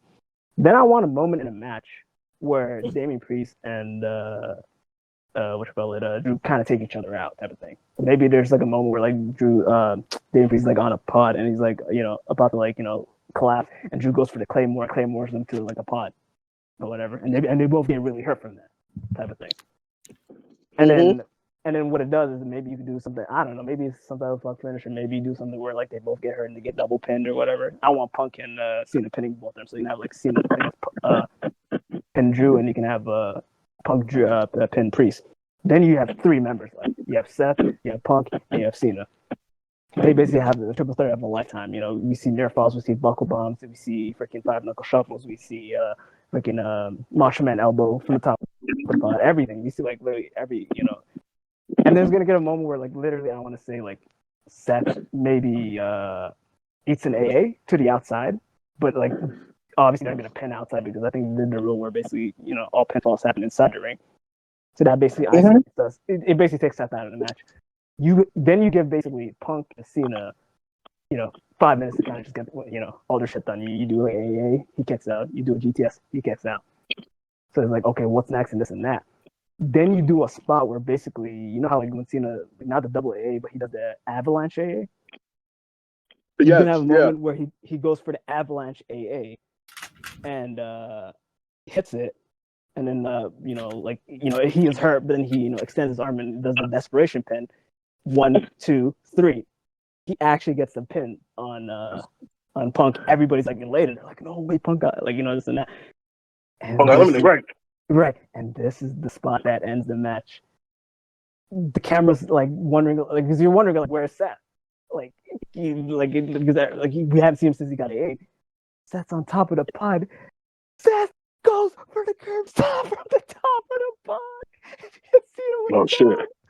1, 2, 3. Seth wins the match. Whoa! Yeah. That shot. Okay, I didn't expect that one. Right. And Seth is the one who wins, right? Then you're like, wait, but Pika, how does that play with the idea that you're saying? Because like, if you're building the show with the whole like Punk and Cena thing. Okay. At the end of the day, you could still do it with Seth because they put the seed on Monday.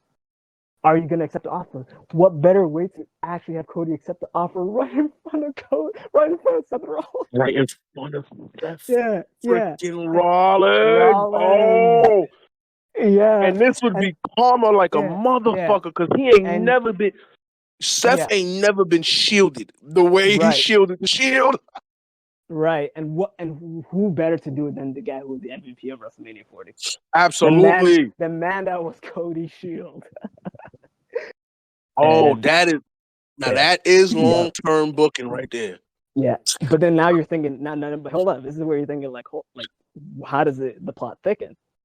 The plot thickens because I don't think that's just the WrestleMania main event. I think literally Punk plays into that equation. Which is why you were talking about like the favor and what it amounts to. You mentioned something beautiful. I want you, Heyman, as the my personal advocate, this and that. It doesn't even need to be that. It could be the thing that I've been reiterating in all these prediction shows. Paul, I am cashing in. I want the main event of WrestleMania. That's all I ever want. Right. Find a way to put me in this match, and Punk gets into the match because of Heyman. Oh, and it becomes Punk versus Cody versus Rollins. Right, but then you're gonna be thinking, what? Didn't think about that one. But then you're thinking it's like they could just leave it at that.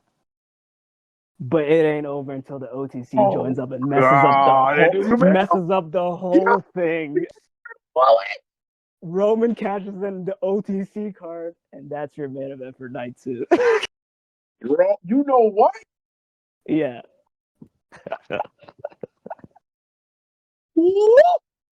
I'm not even mad at that. Because I'm not even mad. Yeah, and the thing is, I'm being consistent because what did I tell you a month ago or 2 months ago? Literally, when we finished Royal Rumble, I'm like, I'm manifesting that fatal 4-way, and I'm still manifesting. I'm sticking with that. I'm sticking with that. Like, Cody had nothing. You know what, bro? I'm not even mad at that, bro. I like that. Right. I actually really like that. Right. Because the only time, and the only other time, we had a fatal 4-way was WrestleMania 16, right? 16, and it was a tragedy because nobody wanted that. Yeah. Nobody wanted that. It was a mismatch. This one makes sense. Yep. This one And the thing is, there's so much. Oh my god. No, but the thing is, why I love that match so much is that's literally the WrestleMania main event where you can literally make a claim that anybody can win. Anybody can win. Cody needs to retain. Cody needs to retain because he sold his soul. Roman needs to win because he has something to prove with his family, and especially to The Rock. Punk needs to win because Punk took Heyman away from Roman. And Seth needs to win because I won the fucking chamber! And I was the Shield, the MVP! And you sold your soul in front of me! Yeah. I'm not gonna lie, Seth is gonna become like the hero of this because he's the guy. Yeah, on Monday you said my soul was compromised, but you did something worse than I ever could have even imagined. You thought me ending the Shield was bad? You literally sold your soul in front of the guy who sacrificed everything. You literally sold your soul. You betrayed the entire roster, bro. Yeah. You're right. And there you go. And I hate to say it, and then imagine the promo going forward. Like what promo between Cody and Roman was like after that, leading into that Mania. Oh my gosh. I like that idea a lot. Right. So with that being said, that idea a lot. Yeah. Before I go even deeper on this, Sora, what do you think of the idea? I think it's a cool idea. Yeah, but between my idea and the Pyro idea, like, if you had to choose, what did you like? I'm just curious. We're both fucking good ideas. Okay. At least I did a compelling case. Let's go. Actually, no, Silver, unmute. Oh fuck. Oh shit. How do you get Silver's take? I swear to God, I better hear clapping. I better hear. Silver. What? What do you think of my idea? Of your idea? Yeah, because I'm sorry that you're listening to me the whole time. Like how I was setting everything up. Okay, so what do you think? What do you like, and if you have anything like, tell me your full thoughts. It would be nice for.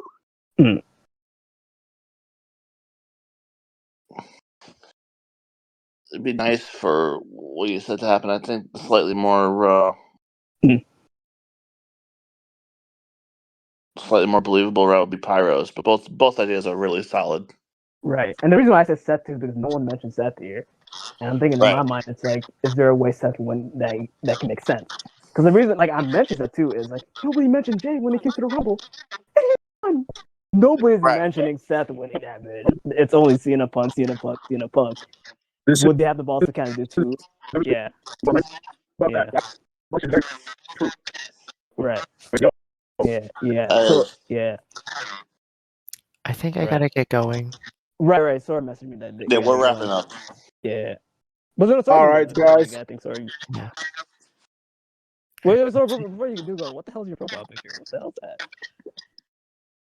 It's Shinover, alright, bye. Alright, have a good time, sir.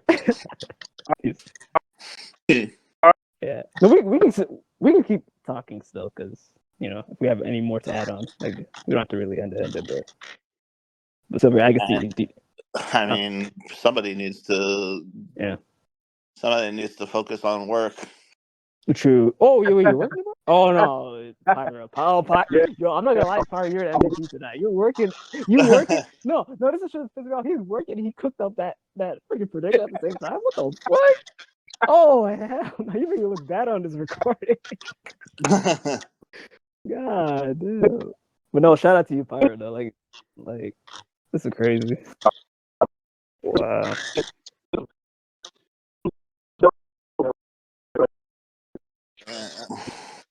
Pyro, I think your connection's. Yeah, I think Discord is saying time for round 6, bitch. Right. I was hold on. No, Pyro, I'm not gonna lie. Like that. Yeah. Y'all can hear me? Y'all can hear me? Oh, now you're fine. Yeah. Now you went outside. No, I was saying, man, this was like beyond dope, man. Shit, I'd rather get paid to, do shit like this. For real. Like, yo. Facts. That's on Silver. I'm like, me and Silver, we talk so much to the point where it's like, we could open up like a podcast, but we're just like, we're thinking in our minds like, we need like-minded individuals to actually kind of do that. Because right now we're just we're doing the YouTube stuff. Actually, matter of fact, probably you've seen our YouTube, right? Or you haven't? No, you gotta send me the link, man. You gotta send me the link for the YouTube, man. Silver, when this gets uploaded, could you post the video like on the Discord? So I could do one better. While but don't do it under it. Yeah, do it after. Do it we're after. doing the outro. I could look for Double Trouble. Oh yeah, no, but we gotta do that. Yeah. This guy He did say he would. He definitely said he would. Yes. Yeah. Facts. Yeah, we gotta hold him to him now. But I guess just to wrap everything up, is there any actual final thoughts that we have, or anything, any last minute things that we want to get in before Man, listen. As far as is that a raccoon? What the fuck? As far as I can't tell if that's a cat or a raccoon. That should look crazy. But as far as that fatal four-way, I gotta ask the question, man. Like, okay, you put it out there in the universe. You put it out there in the universe. How the fuck would you book that thing, man? Well, that's when we get to it. When we get to it, that's a hurdle we're gonna get to it. But like, the thing is, yeah. You know what? You're right. Let's leave that as the cliffhanger. Yeah, like if anything, I have because if I've been pushing for that match like since November, or since I've been pushing it for like the longest time. I won't say since like Rumble maybe. I have to figure out a way to kind of book that shit. I think that is the ideal. Like, that is night 2's main event. Night 1's main event, I still got to really think about that. I don't know what could really be night 1. It could be Jay and Gunther, but it's overshadowed when you really think about it. Listen, man, the only reason why I am legitimately concerned for Jay's world title match not being, in jeopardy of not being the main event is because Charlotte Flair is back. And we know Charlotte can very easily politic to get the main event spot and even make the excuse of, hey, yeah, let me make Tiffany Stratton a star. Charlotte will politic for that main event spot, bro. Yeah, no, see, I'm so iffy about that in the sense of like, it doesn't deserve it. Yeah, no, right. It doesn't deserve it. But the thing is it's like that one time WWE actually listened to what their golden rule was. Whoever wins the Rumble, main event WrestleMania. Because if you notice, these past years they never listened to that. So that's the one time they could actually listen to it. This is very true. And the last time the women main evented was what? It was Bianca and Sasha Banks. And that was a while ago. Yeah, that was like 3 years ago. 38. That was what? That was 38, right? No, 30, 37. 37. Yeah, 4 years. 4 years ago. Yeah. So it was a minute ago. Like the landscape of WWE is different from that time. You know what I mean? But the thing is, the only thing I could really say, even though like I feel like it all depends on the card placement and what are the matches you're gonna get at Mania. If Rhea and Charlotte did a main event 39, then there's a possibility that Charlotte and Tiffy don't, because that is the bigger match than Charlotte and Tiffy. I hear you, but Charlotte. But here's the difference: Rhea and Charlotte, granted, they didn't main event 39, but at the exact same time, Charlotte wasn't out for 18 months or whatever the case may be. She been out. She came. Not only was she out, she came back at the Rumble, called her shot. They gave her the coveted number 27. Oh, she did have. You know how every time they do these Rumble, the Royal Rumble by the numbers. 27 is a coveted spot. They gave her 27, bro, and made her a 2-time Royal Rumble winner. They did. Oh, that's so valid. Charlotte, we're not gonna act like Charlotte didn't politic at WrestleMania 35, yo. To get in that match where it should have been. Oh yeah. Becky and Ronda. Right. No, but the thing about she that bitched and moaned when was it what I forgot what they was considering. They was considering Becky for another main event, and she bitched and moaned about that shit backstage because she would have had one more main event than she did. Oh, I know exactly what you're talking about. You're talking about that. That's 38. Like it was Becky and Bianca, and like I'm assuming Charlotte didn't want Becky and Bianca main eventing 38. Right. Exactly. Like, come on, like, nah, son. Got you. No, but the thing is, like, all these factual points I'm kind of leaning towards what you're saying, but at the same time, I'm thinking, I'm like, how much of that was the Vince McMahon effect? Because Vince truly loved Charlotte. He was the main guy who He do. Yeah, right. The thing is, does He Triple do. H, the Triple H, like, But keep in mind, Triple H loves Charlotte too. but like that though, like that's I'm She's curious. first. Listen, I mean, her Charlotte dad is was in first Evolution. generation. As far as it becoming what it became, not counting the Wade Barrett generation, Charlotte is first generation NXT. Damn. She's first generation Dusty Kids, first generation Triple H's babies. Right. True. Right. What Good way to look at Charlotte it. wants, Charlotte gonna get. Right. You feel me? She can politic for it, and we're not gonna pretend like they don't have big future plans for Tiffany Stratton. She's already getting the Trish Stratus rub. You feel what I'm saying? Right. They can easily make that a main event and just say, oh yeah, that's what it is. Because you know why? It's Charlotte Flair, and you want to know why? Charlotte Flair won the Rumble, and Charlotte Flair's the main event before. So two things that I'm like, yeah, like ultimately I was sold originally. Like one is up in the air. No, the thing that sold me the most was the injury time that you were saying. Like the difference between the Rhea thing is like she's been out for like how many months you said? I think it's been at least 18 months. If she's been out for she's been out months, at least 18 months, dog. If she's been out for 18 months, they're giving her the Edge treatment then. Because Edge, it's the same thing happened with Edge. And then you get injured. The same thing happened with Edge. Yeah. That's right. That's right. And they that following year, they said, okay, boom, Edge came back after 9 years at the Rumble. They was like, boom, that was a surprise. Okay, boom. Right. All right, we're gonna let you do a calendar year. By that next Mania, he was in there with Roman and Bryan. No, I'm not talking about that. I'm talking about the OG.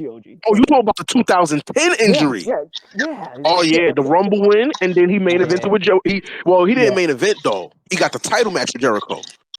Okay. Remember, everybody got fucked at 26.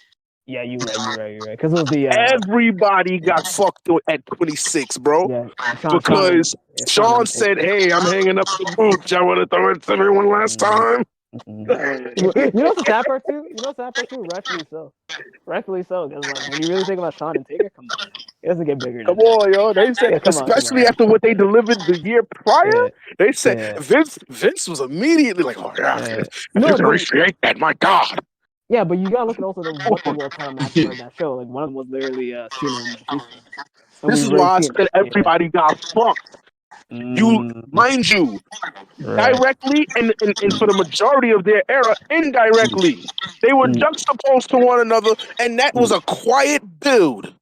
Cena versus Batista was quietly billed as that generation's Clash of the Titans. It was. That was that generation's Hogan Andre or Hogan Savage, depending on where you was at. Sean you know what I'm saying? Sean Brett, yeah. Sean Brett, Hogan Warrior, Rock Austin, yeah. That was that generation, and they said they said fuck it. They snubbed it for Sean Taker too.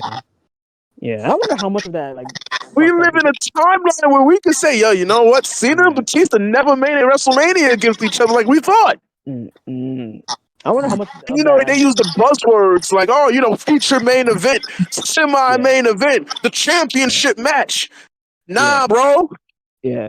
As it's clearly been emphasized over the last couple years, clearly, if you ain't last, you ain't the main event. Right. They did not go on last. Yeah, they foreshadowed a once in a lifetime. Like, dog, they did not go on last. Right. But the thing is, and I'm going to put this ripple here because obviously this is something I was going to say for the WrestleMania show, but for anybody who made it this far and you're getting the preview, another reason that kind of validates your point is how I could see Tiffany and Charlotte main eventing. No matter what the result is, I think that's the night Becky comes back. So if you have Charlotte win and have Becky make her triumphant return, that's a cool way of ending WrestleMania. At least for a night one. That's a cool way. Ooh. Yeah. Oh, man. Yeah, that added validity. But see, that's the thing. You want... Here's the thing, though. See, because does Charlotte win that match? I think so. If Becky comes back, absolutely. Okay, so we gotta look at the optics here. Okay. I don't know what their relationship looks like now, since compared to that Survivor Series brawl. Yeah, that was bad. Yeah. But That was bad. you gonna have her come back. You're gonna have her win, and then you're gonna have Becky come out. You think she's gonna be all right with that? No, but I she's don't gonna. think so. No, she's not. But she's gonna have to like it because She gonna have to learn to love it. Right, because she got the main event of WrestleMania. What's more to She complain about? gonna have to take her daddy's advice and learn to love it. Exactly. You know what she's gonna hate is when she's gonna have to drop that title Becky. Because I hate to say it, at the end of the day, and like as much as I think Charlotte is a better in-ring performer, I think Becky's a Stone Cold of the women. Yeah, that's what they pretty much established. They established that Becky's the greatest women wrestler of all time. So that's wild. Yeah, that's wild. But that is wild. That's WWE's canon, sadly. Yeah, ever since they made her the man. Yeah. And what gave her that moniker was WrestleMania 35. When she became double champion, that's when I knew she was awesome. When she became double champ. Yeah.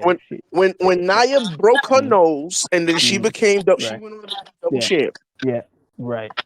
So with that being said, yeah, I do agree. I think Charlotte and Tiffany are going to main event now. Over, yeah. Gotta keep Jay and good mind. They sacrificed Ronda Rousey for this woman. Right. They sacrificed. Never forget. They sacrificed Ronda Rousey for Becky Lynch. Right. That's a lot to take. Wow. That's a lot to take in. Yeah, but the thing is, I guess WrestleMania Las Vegas night 1, night 2 is really going to be the night of two tails. It's going to be in a sense of like, obviously one main event is going to be better than the other, but how does the full card shape up to be? How the That's the thing, and traditionally so far, night 1 has always been the better card thus far. Except for I think last year. I think night 2 was the better card last year, right? Because Cody finished the story. I think night 2 was closer. I think last year, excuse me, not night 2. I think last year it was closer than previous years. Wait, Silver, what was your opinion last year? Like, was night 1 or night 2 better? I'm trying. Yeah, I want to know Silver's opinion. What we had, bro? We had Sammy Gunther night 1. Sammy Gunther night 1, yeah. Night 1. Yeah. So that means to close the show, what we had? What we closed that show with? We closed that show with the tag match. The tag match. The tag match, yeah. Yeah, which I like that match more than the main event, personally. Yeah. When it comes to the match quality, I still edge it out by night 1. I say night 1 edges out. Wait, hold on. What about WrestleMania 39? Wasn't night 1 was better? Yeah, night 1 was better. Night 1 definitely. Yeah. Wow. 38 and 38. WrestleMania 39 night 1, like borderline curb stomp night 2, but it did because that Logan Paul and Seth and they had a spectacular, and then main evented with the tag team KO and the Usos. By the way, their first WrestleMania main eventing. By the way, wow. Absolutely, yep. Wow, absolutely. Wow. And shout out to Kevin. Somehow he can back-to-back WrestleMania main events. I know. I don't know how he did that. I actually don't know. How he because I'm trying to think in my mind, like, what is the greater accomplishment? That or what Sammy did like last year being Gunther? Because nobody thought Sammy was going to beat Gunther, and he did that shit. Yeah, I didn't think Sammy was doing it, and the way he did it. Yeah, and the way he did it too. Like that was pure. Like I'm like Super Cena, but he was like Super Sammy that one night. It's like, So yeah, night 1 gotta be stacked. If that's the case. If the main event. That's what I'm saying. Night 1 gotta be stacked. The story gotta be right. The story gotta be right. The emotion gotta be right. You feel me? The story and the emotion has got to be right. Right. And the thing is, what scares me too is like with that show forward. I'm not gonna get too much into it because when we get to the WrestleMania prediction show, I gotta find a way to buck that. But I really wonder what's Rock's influence to that match. Like, is he actually gonna do something? Is he actually gonna show up? Is he actually gonna serve a role in that match and be like special referee? We don't know. Special enforcer? We don't know. Because you know Rock's. Because I hate to say Rock's gonna be at Mania. I don't think he's gonna wrestle this year. But I think he's gonna be. I think he's gonna be at Mania. So would he actually do something? Yeah. Oh. What was that? Again. One beat. Here we go. Yeah, we can't hear him. You know what's funny? Yeah, we can hear you now. Yeah. It says you're muted, but yeah. Yeah, hold on. Oh, he is. What the fuck? Oh. Okay. He's not muted no more. No, but he has the exclamation on, which means he's definitely having technical difficulties. Yeah, I think the Karma got there telling us like, just wrap this up. Man. This is a legendary show, but like, oh, well, you could do it, Pyro. You could beat the system. Yeah, beat the shock. You can beat the system like you beat your meat. He's trying. Come on, push. Come on, push. come on. Yo. Okay, we hear you. We hear you. Yeah. Yes. He successfully had a baby technical difficulty. Oh. Never mind, he might be having twins. Wait a minute. He might be having twins. Yeah, Pyro, come on. You can make it. You can, bro. Think about Craig. Craig is watching it at all times. Come on. Craig doesn't want to listen to you being labor, man. Come on. Come on. You know how Kotaro seems how it goes. You know, hard times breed better, man.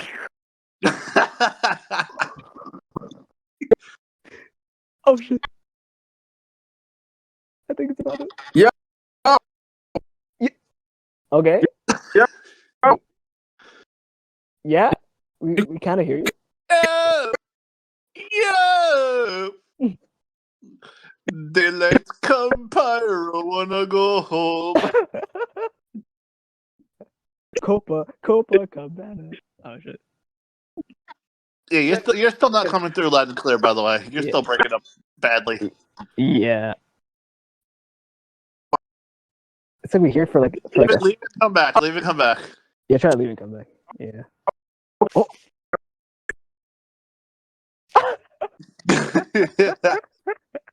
Yes, sir. Tell me if my shit ever is like that, bro. Like, cause I'm getting.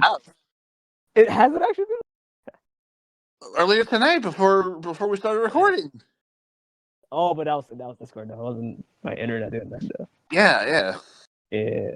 But no, I'm telling you on Skype, my shit's ever like that. Let me do it because that shit's crazy. That's actually.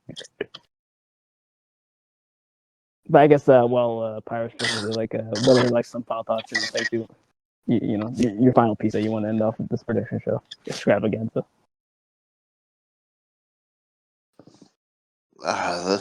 This is probably the most entertaining show I've been a part of, especially with all the technical difficulties. Yeah, I'm not gonna lie to you. For anybody who made it this far, this is probably on the level of like 2014, 2015, like prediction shows. Like I don't think we've had a show this good since then. When it comes to round, like different opinions, round table, and it's like this is it. Oh, Pyro. We can kind of hear Almost there. Yeah. Kinda. I think you need to talk a little bit more so we can see. Either that or put yourself on speaker. No, don't do that. Don't do that. That's gonna mess everything up.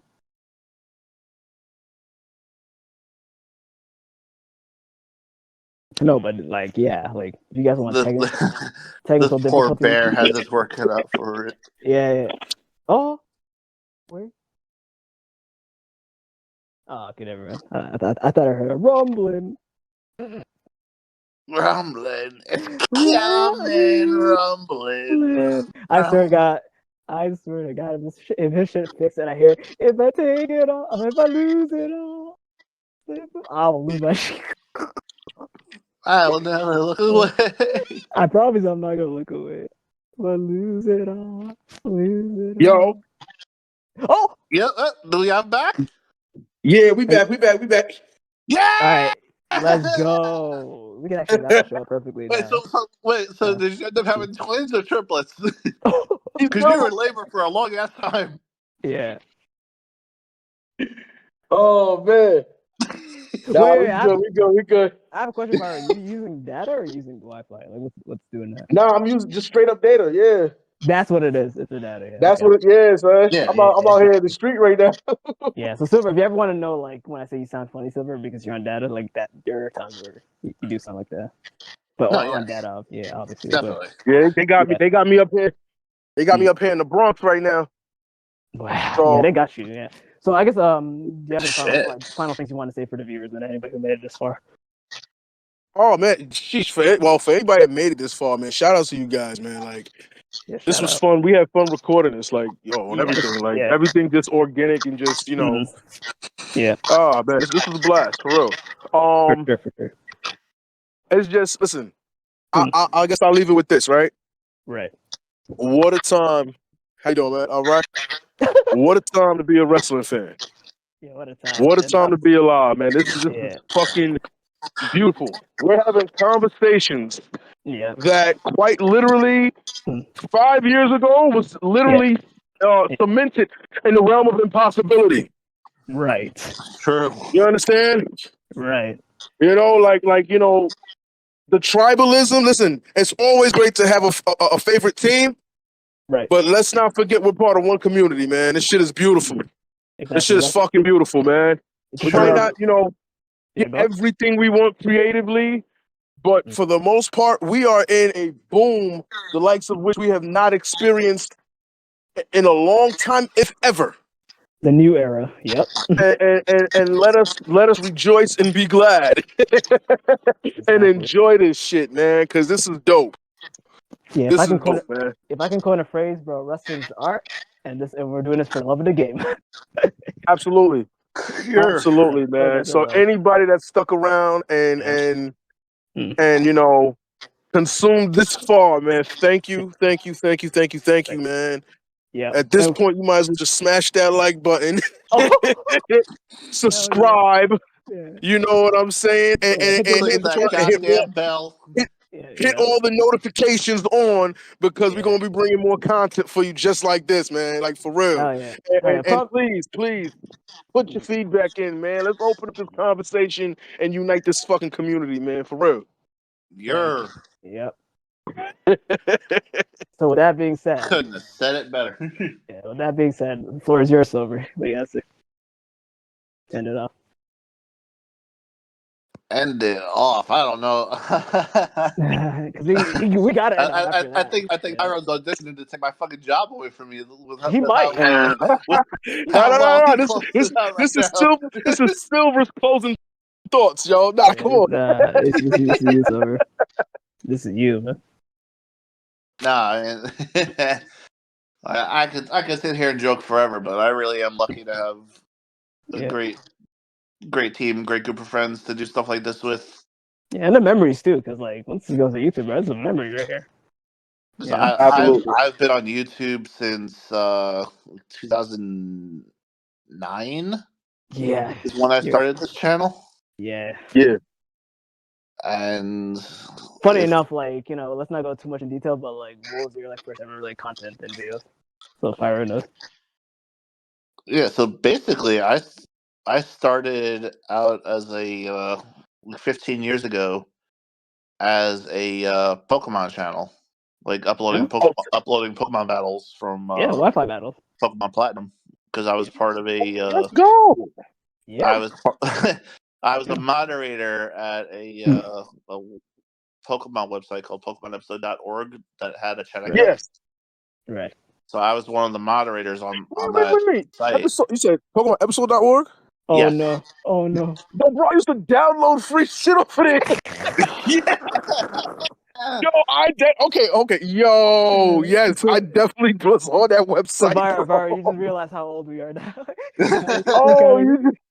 You just dated the fuck out of me, Yeah, that's how old we are.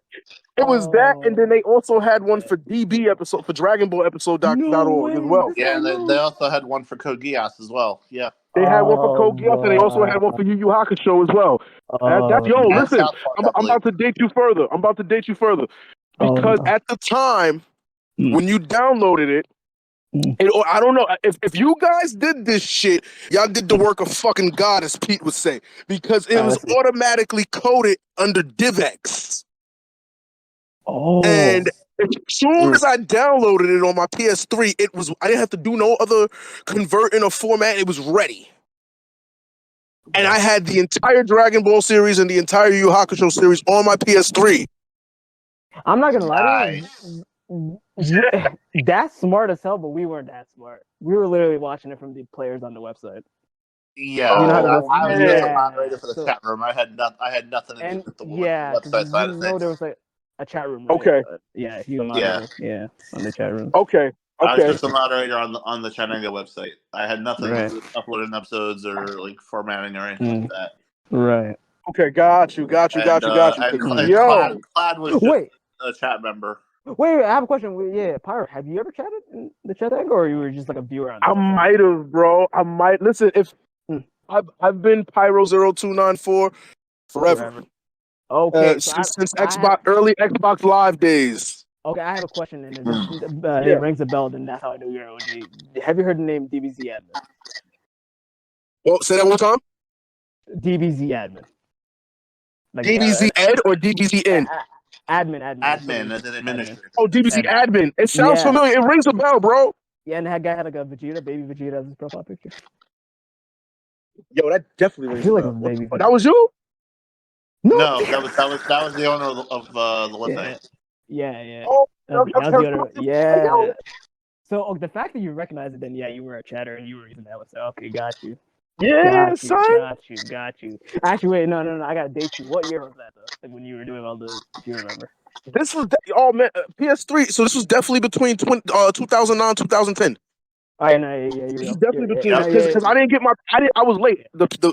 I was always an Xbox 360 dude, right? Yeah. I didn't get my PS3 until Christmas of. So this had to be maybe 2010, to be honest with you. No, you I didn't get my 3 until Christmas of 09. You validate yourself because that was the years me and Sora and everybody met from our old friend group. Yeah. Yep. That's valid. Yeah. Wow. Yeah, so man. So you might know our names because Silver was a Silver Wolf 20. Like he spelled it with the and then I spelled mine's Pikachu bro. Like that was my name on the Okay. But yeah. I promise. We had to have been in the forums at some point in time. Yeah, at some point, it's just we never knew. Yeah. Oh wow, you were really a part of that though. That's insane. For real, bro. No, I'm not gonna lie. Off recording, we're gonna have to mention some names because there's a lot of people that maybe you and I have mutuals with, and we never knew it this whole time. This is crazy. This is a fact. This is a fact. I'm not gonna lie, so this is a small world, bro. That's really. Crazy. No, that's crazy. That's crazy, actually. Wow. I don't want to talk no more in this video, man. I'm done. Right. Yeah, that shocked me. What? Yeah, like an anathema wrath. Actually, no, I'm gonna mention one name because I know we're still close to this guy to this day. But have you heard the name Yuki 3056? And he had like a pink font, like in his name. Not that one. That one's not too familiar to me. No, I can't say. You know what? No. Okay, off recording, I'm not gonna lie. Obviously, we promised you the double trouble, but I'm gonna show you my Chitango, and you'd be like, oh, if you know these people's names, because I have some people still added over these years, So I got okay. So with that being said, bro, Silver, take it home. Take it home. Yes, indeed. Insane, oh my god, such a fucking trip down memory lane. Such a good episode. I'm a grown ass man. I'm about to cry, bro. Like the fact, for real. We got to witness the miracle of reuniting with like our people, with somebody that we didn't know we knew 15 years ago. We got to witness. Facts. We got to witness the miracle of the birth of twins. Yep. Yo, listen, man. Yeah.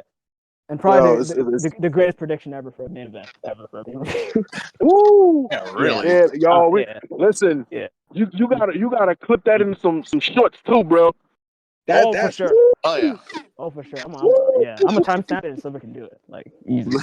The heart attack was just the start. Oh, yeah. The culinary was only start, yeah. Because this motherfucker Cloud decided to actually manifest me having a coronary episode during a playthrough.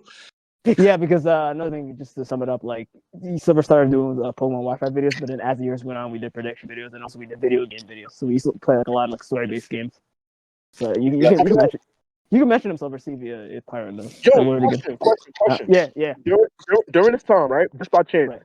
Yeah. was y'all at all on Fantasy Star Online too? No. I play Fantasy Star. Yeah. Right. So this is oh man, Yeah, we but gotta chop it up. Yeah, we definitely gotta chop it up. Yeah, but this is the thing though. I used to play everything. Like, so whether it was like World of Warcraft, RuneScape, Maple Story, like I played them all. I played them all. Like, I it's used to play RuneScape and Maple Story. But right. Even Rumble Fighter. If you're a Rumble Fighter, you're an OG.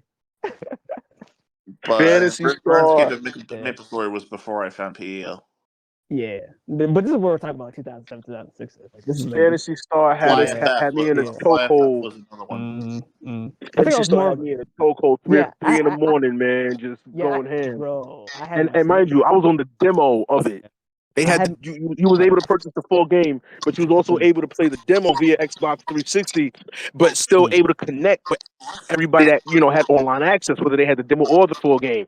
Oh my gosh! Wow, dude, this is legitimately the same thing too. But I think I wasted way more time on World of Warcraft. Like, I was playing that for like days straight, like no freaking reason. I believe. Yeah.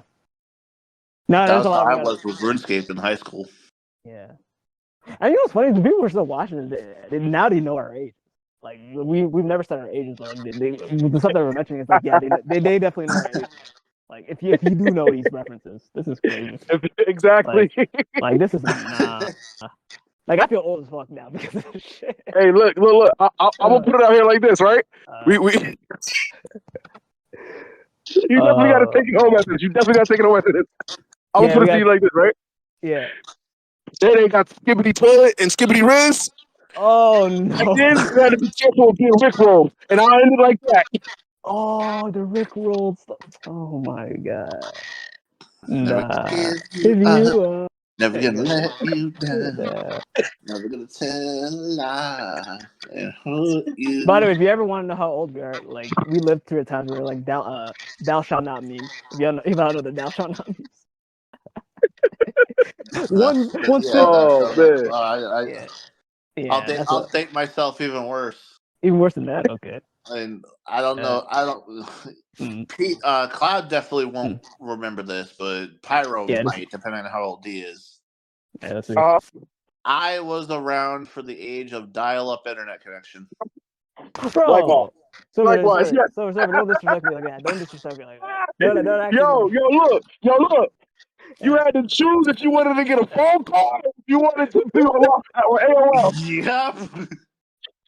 Yep. This guy acting like I wasn't on AOL back in the day with the MSN too. Well, oh shit! like come on. And if you had a splitter, you was the shit. Oh yeah, you're the coolest kind in the whole town, actually. Like, that's crazy. In the whole city. Oh, that's crazy. what? Yeah. Wow. If you had a splitter, you were the shit. I'm not gonna lie. Yeah. I'm predated one last time because I've been doing memes this whole time. Remember me and Cat?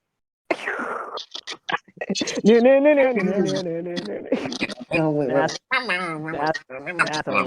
Pop Tarts with cats. Yep. Pop Tart cat. Yo, that's a fucking Yeah. What is it? NFT? That's an NFT now, yo. NFT now. Crazy, right? That's what they call it. Yeah, that's what they call it. Oh my gosh, yo. Yeah, that's how old we are, by the way. Yeah, troll face, you name it. Like, yeah, it's craziness. Mm-hmm. It was craziness, man. Cat. For me, it was called me the squirrel, but yeah. Yo, so Silver, what I'm thinking is, and we'll talk more about this off recording, but like, you think we should introduce Pyro to the PCN boys? Because I feel like he basically is like PCN in my eyes at this point. Like, I don't see why we can't get a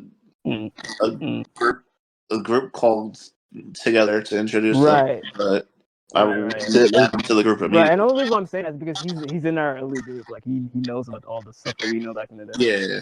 Like he was in our circle, and we just never knew.